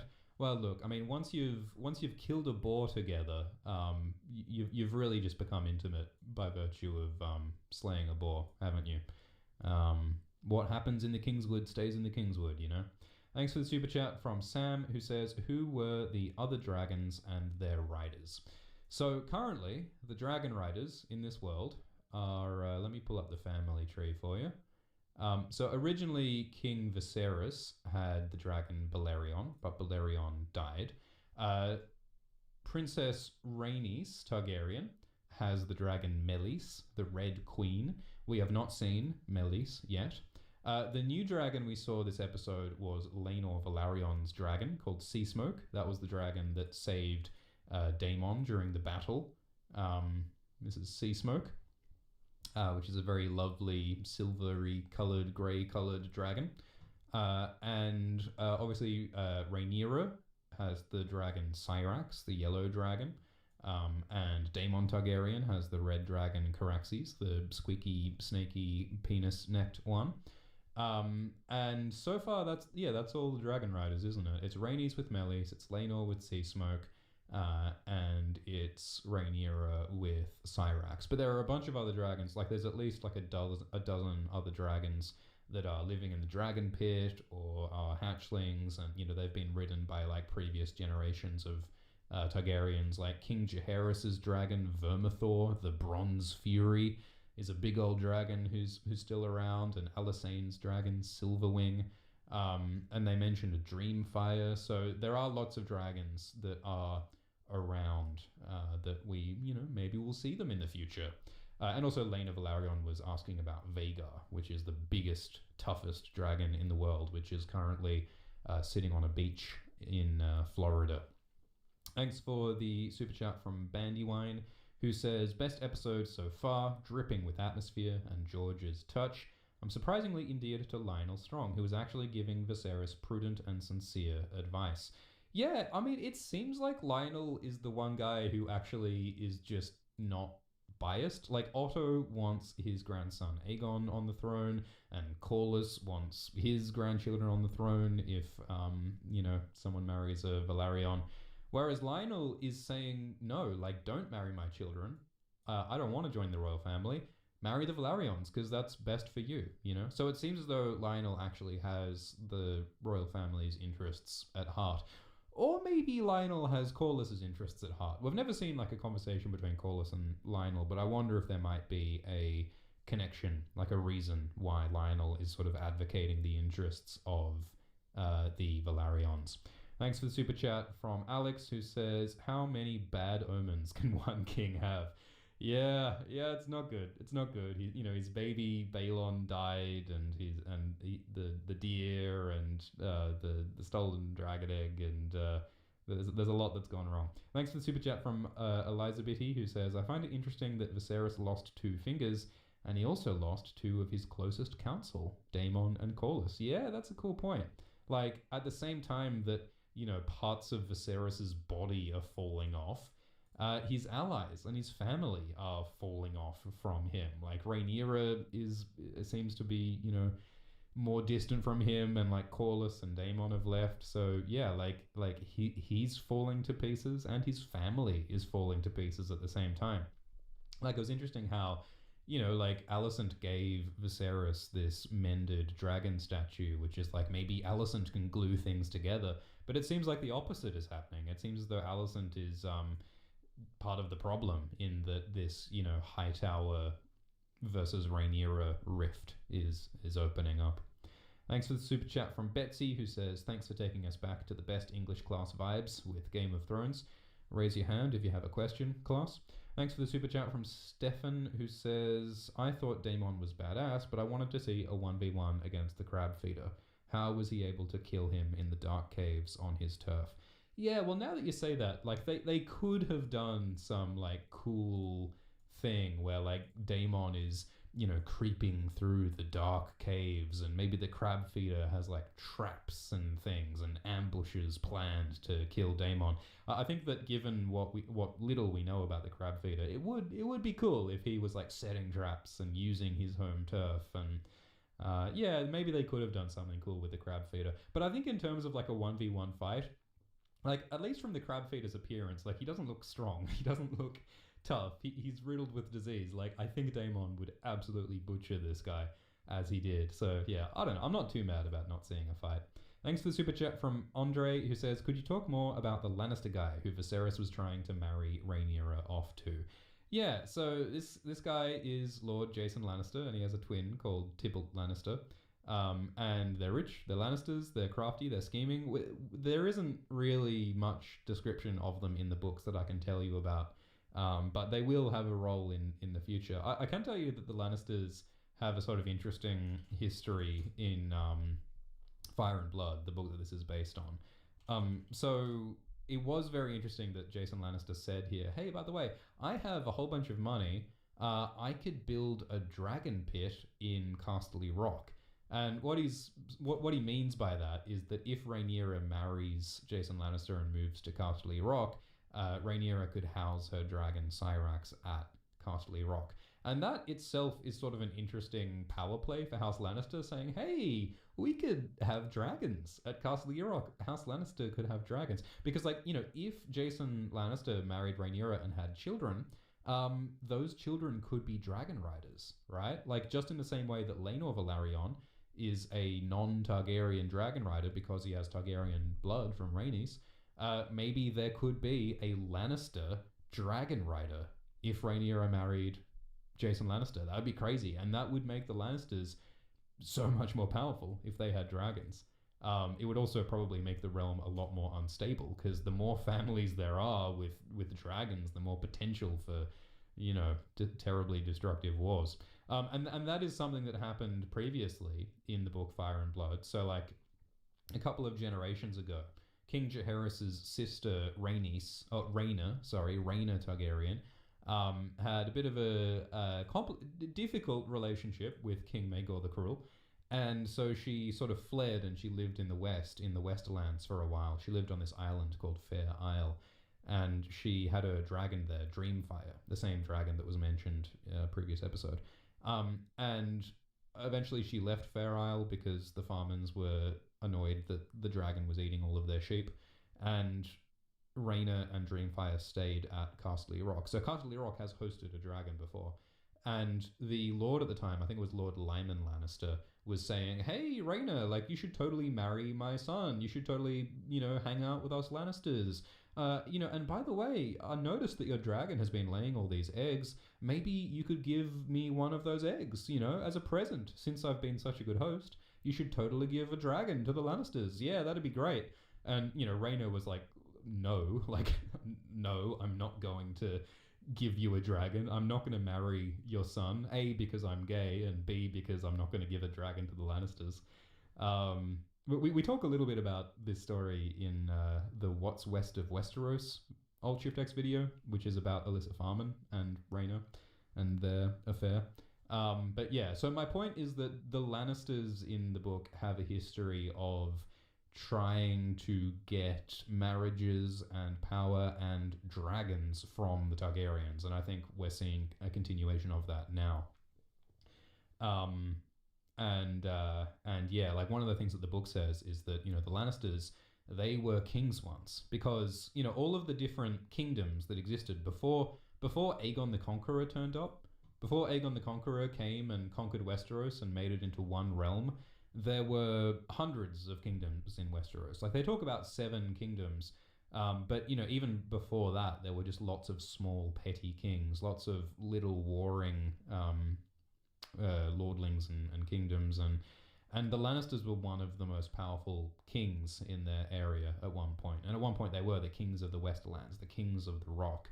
And it was Aegon who came along and ended that and made them into lords instead, made all of the great lords bow to him. But the point is that, you know, the Lannisters, they were kings once, not all that long ago. It was like 100 years ago the Lannisters were kings, and they didn't have to bow to anyone. And I think that at this point there is still some ambition where they would like to return to that level of power by getting dragons, by marrying into the Targaryen throne. By the time of Game of Thrones, you know, the memory of dragons, the memory of independent kingship is a little bit more distant and faded. But it was only a few generations ago that these lords were kings. Thanks for the super chat from Darth Cruz, who says, please talk about Sea Smoke. There isn't a whole lot to say about Sea Smoke. I think Sea Smoke is a young dragon, like a hatchling dragon. Laenor Velaryon is the first rider of Sea Smoke. So it's a young dragon. It's said to be quite a beautiful dragon with its sort of smoky grey colour. And Laenor has been riding it since a very young age in the books.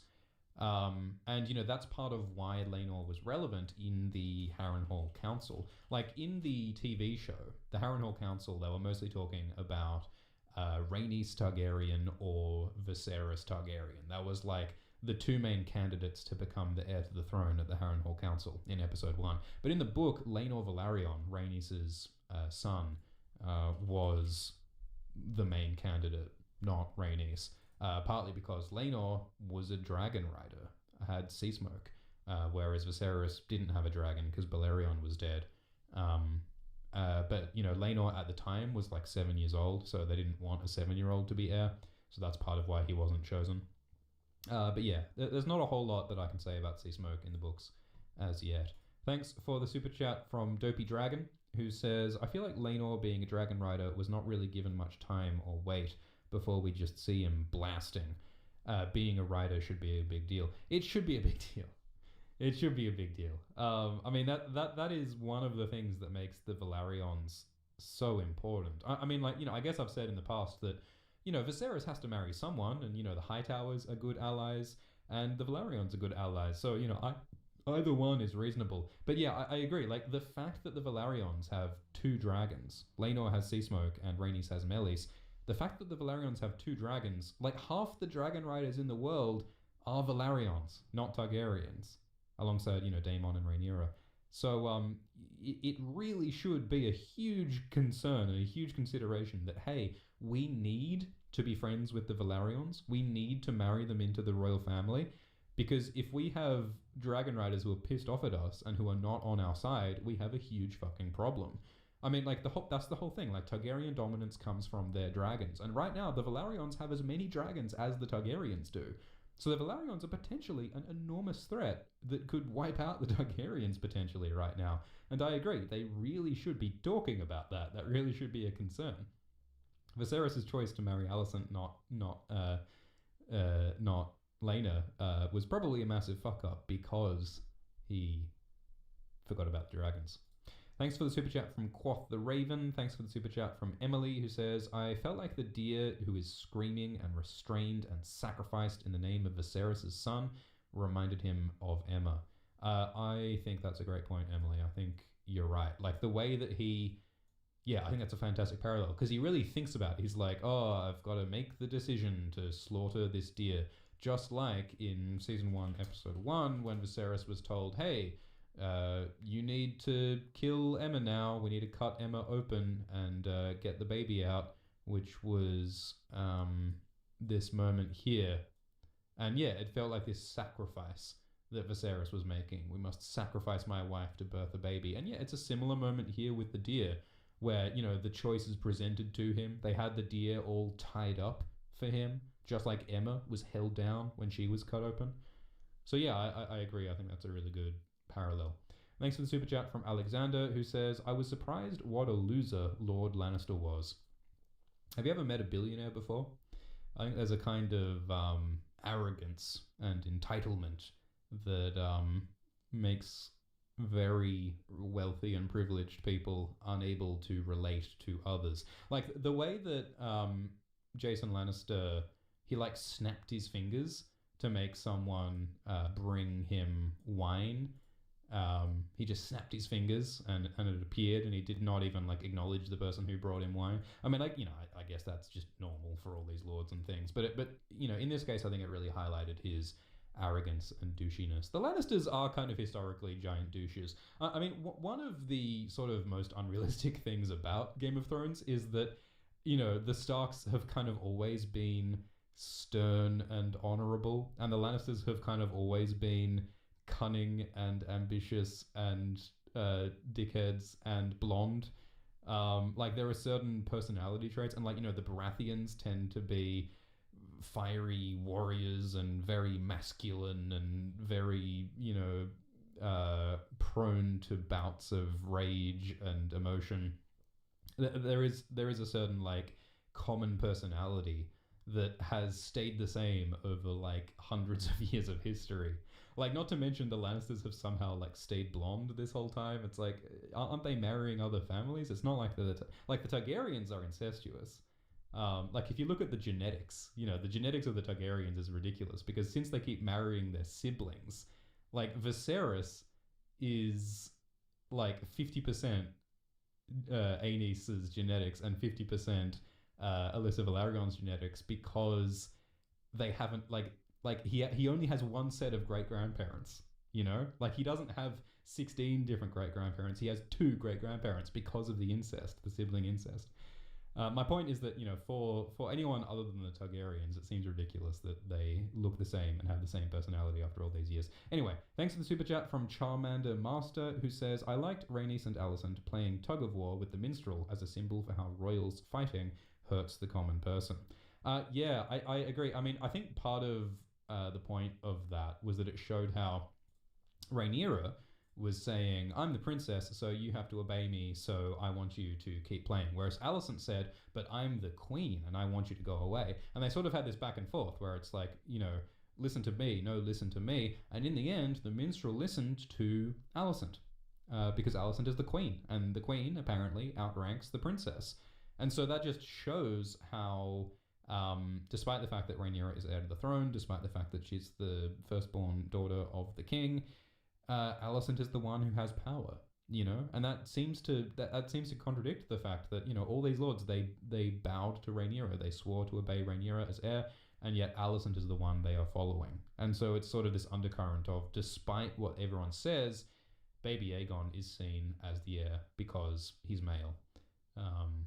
So yeah, I agree, that was fun. And yeah, like the long-suffering common man who has to obey the whims of these teenagers and these drunk lords and all these dickheads just because they're highborn.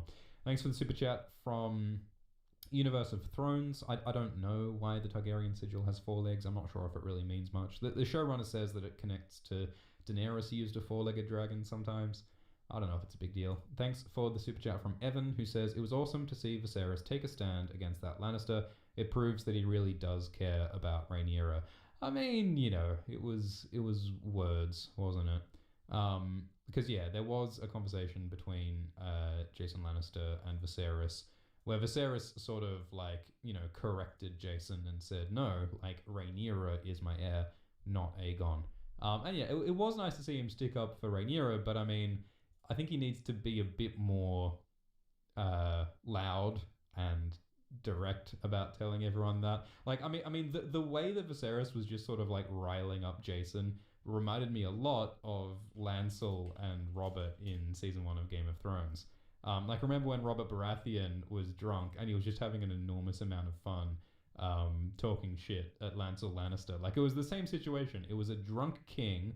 Well, this was at a tournament, not a hunt, but he was just talking shit at a Lannister. Because he had a lot of feelings and he was drunk. A very similar scene here. Thanks for the super chat from Quoth, who says, I feel like this was better than the Battle of the Bastards. I would have loved seeing Jon disembowel Ramsay and drag out his corpse. It was pretty metal the way Daemon dragged the crab feeder's corpse around, yeah. I think it looked pretty good. I mean, I didn't love how over the top it was that Daemon single-handedly killed 20 dudes. He somehow dodged 100 arrows before 2 arrows hit him. And after 2 arrows hit him, he didn't seem to care anymore. And also did that arrow just go through his breastplate? Just punch through the metal? God damn. But then he plucked them out? Yeah, I don't know. I guess we got to suspend our disbelief. But it sort of reminds me in a bad way of Jon Snow at the start of the Battle of the Bastards. I remember when he was standing in front of the cavalry charge. He's just facing it alone, and then he went through this crazy sequence where all these people threw themselves at him and he dodged all these arrows. It did feel very reminiscent of that. And personally, I like it when the violence is just a little bit more subdued and a little more realistic feeling. I don't like it when the characters survive crazy odds over and over because it feels like they have plot armor. And I like it when Game of Thrones is a story where the heroes can die, where fucking up does lead to death sometimes. But, maybe we'll see that in the future. Thanks for the super chat from Tin and from Gabriella, who says, just to remind the chat that Targaryens are not immune to grayscale, because Maegel Targaryen died of grayscale. Yeah, so there is this thing about Targaryens being resistant to disease. This is a image of Maegel by Sofia Golovanova. And there is this idea that Targaryens don't get sick, which is not true all of the time. The Targaryens seem to think that Targaryens never get sick, but sometimes they do. There was this plague that killed King Daeron II, and a bunch of people. Several plagues have killed a bunch of Targaryens, and that includes, grayscale. So Maegel was one of the daughters of King Jaehaerys and Queen Alysanne Targaryen. And she died of grayscale because she became a scepter. She became like a nun, and she was caring for some people who were sick with grayscale, and she caught grayscale from the patient and died. So yeah, Targaryens do seem to tend to be resistant to disease a lot of the time, but they're not totally resistant to disease. It's a little bit like, you know, Targaryens do seem to be a little bit resistant to heat and fire in the books, but they are not totally immune to fire. Like Daenerys gets burned in the books, whereas in the TV show, it seems as though, at least in the original TV show, it seems as though Targaryens, at least Daenerys Targaryen, is totally immune to fire in the show. Thanks for the super chat from Gandalf, who says, isn't Shireen's grayscale cured by lords Stannis summoned from across Westeros? In the TV show, yes. In the books, they didn't say that they did anything special. Like, in the books, there are forms of grayscale that just naturally stop and don't kill you. It usually affects children specifically. And there's different forms. Some of them kill you, some of them don't. I mean, in the behind-the-scenes stuff last episode, they said that Crabfeeder's grayscale is progressing, you know? I mean, it seems as though the reason why Crabfeeder wears this mask is to sort of hide the gross grayscale stuff. It's interesting that one of Crabfeeder's eyes looks kind of foggy, as though maybe that eye has gone blind, because grayscale does eventually make you blind. It's really nasty grayscale. Like, there's one of Euron and Balon Greyjoy's brothers got grayscale, and there's this really horrible description in the book of how this child was slowly dying from the grayscale and like couldn't move or do anything anymore, but he was still alive and he was still breathing, bedbound. And then Euron Greyjoy, because Euron Greyjoy is the most horrifying evil character in the books, Euron Greyjoy came and just like pinched his brother's nose shut, because his like mouth was like grayscaled close, and he was mostly stoned, but he was still breathing through his nose. And Euron just came along and pinched his brother's nose shut so that he like suffocated to death and asphyxiated while he was incapacitated by the grayscale. And then Euron said that he went and pissed into the sea, and he cursed the gods, and he said, if the gods are real, then kill me for the crime of killing my brother, because kinslaying is a horrible crime. But the gods did not strike Euron down, so he figures that since he could kill his brother with grayscale, then he can do whatever he likes. He'll do any blasphemy. If God won't stop him, he'll be his own god. And you can watch the Euron Greyjoy video by Alt Shift X if you want to know more about Euron. Thanks for the super chat from Victor. Yeah, no, Targaryens are not immune to grayscale. Miguel got it. Thanks for the super chat from Brian, who says, did we talk about how silly it was when Daemon soloed like 20 dudes? I agree. I think that was silly. There is artwork in the Fire and Blood book that shows Daemon killing Kragas. In the book, they say that Daemon Targaryen beheaded Kragas Crabfeeder with a swing of his blade Dark Sister. So this is what it looks like in the illustrations in the book, Daemon killing the Crabfeeder. So you'll notice that in the book, Crabfeeder does not have a Sons of the Harpy mask, he does not have grayscale. I mean, the whole war is described in like a couple of paragraphs, like we don't get details. The details are created by the show. Thanks for the super chat from Jess, who says, do you think the show will reach the end of Fire and Blood? No, because Fire and Blood covers 130 years of history, from Aegon the Conqueror until some other characters. It covers many kings, many years. And I think that this show, House of the Dragon, I mean, it starts in chapter 12 of Fire and Blood, Heirs of the Dragon. And I think that it will end around chapter, or like 15 or something, which is, you know, I'm not going to spoil anything, but like the current story ends around like chapter 19, 18 or 19. And then there are a few more chapters after that about some other stuff. I don't think that this show will cover the book all the way to the end. I think it'll only cover chapters like 12 to 19 probably. And they say that they're going to do that in like 3 or 4 seasons total. But they've also said that, you know, if House of the Dragon is a success, they might cover other historical periods. So, you know, we were talking about the Blackfires before. it would be extremely cool if House of the Dragon did a few seasons to tell the story of the Blackfire Rebellions. Or maybe they could tell the story of Aegon's conquest or Robert's Rebellion, or, you know, that there are lots of other historical periods they could cover. And I hope that we'll get to see them, because there's some really cool other stories. And I think, you know, I'm shocked by how good House of the Dragon is. I was a little bit worried that House of the Dragon might be bad, but so far I think it is doing a really good job, and it's staying very close to the books, but it's also adding a lot. And I think that they're making really good choices. I think that Ryan Condal and George R. R. Martin, who co-created this show, I think they've done a really good job so far. I think that probably my least favorite thing about this show so far is the Aegon's prophecy dream thing. I think that takes away some of the mystery, and I think that it sort of changes the moral meaning of this story. I think this story, as it's written in the book, it's sort of about the perils of ambition and power and drama and just hate and love and rivalries and feelings and lust. And I think that by making it about saving the world from Frosty Darth Maul instead, I think that sort of changes the meaning in a way that sort of undermines the point. But I mean, you know, we're only 3 episodes in, so it remains to be seen what the sort of meaning will be in the end. Thanks for the super chat from Carlos, who says, rewatched Game of Thrones a few days ago, but the world in Hot D feels bigger. Is it the power of budget or better decisions by the showrunners? I mean, we talked before about how, like, you know, Robert Baratheon going on a royal hunt in season 1 involved, you know, 4 dudes walking in single file in a forest with a spear. Whereas this royal hunt is hundreds of people and horses and dogs and you know, and yeah, I think the reason for that is budget. But I think that, you know, happily, it does fit the theme Ryan Condal keeps going on about the decadence of this time.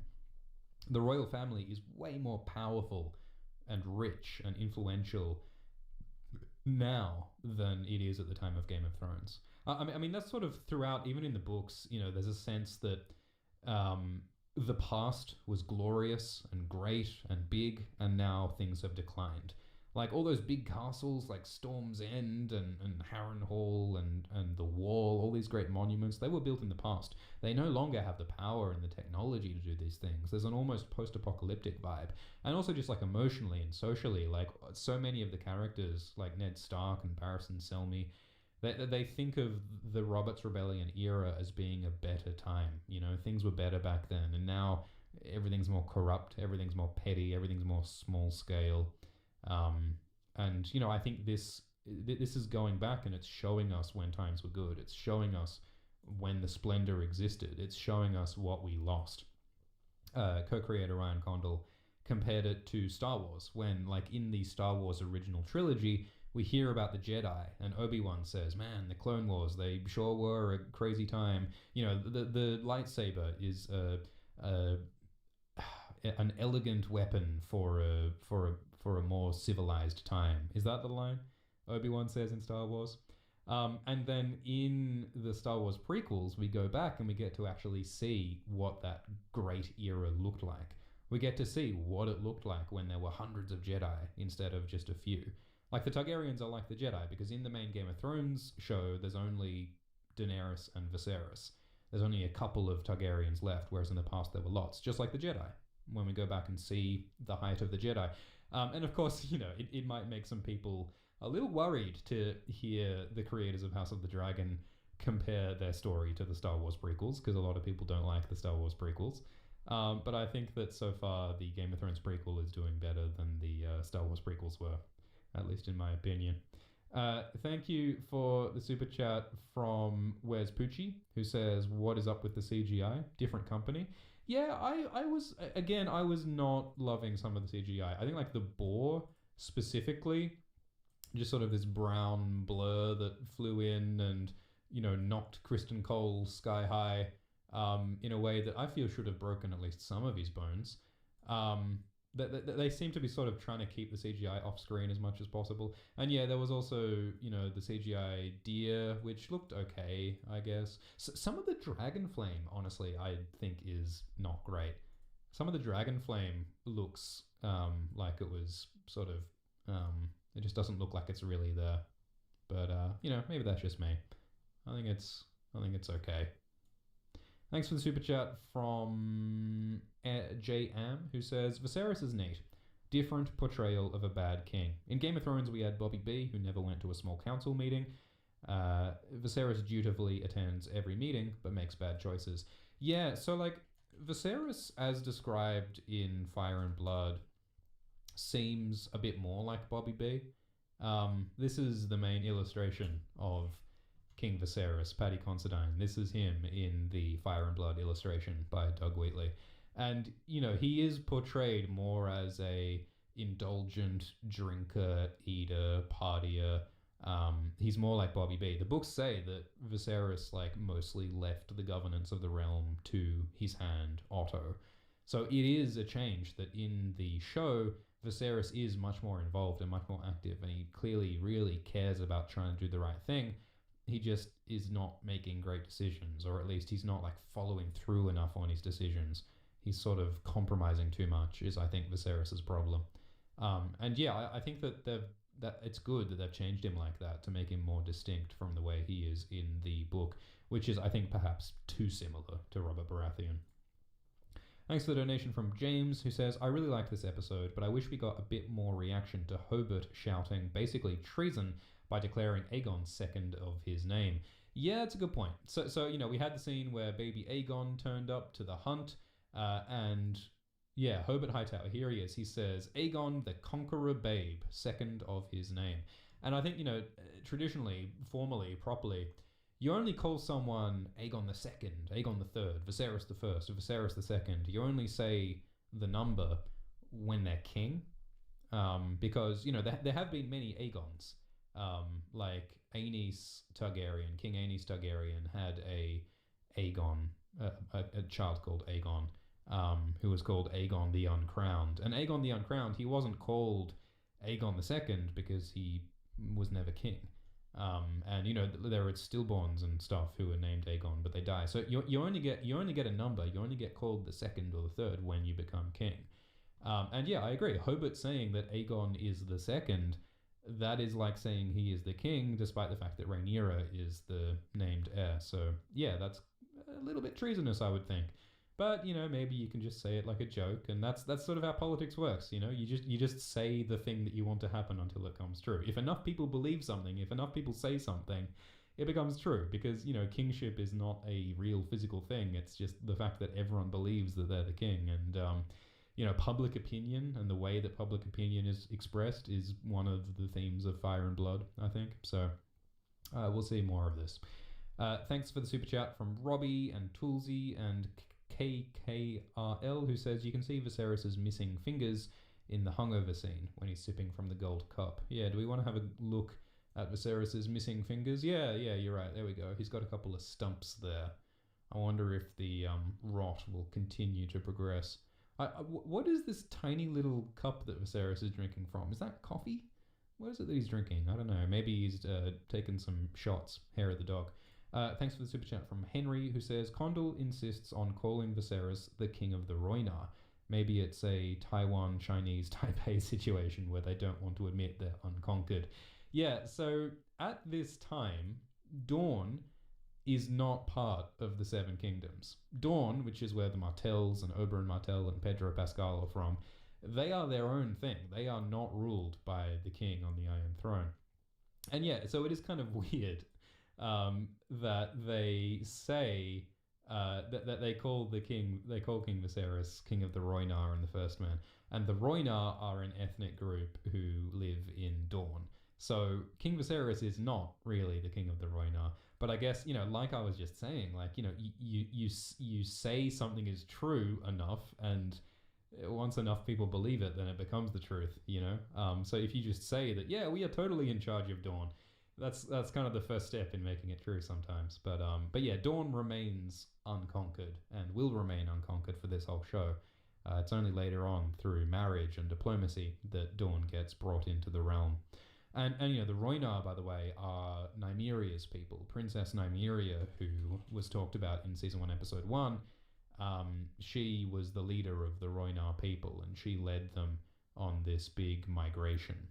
And she is admired by Rhaenyra, and she's a symbol of female power, because in Dawn, the inheritance laws are different. Like, in most of Westeros, the eldest male inherits before the eldest female. But in Dawn, it's just the eldest child. So a woman can inherit a lordship in front of her brothers in Dawn. So that's obviously a very relevant idea in The Dance of the Dragons when Rhaenyra is trying to inherit. And that's relevant in Book 4, A Feast for Crows, in the main Game of Thrones series, because there's a character called Arianne Martell who crowns Myrcella Baratheon and tries to make her the Queen of Westeros using Dornish inheritance law. Because, Myrcella is in Dorne, and Arianne says they should follow Dornish law and tries to start a war with the Lannisters by crowning Myrcella. Anyway, thanks for the super chat from Nicholas, who says, I think Strong's move was to get Viserys to intervene in the Stepstones, lest Krabby Patty murk the Velaryon kid. Okay, yeah, that's an interesting thought.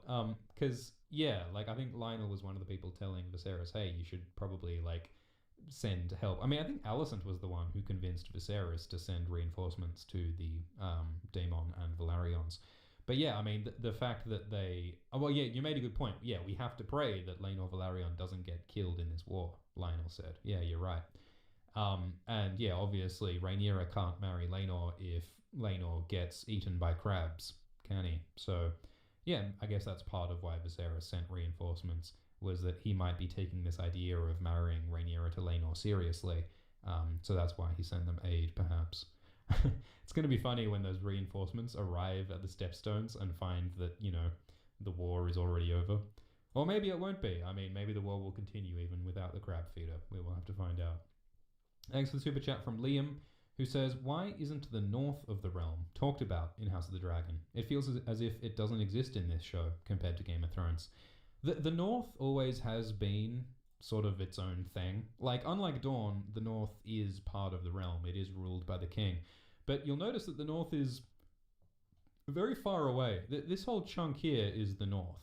It's almost as big as the rest of Westeros combined. The North is huge. And there aren't many people in it. And it doesn't have much money. And it doesn't have much crops. It doesn't have many knights. Like, the North is mostly irrelevant to the South. Like, the South sort of does its own thing. They're all close to each other. They can communicate and travel around really quickly. Whereas, just like sending someone to go and visit the Starks takes weeks and weeks. So the North has always kind of been separate. And the reason why the Starks are relevant in the time of Game of Thrones is because they come south. It's because the Starks come down to King's Landing and travel all that way that they become relevant to the royal goings on.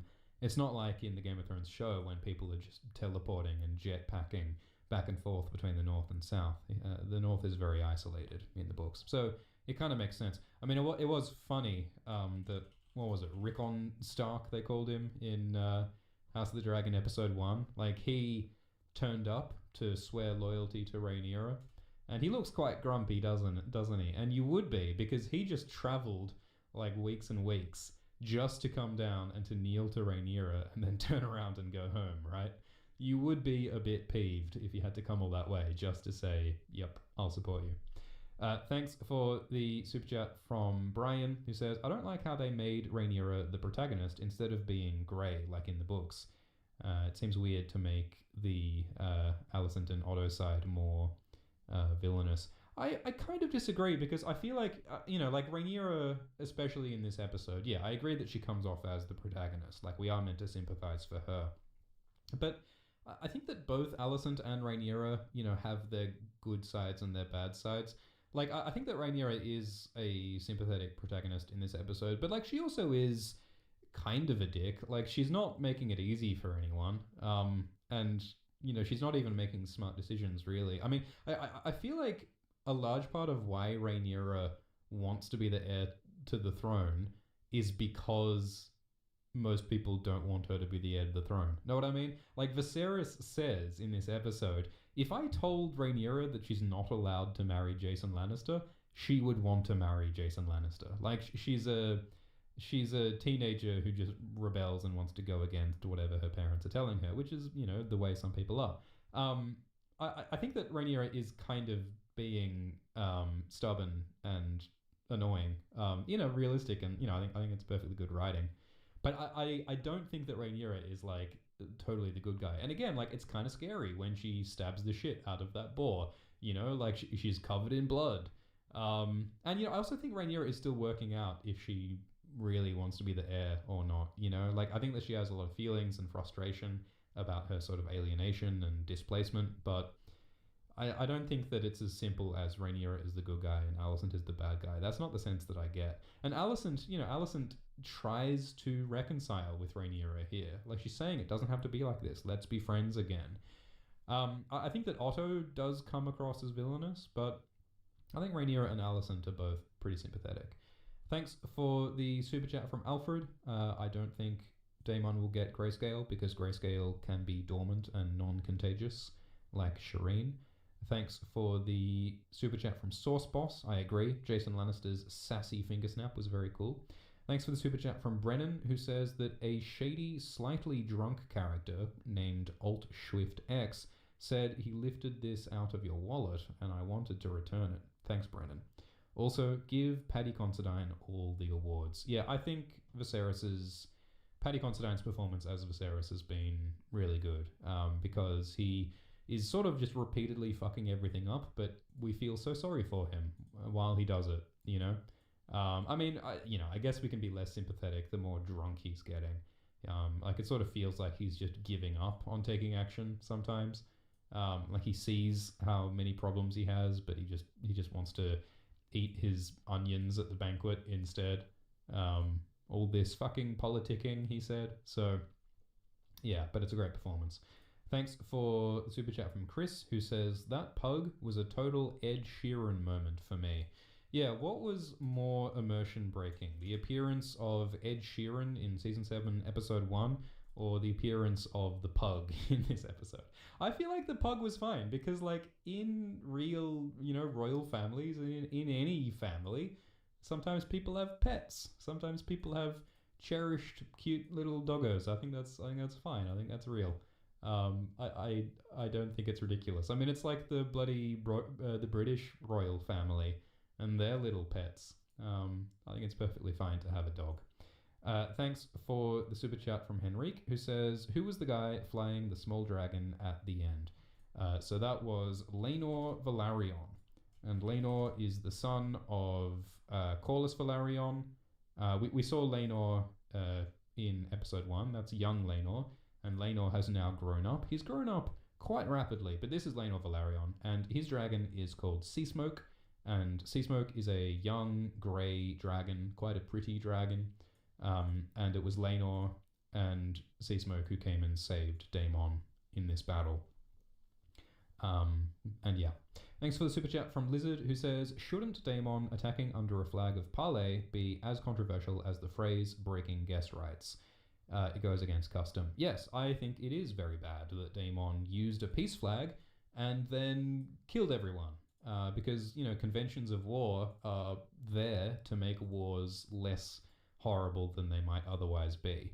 If you can't trust your enemy to surrender when they say they're surrendering, then, you know, next time you're just going to slaughter them instead, right? Like, if you don't show mercy to people who surrender, then no one's ever going to surrender and wars are never going to end, you know? So yeah, it is fucked up. I mean, maybe part of why Daemon might get away with this is that these guys are people from the Triarchy, you know? And I think a lot of Westerosi people don't have a lot of respect for, like, Eastern people and their customs. It's a different culture. It's a different world. They don't exist in the same political, cultural structure. So maybe, you know, they don't respect the free cities enough to feel the need to actually, you know, obey their customs. But yeah, I mean, it definitely does tell us that Daemon is someone who is willing to break the rules. And we already knew that from when we saw Daemon on the throne in Season 1, Episode 1. And Harold Westerling said, you know, 7 hells, what's he doing on the bloody throne? It tells us something about the character, and he's someone who breaks rules and is willing to cause a great deal of trouble. Thank you for the super chat from Ryan and from Cobalt, who says, "Do you think Daemon isn't getting enough credit among the fans as well as the characters?" I mean, look, I think he has won some credit. He's won some glory for himself today. I think that people will be impressed with Daemon for single-handedly slaying the crab feeder and, potentially ending this war, potentially. I think that people will continue to be annoyed by Daemon. I mean, I think that the Valarions might be very pleased with Daemon for his assistance. So maybe that alliance and that relationship will deepen. Credit. I mean, yeah, look, I still think Daemon's kind of a dickhead because he enjoys mutilating civilians, but we'll see how that progresses. Thanks for the super chat from Christian. Yes, the crab feeder did have grayscale. Thanks for the super chat from Rudy, who says, "Are they going to tell us more about the Song of Ice and Fire prophecy, or are they just mentioning it to tie in the story to Got?" Yeah, I'm very curious to see whether they talk more about Aegon the Conqueror's prophecy about the White Walkers. I mean, it's interesting, like, we got talk this episode about Viserys's dream of having a son, and then he stopped believing in the dream, and that's why he named Rhaenyra as heir, but now that he has a son, he has baby Aegon, he sort of changed his mind again. And that's, that is very consistent with dreams in the main series. Because, like, Maester Aemon Targaryen, who we saw in the show, he's a Targaryen, and he had a relationship with Rhaegar Targaryen, who is the father of Jon Snow, at least in the TV show. Rhaegar Targaryen is this fella who hooked up with Lyanna Stark. And Rhaegar Targaryen had beliefs about prophecy. He believed that he was the prince that was promised, who would defeat the White Walkers. And then he changed his mind, and he thought that his son Aegon would be the one who would defeat the White Walkers. And then he changed his mind again, and he ran off with Lyanna Stark and had babies and had Jon Snow. And it seems as though Rhaegar thought that his son Jon would be the one who would save the world from the White Walkers. Aegon's dream in House of the Dragon is called the Song of Ice and Fire. And Jon Snow is symbolically of ice and fire because the icy Starks and the fiery Targaryens are his parents. So it seems as though in the books it might be Jon Snow who is like the prophesied one to save the world from the White Walkers. My point is that, Rhaegar's, he sort of loses his faith, he changes his mind, he has all these different interpretations of the prophecy. Aemon changes his mind in book 4, and he says, "Oh, you know what? I think Daenerys is the prince that was promised." And Melisandre thinks that Stannis is the prince that was promised. So there's all these different opinions and interpretations, and it goes along with the emotions of the individual. It's not all about magic and rules and ancient scrolls. It's about the feelings of the people. Like, Rhaegar believed in himself, but then he believed in someone else, and he fell in love. So it's all connected to relationships and feelings. And I think that they perfectly captured that with Viserys. Where, it was so much about Viserys' love for Aemma. And then he lost Aemma, and then he lost his faith. And then he started to believe in Rhaenyra, and he had a closer relationship with Rhaenyra. But then he hooked up with Alicent and had a baby, and that's sort of shaken his faith again. So I think that's really, it fits wonderfully with how dreams are portrayed in A Song of Ice and Fire. It's about your personal desires and dreams, because it's not about magic, it's not just fantasy.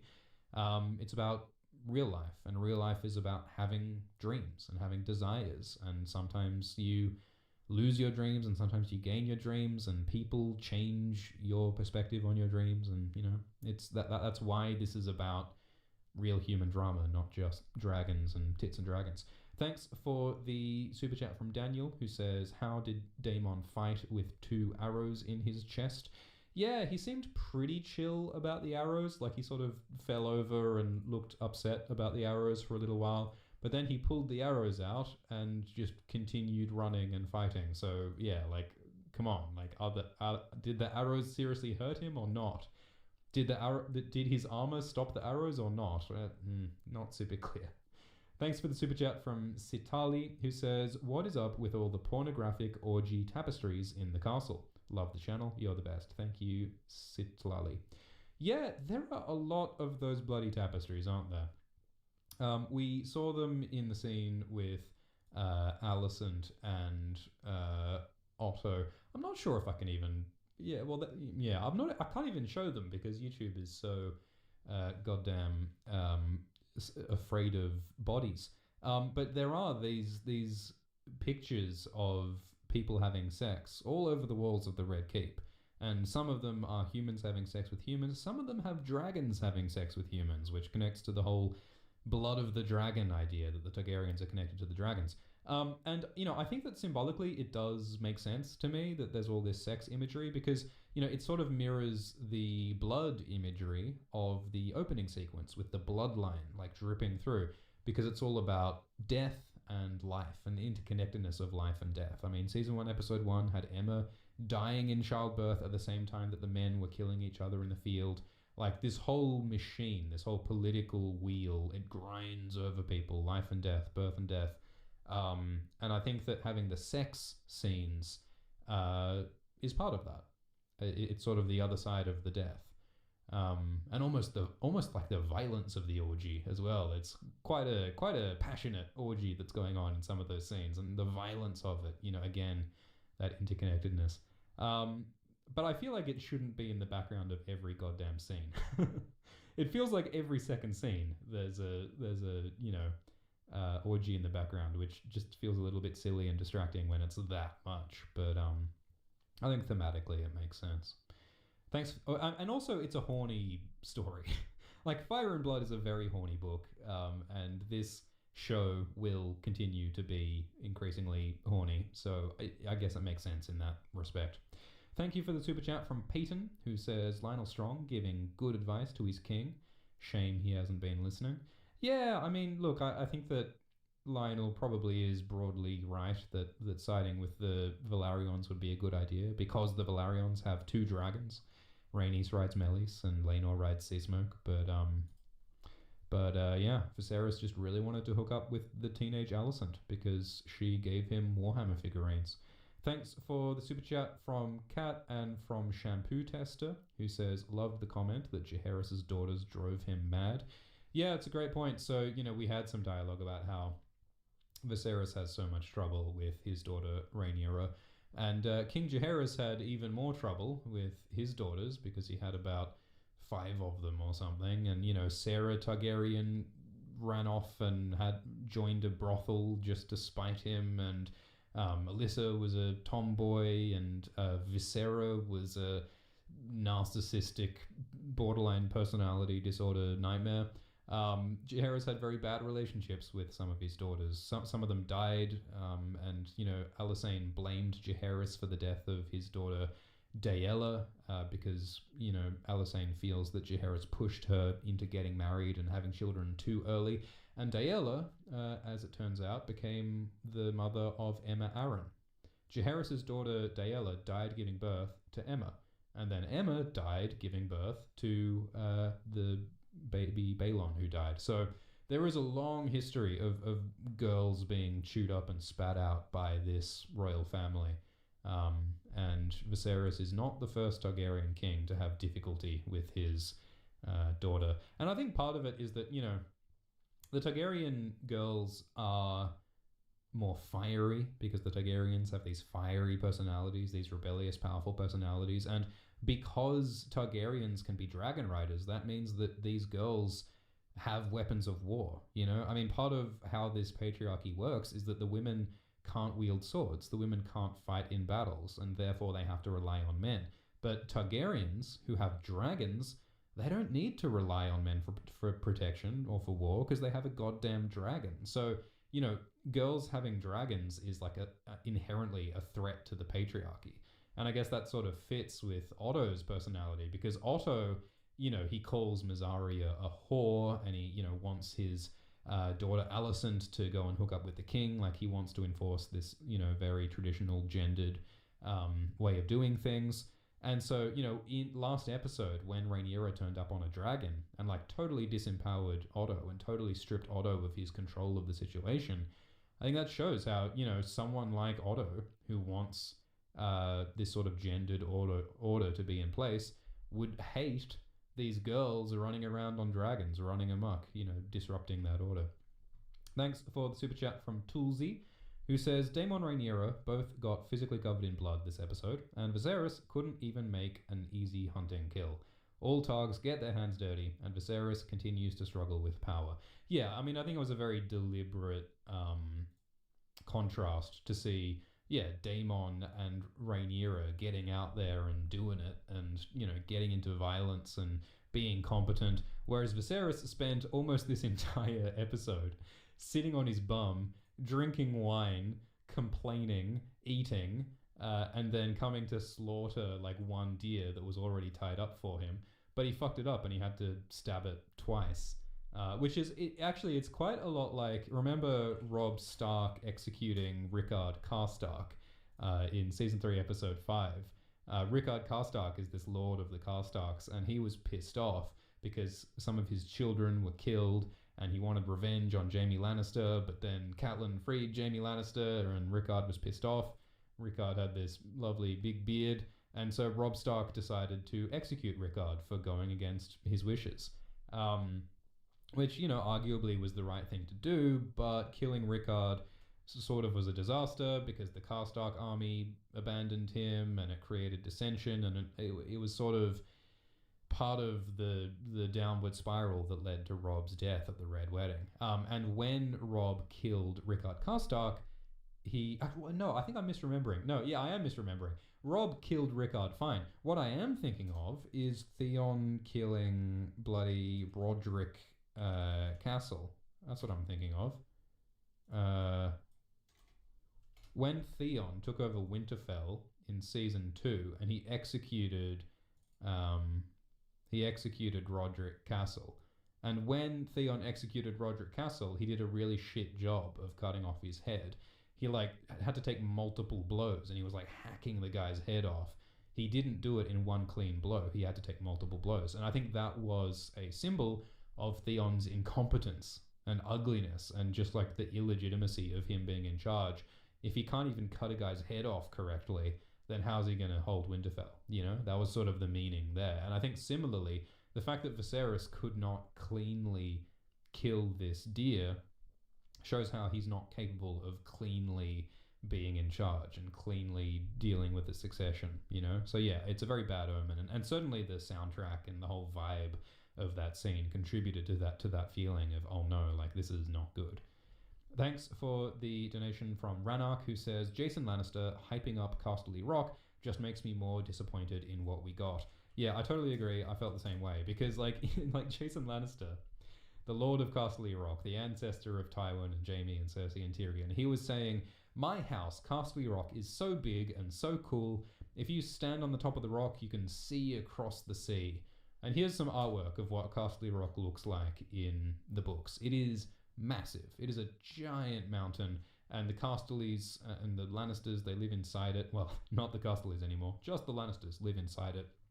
It's like this network of caves, this palace that they've made inside the rock. It's kind of funny that there appear to be battlements on the walls on the rock. I'm not sure what the bloody point of battlements are when it's 400 feet in the air.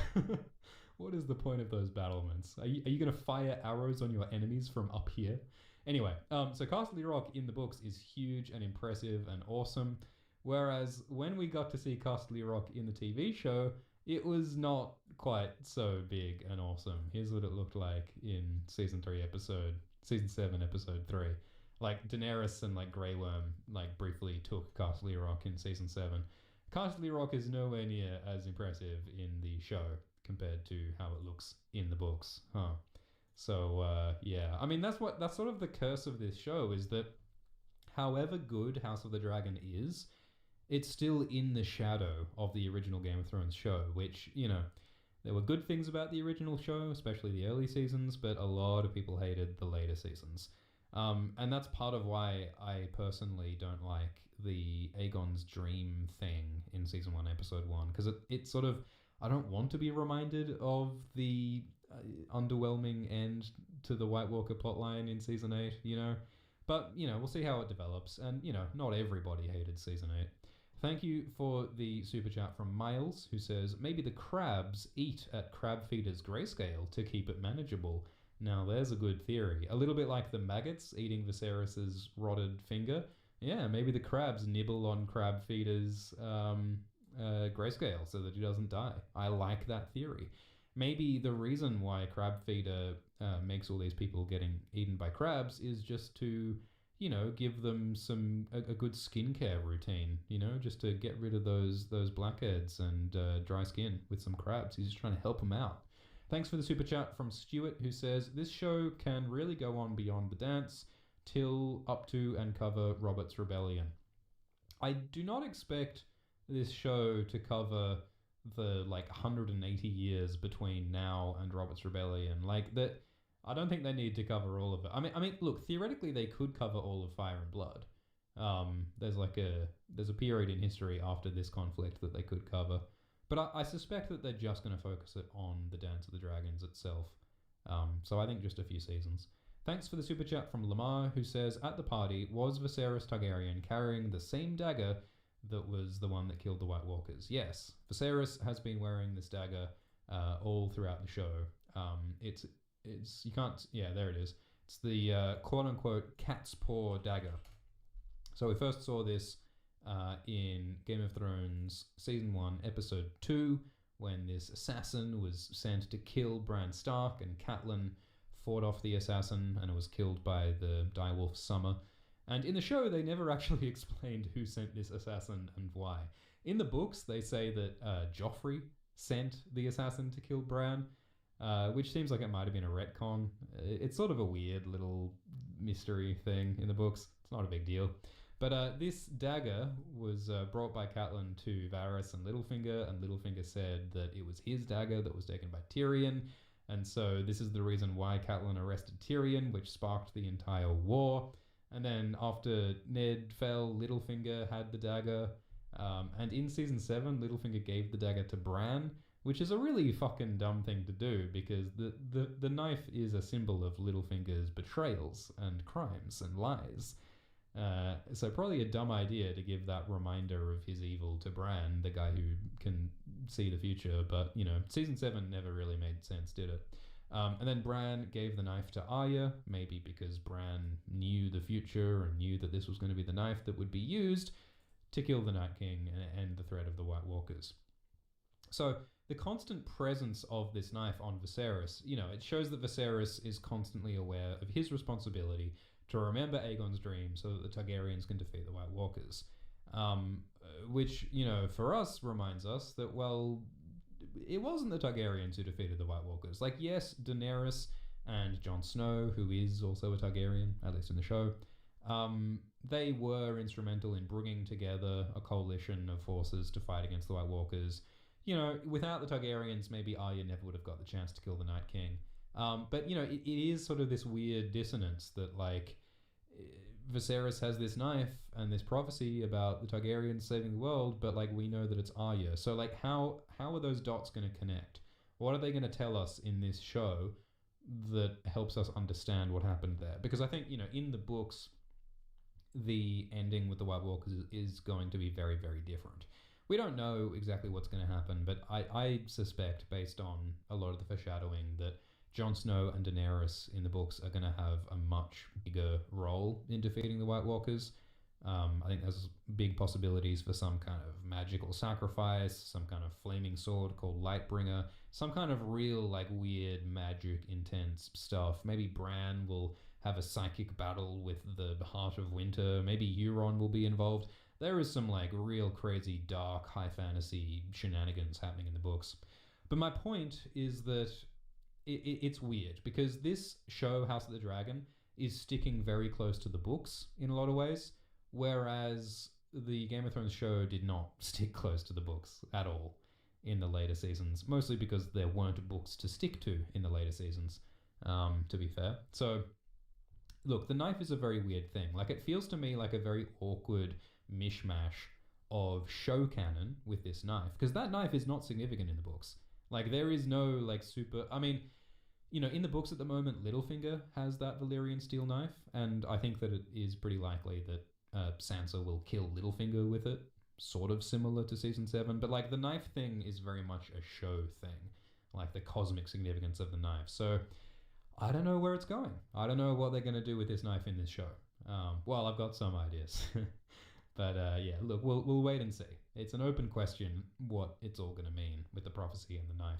George says, why did Aemon beat the messenger? Yeah, so Daemon was with the Velaryons waging this war against the Triarchy, and then Viserys sent a letter saying, hey, Daemon, I'm going to send you some reinforcements to help you win this war. And Daemon, when he found out about the reinforcements, started beating the shit out of the messenger. Bit of a weird thing to do, huh? And my interpretation is that Daemon is angry because he doesn't want Viserys' help to win this war. He's fighting this war because he's a second son. He wants to win glory for himself. He wants to be the one to do it. Just like a little brother. When a little brother refuses their big brother's help because they want to do it for themselves. They want to show their strength and their independence. And I think that's what Daemon's doing.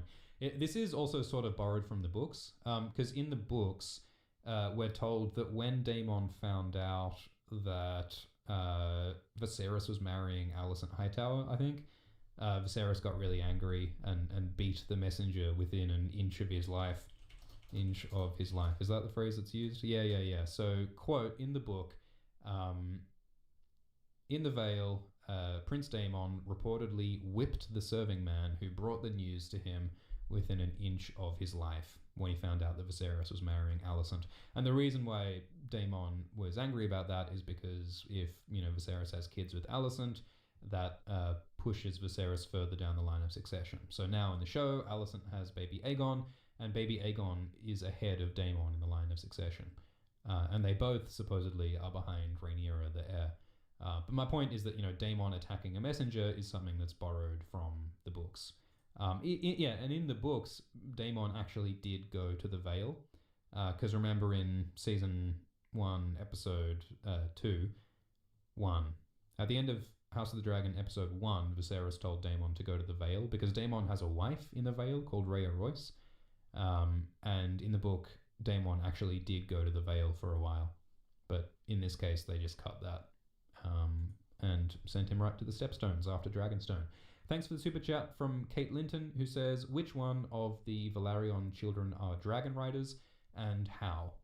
The dragon rider is Laenor Velaryon, who is the son of Rhaenys Targaryen and Corlys Velaryon.